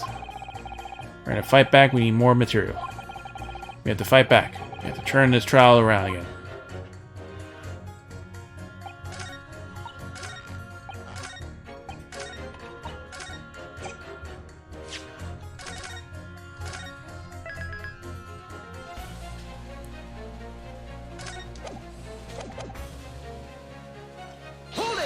So, I thought, no.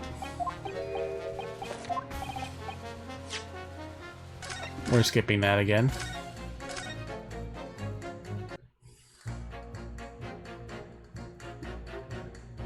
So we can't,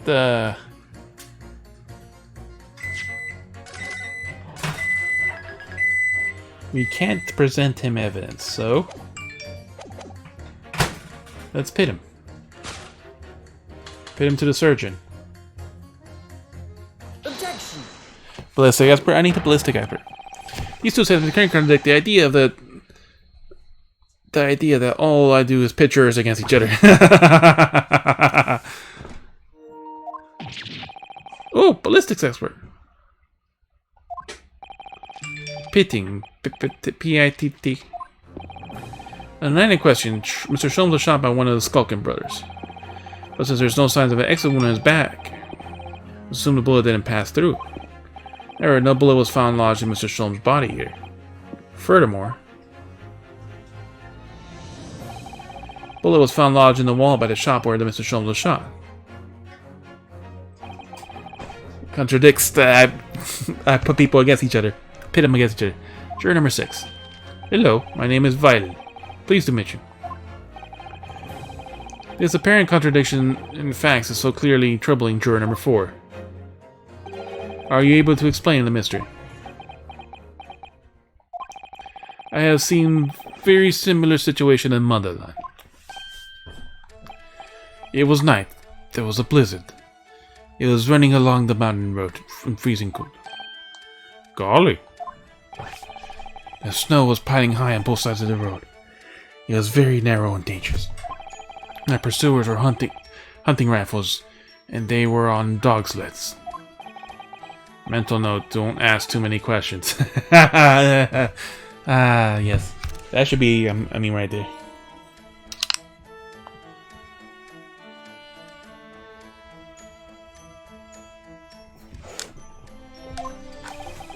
I was shot from behind. I fell into snow. Essentially, was very similar to what I hear today from the doctor. They could not find bullet in my body. No sign of, how do you say, exit. Then, where did the bullet go? Bullet never hit me. Well, if it never hit you, then why'd you fall down? Ricochet. Ricochet. Bullet hit the frozen wall of ice very close to my side. What? One small piece, very sharp, broke away from lump and ice and pierced my body. It made a deep wound that looks like bullet wound. Good gracious. Bullet fragments. He's saying ricochet. Of course, piece of ice quickly melted inside, and that is solution of mystery of disappearing bullets.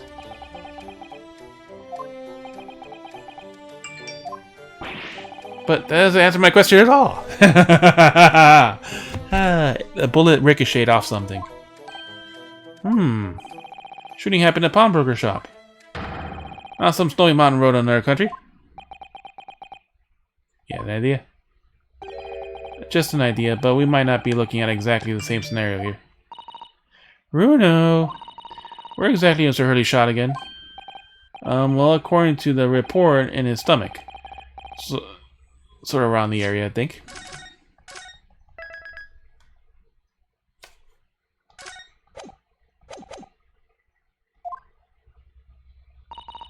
Well, that's precisely where he is always wearing a little pouch on his belt.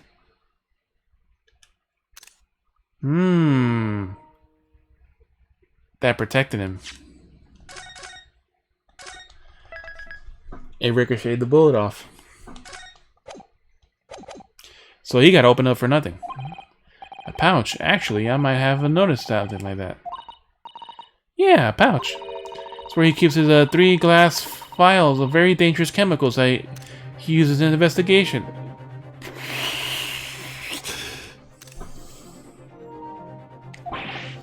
What?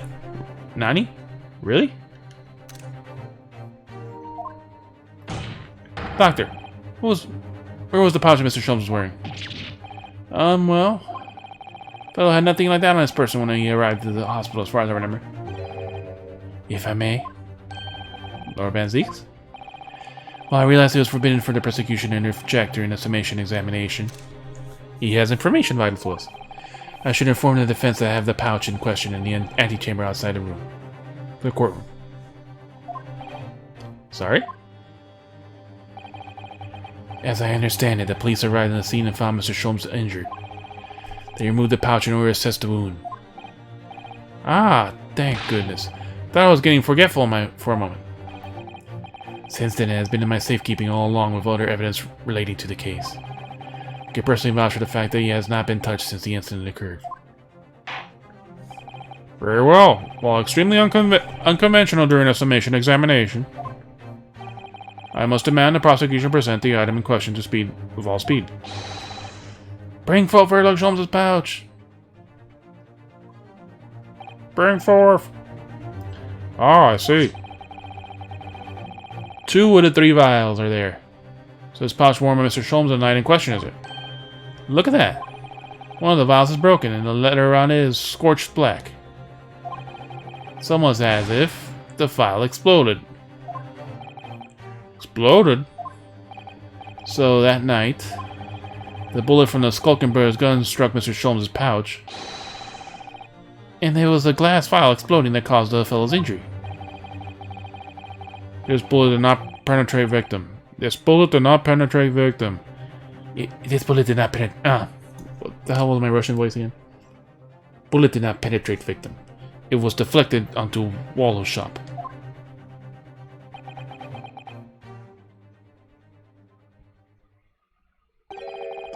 A delightful complex aroma. For all it appear one mystery has been solved at least. though it has no bearing on the truth of this case. The bludgeoning and burgling burglars shot the detective, and the accused shot the pawnbroker. Pertinent facts of the case remain unaltered. Does it, though? But at least the mystery has been solved, so let me sleep easy tonight. Thank you, young man. Thank you very much. Thank you very much. I can help.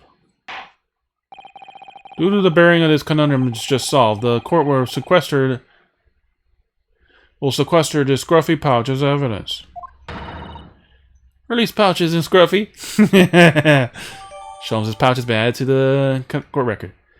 Sholmes wearing it around the waist at the time and shooting. One of the files is smashed there and scorch marks around it.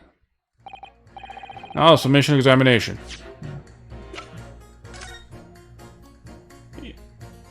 Yep. Bink. Psh.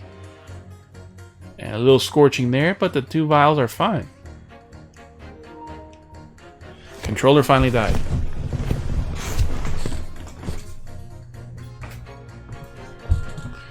Controller 1. 2 moves up. 3 off the charging rack, and 4 goes to charge.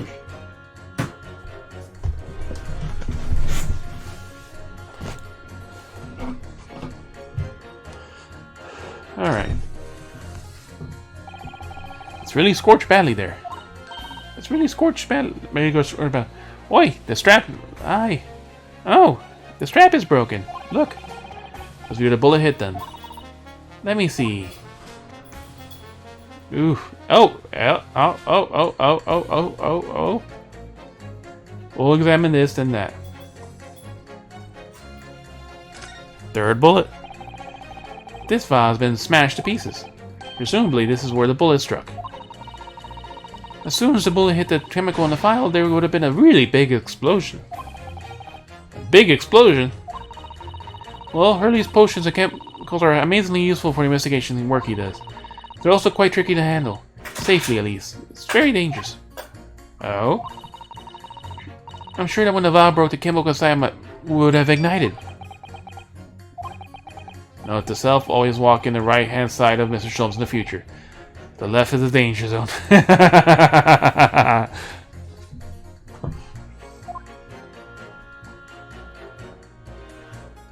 Let's examine the other ones. These glass vials are used for Hurley's homemade potions. Homemade? Yes, like a fingertip printing powder to show people who touch things. A scent amplifying solution to intense smell a lingering object. That's amazing. They're all very easy to use, and there's just one thing that they have to be careful of. They're all very flammable. It shows a walking bomb. Either he's passionate about finding the truth, or just oblivious to the dangers.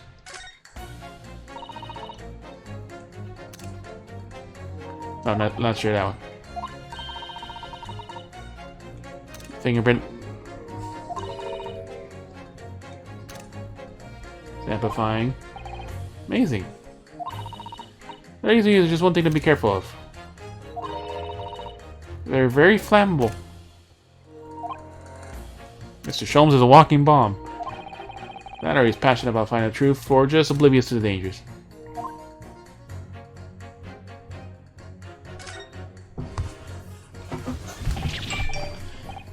Oh, the Iris, look! Behind where the broken vial is. You see? Oh, that's the skull composed bullet. A stroke of luck, it hit his pouch. It's an amazing discovery. Which means this is where the 3 bullets fired the Winnie Bank at night. We found exactly what the juror was talking about. Third bullet. Time to press that juror again, I think. The third bullet. Projectile is lodged in Mr. Sholmes' pouch. It caused a vial to explode and injured Mr. Sholmes.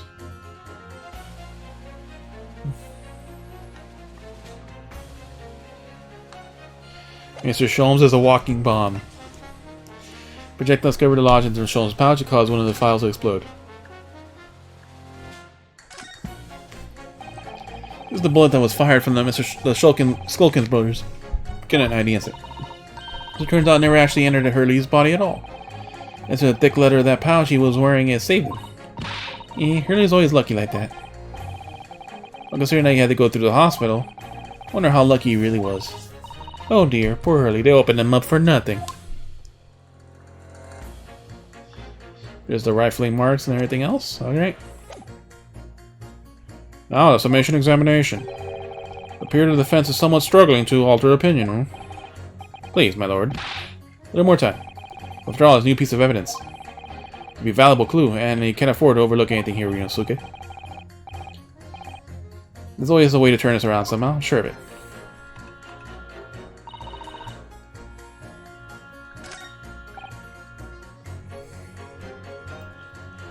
Guess you get the bullet.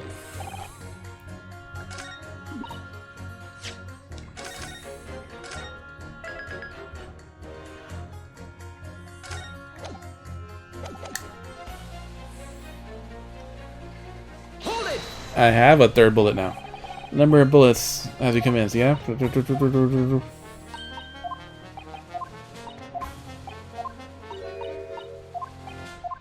Stuff goes missing. If there's another bullet. Can it be possible? I can prove it. Allow me to show you then the third bullet.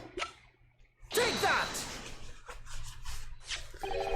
Here it is. I discovered it just now. Yes, on the 9 question of Winnie Bank's pawnbrokery, another bullet was fired. Hold it! What is this new trickery? You Nipponese conjurer. You Nipponese conjurer. What is this trickery, you Nipponese conjurer? Where'd you find that bullet? It was lodged in Mr. Sholmes' pouch. What? What? This pouch was removed from around Mr. Sholmes' waist before he was taken to hospital. Since then, it has been touched by no one. Do you mean to say the shot fired by Mr. Shulkin's brother that night? Yes, as your lordship has surmised, it hit this pouch. But that makes no sense whatsoever. We know the whereabouts of the bullet fired at Mr. Sholmes. Clearly it's visible in the photographic print. Ah. 2 guns fired at the scene have already been submitted to the evidence record of evidence. Yes. Think of Mr. Winnebank and the belonging to the Skulkin brothers. Examining both guns revealed that only one single bullet had been fired from each. But that must mean... Yep. That's right. We know that there's a 9 question. 3 bullets were fired. However, only 2 bullets were fired from the guns recovered on the scene. Until this incontrovertible inconsistency is somehow explained, we cannot and must not pass judgment. It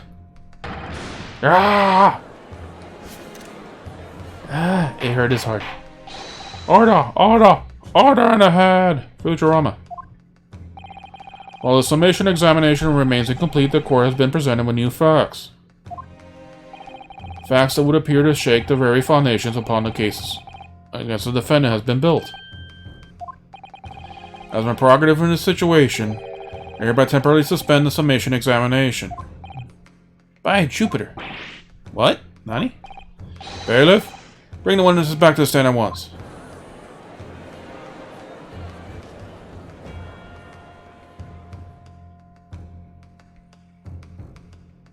They each had a gun.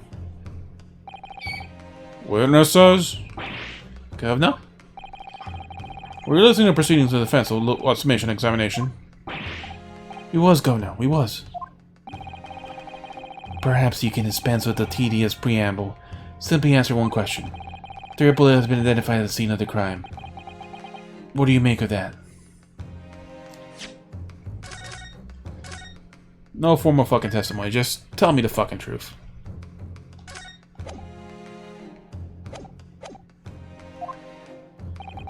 Make of it, Gov? Don't make anything of it. I can't help it. Is it one of yours? Go, not a chance. Is this case... Is it one of yours? In that case, did you have an accomplice? Hey, what? Never. The Skulkin brothers never work alone. Always work alone. Just the 2 of us. The trademark. You just said it was 3 of you fuckers. Now there's only 2. How soon we forget poor Sulky. Only 2 of the bullets from the crime scene originated from the firearms we have in evidence. The 3rd bullet was fired from another gun. Where is it? Lummy, that's the head scratcher. Counsel for the defense. Yes? I should like to hear your thoughts regarding this new developments.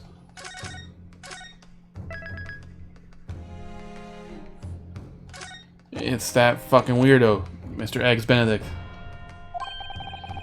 The 3rd bullet, and a mysterious missing firearm from where it came from.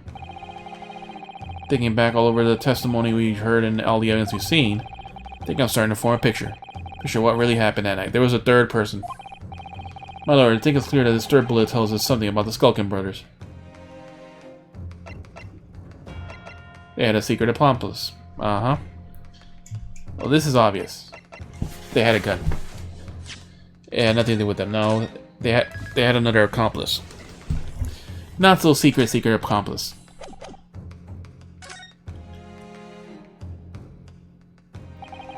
On the night of the Winniebank's pawnbrokery, the brothers must have been working with a 3rd man. The witnesses are clearly doing their best to cover up the existence of this accomplice. But all evidence points to the fact that there was someone else present, carrying a gun. Objection!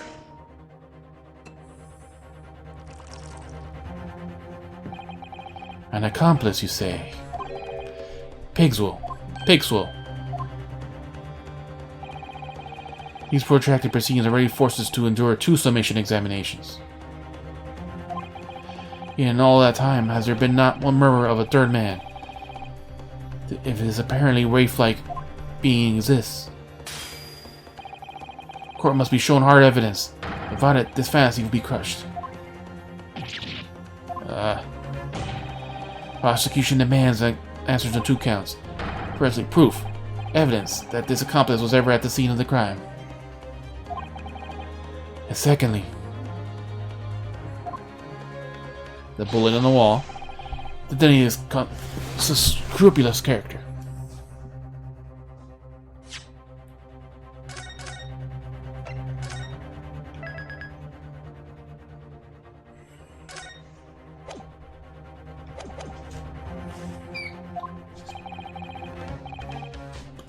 Skulkins are lying, I know that. But how can I ascertain the identity of the person they're hiding? Hint, hint. Green. We know who did this, so we know whose blood this is.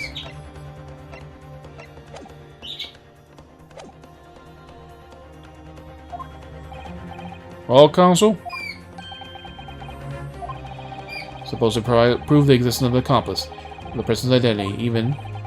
In response to prosecution's demands, my lord, the defense is ready to present answers. The defense is ready. I believe I can prove all the answers to the prosecution's demands. So, my Nepalese friend, despite the swimming eyes, you seem to think you have something to say.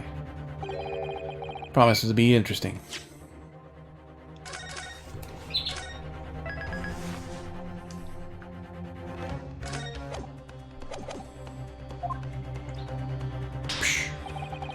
Push forward now, there's no other option. Use every single piece of evidence available to me, and it will make a difference.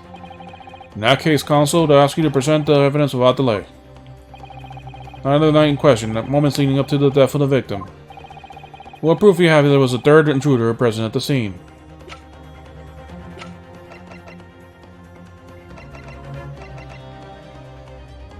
Take that! The bullet on the wall. It's right here. This portfolio. By Jove, that portfolio again, is it? Do you expect the court to rifle through your papers? Just be more specific. Okay, one of these blood samples proves the presence of a 3rd intruder. Well, which one is it?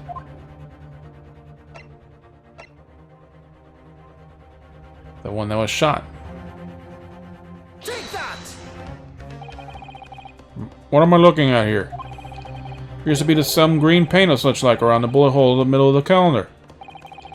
That's a bloodstain, my lord. Bloodstain? Green blood? Curious even for you. Is it clear to understand that the intruder was some unhuman creature? It's something developed by Herlock Sholmes, Mr. Herlock Sholmes. Oh, by the great detective. You invention! Stop! Not yet in the story. Stop! It's this, you see. Doesn't have a name yet, though. The fogger sprays a chemical that reacts with the different elements of people's blood to change its color. Different elements of people's blood? Yes, everyone's blood is slightly different, you see, because it's made up of different elements. By seeing the color it changes, so you can tell in a flash whose blood it is. Oh, that brings a whole new dimension into looking at the blood.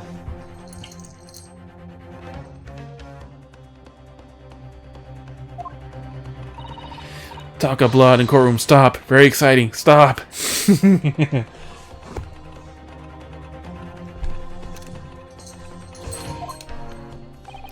And as an example, this one here shows the victim, Mr. Winniebank. Ah, striking blue. Yes, you see, the green color of the bloodstain on the calendar shows that someone was shot in the main part of the shop. Now hold your fire there, young man. It could be an unrelated incident, couldn't it? No, it's not unrelated. Same day. The date shown on the calendar is the date on which the incident Mr. Winniebank was killed. By golly! Therefore, we can assume that whoever was shot on the same day. So whose blood is it? Well, Mr. Skulk and Brother Stan don't appear to be suffering any gunshot injuries. Which means it must be a blood from someone else. The third intruder, in fact.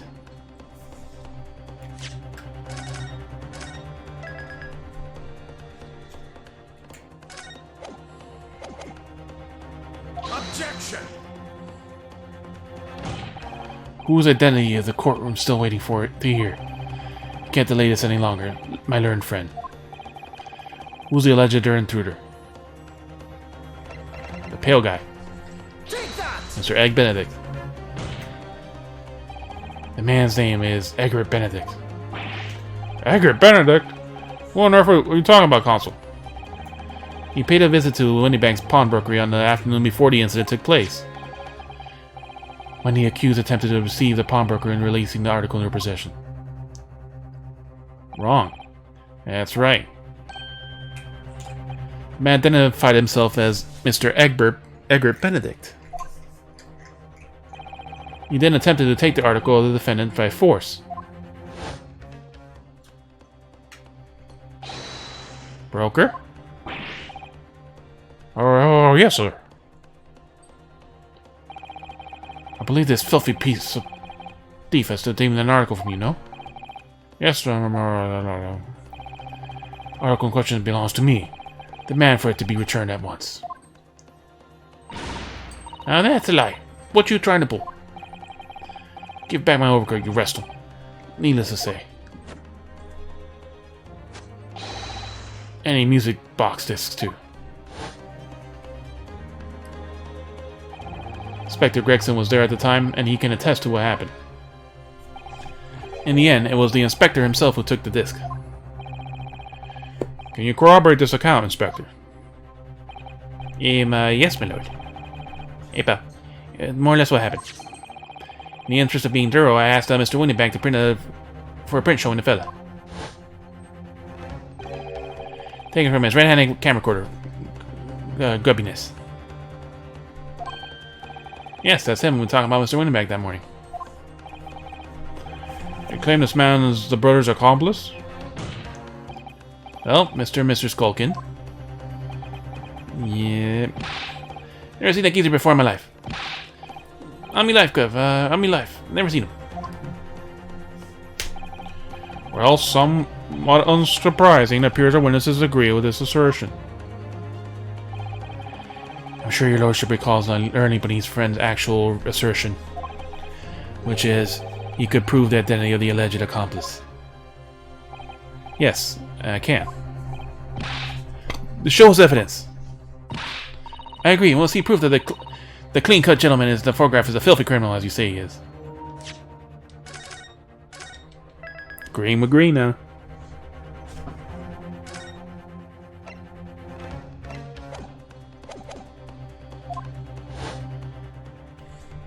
And this should probably end part 2, which...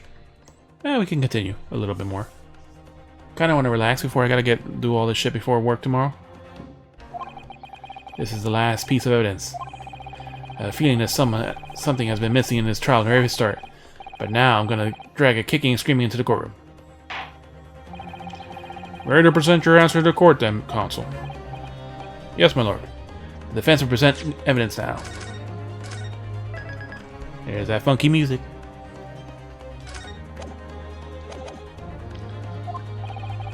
Proof that the man in the picture was, in fact, the person who was struck by the third bullet. And again, Take that! proof is right here in his portfolio. Again. Good gracious, counsel. Does that portfolio contain an answer to every question posed? I see you share my interest in claret colored liquids, my Nipponese friend, but enough. The court demands to see further evidence. Which blood sample proves the man identified was the one shot by the third bullet in the scene of the crime? Take that!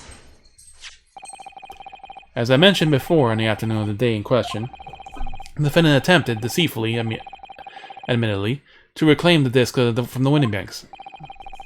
Which is when the aforementioned Egbert Benedict appeared on the scene, I believe. This man also attempted to purloin the article in the defendant's possession, though. That's correct, my lord. I'm a civils president at the time. I was following this minor incident. It was following this that a minor incident occurred. But of course, sir, here's the disc here for you.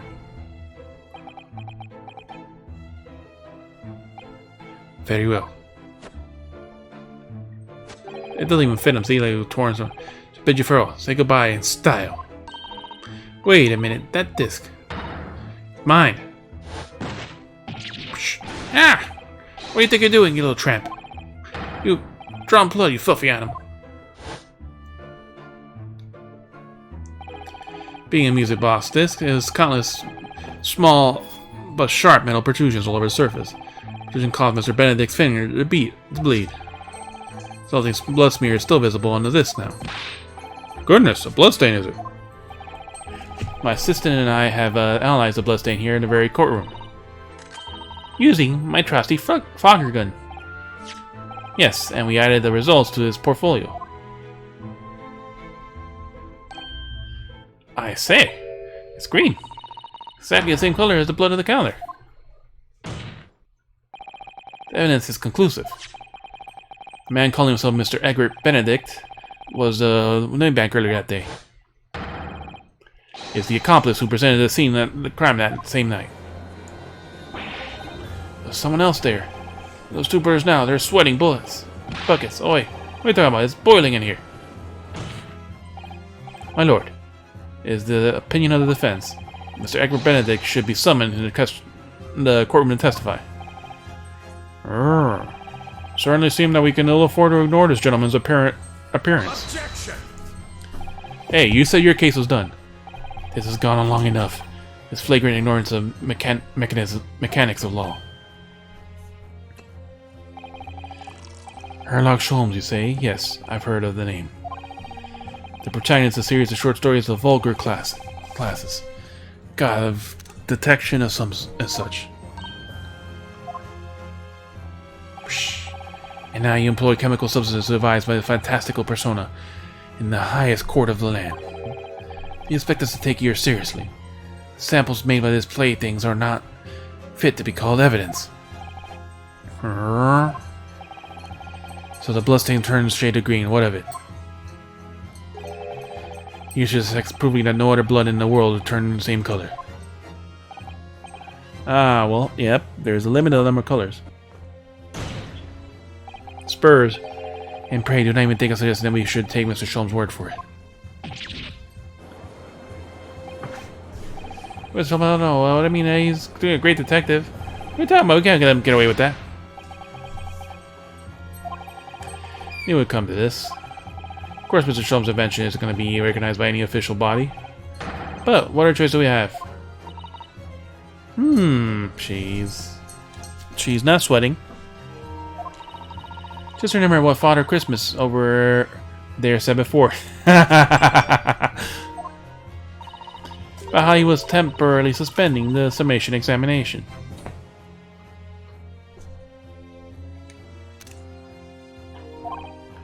Ah, in other words...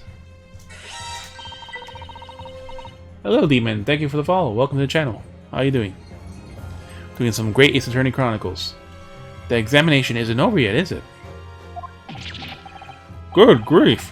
What did you just say, young girl? Yep, Father Christmas. In a summation examination, the decision as to whether or not the trial continues is in the hands of the 6 jurors, isn't it? So the way I see it is, it doesn't matter what certain people think of Hurley's invention. At least, not for now. Yep, she's right. Young lady, you have quite a devious mind. It really comes down to just one thing. Whether these ladies and gentlemen of the jury are convinced by what you say, Runo. Is that about right? Would you say, or did I misunderstand something? What's up, Pope? What are you looking for? Unbelievable. Mr. Sholmes' partner is a force to be reckoned with. Mr. Herlock Sholmes. Iris Wilson. Sharpshooter. Mm-hmm. Not Watson. Wilson. After that shrewd precis of the situation from an entirely unexpected source, it must be acknowledged that the previous summation examination has yet to reach its conclusion. This is absurd. Ladies and gentlemen of the jury, the court now looks to you for the final leadings in the matter. As proud citizens of Her Majesty's Britain, I'm sure you'll come to a fair and just conclusions. So then, state your final decisions in turn, please. Not guilty. Not guilty. Not guilty. Guilty. Guilty. 4 out of 6 again. Not guilty.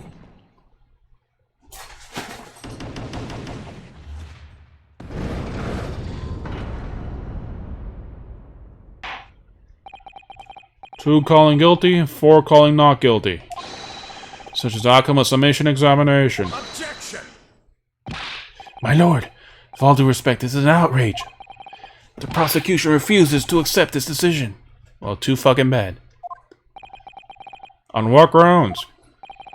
If these jurors are persuaded by some half-baked concoction devised by the pretender to real police work, then they are plain too ignorant to be trusted with the judgment of anyone else's guilt. I'm sorry, Lord Van Zieks. Hello, Renee Sargent. Welcome to the channel. Thank you for the follow. How are you doing today? I'm at Federico, or FJ for short. We're doing some Great Ace Attorney Chronicles. Enjoy the voice acting. I have maybe an hour left, but I might finish sooner. I'm sorry, Lord Van Zieks, but the outcome of the summation examination cannot be ignored. This trial will continue. And you already rested your case, you son of a bitch.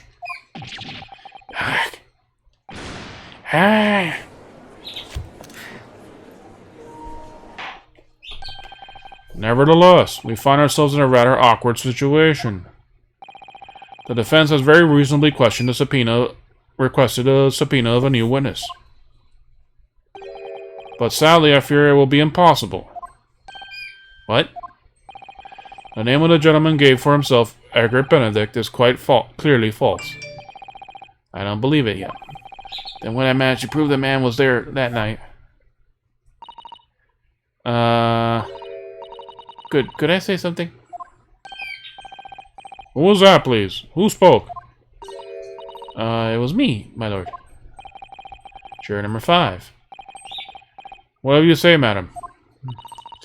It's possible, Inspector. Eh? Me, madam? I wonder if you might show your photographic pin to me again. The one the gentleman has shown. Ah, right, yes. Here. This one you mean? Of Mr. Benedict? She knows who it is. Yes. There's no doubt in my mind. Juror number 5, you don't mean to say... You know this man. Yes, I know him. What? No. Good gracious. Everyone's shocked. Order! Order! Order on ahead! I'll never let that Futurama joke die. Juror number 5. How on earth? Communications officer, stop. As you can clearly see.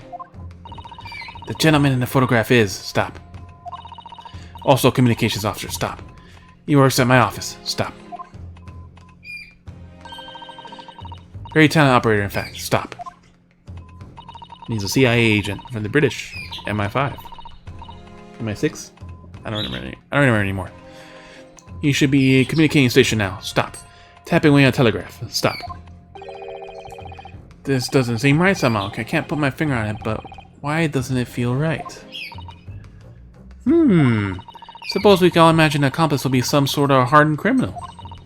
It's a big unexpected to find out he's just a respectable everyday job, which whatever he gets up to at night. Yes, I suppose that's it. Suppose that's why I feel something was wrong. The gentleman is at London's communication station. We should be able to subpoena him within an hour. Lord Van Zeeks, if you please. Yes, my lord. Make the necessary arrangements with all haste. As you lordship is. The court is in recess for 1 hour. When the new witness arrives, we shall reconvene to hear the gentleman's testimony. And then part 3 will begin. I think that's a good that's a good stopping point. Inspector Gregson, Yes, my lord? I should like to hear from you specifically about events in the pawnbroker in the day in question. Come to my chambers during the recess. Yes, my lord. Yes, sir, my lord. Very well. Court is adjourned until 1:40 p.m. We started at 10 a.m. That's part 2. We still have 2 more parts in this case. It's a very long case.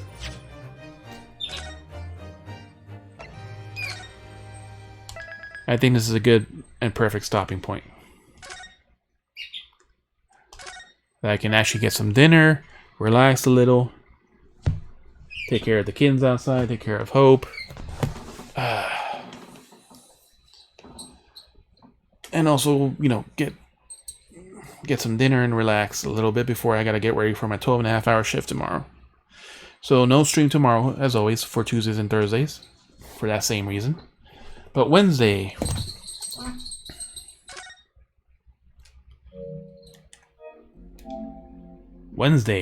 you get to start with Kenna.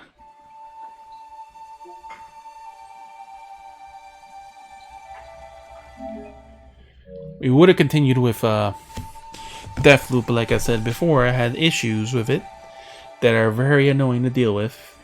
And until they get patched and fixed,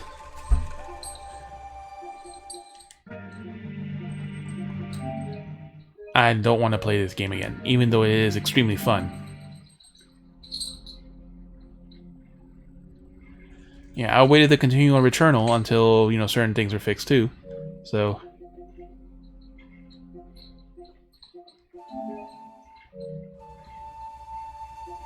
Kenna Bridge of Spirits, which will be out at midnight tonight on Tuesday. But like I said, since I'm working, we will play this on Wednesday. I have to get back from my sister and her classes and do some grocery shopping, but by 4:30 or 5:30 we should hopefully get on Eastern Time, US. Alright, so thank you all for coming in, hanging out, lurking. Hope you have a good night. Thank you, Damon and Renee, for coming in for the follows, and everyone else that was lurking in the background. Don't forget to check out my socials so you can stay up to date on stream changes and read the random stuff I post. Hope you have a good night, and let's see if there's anyone on to raid.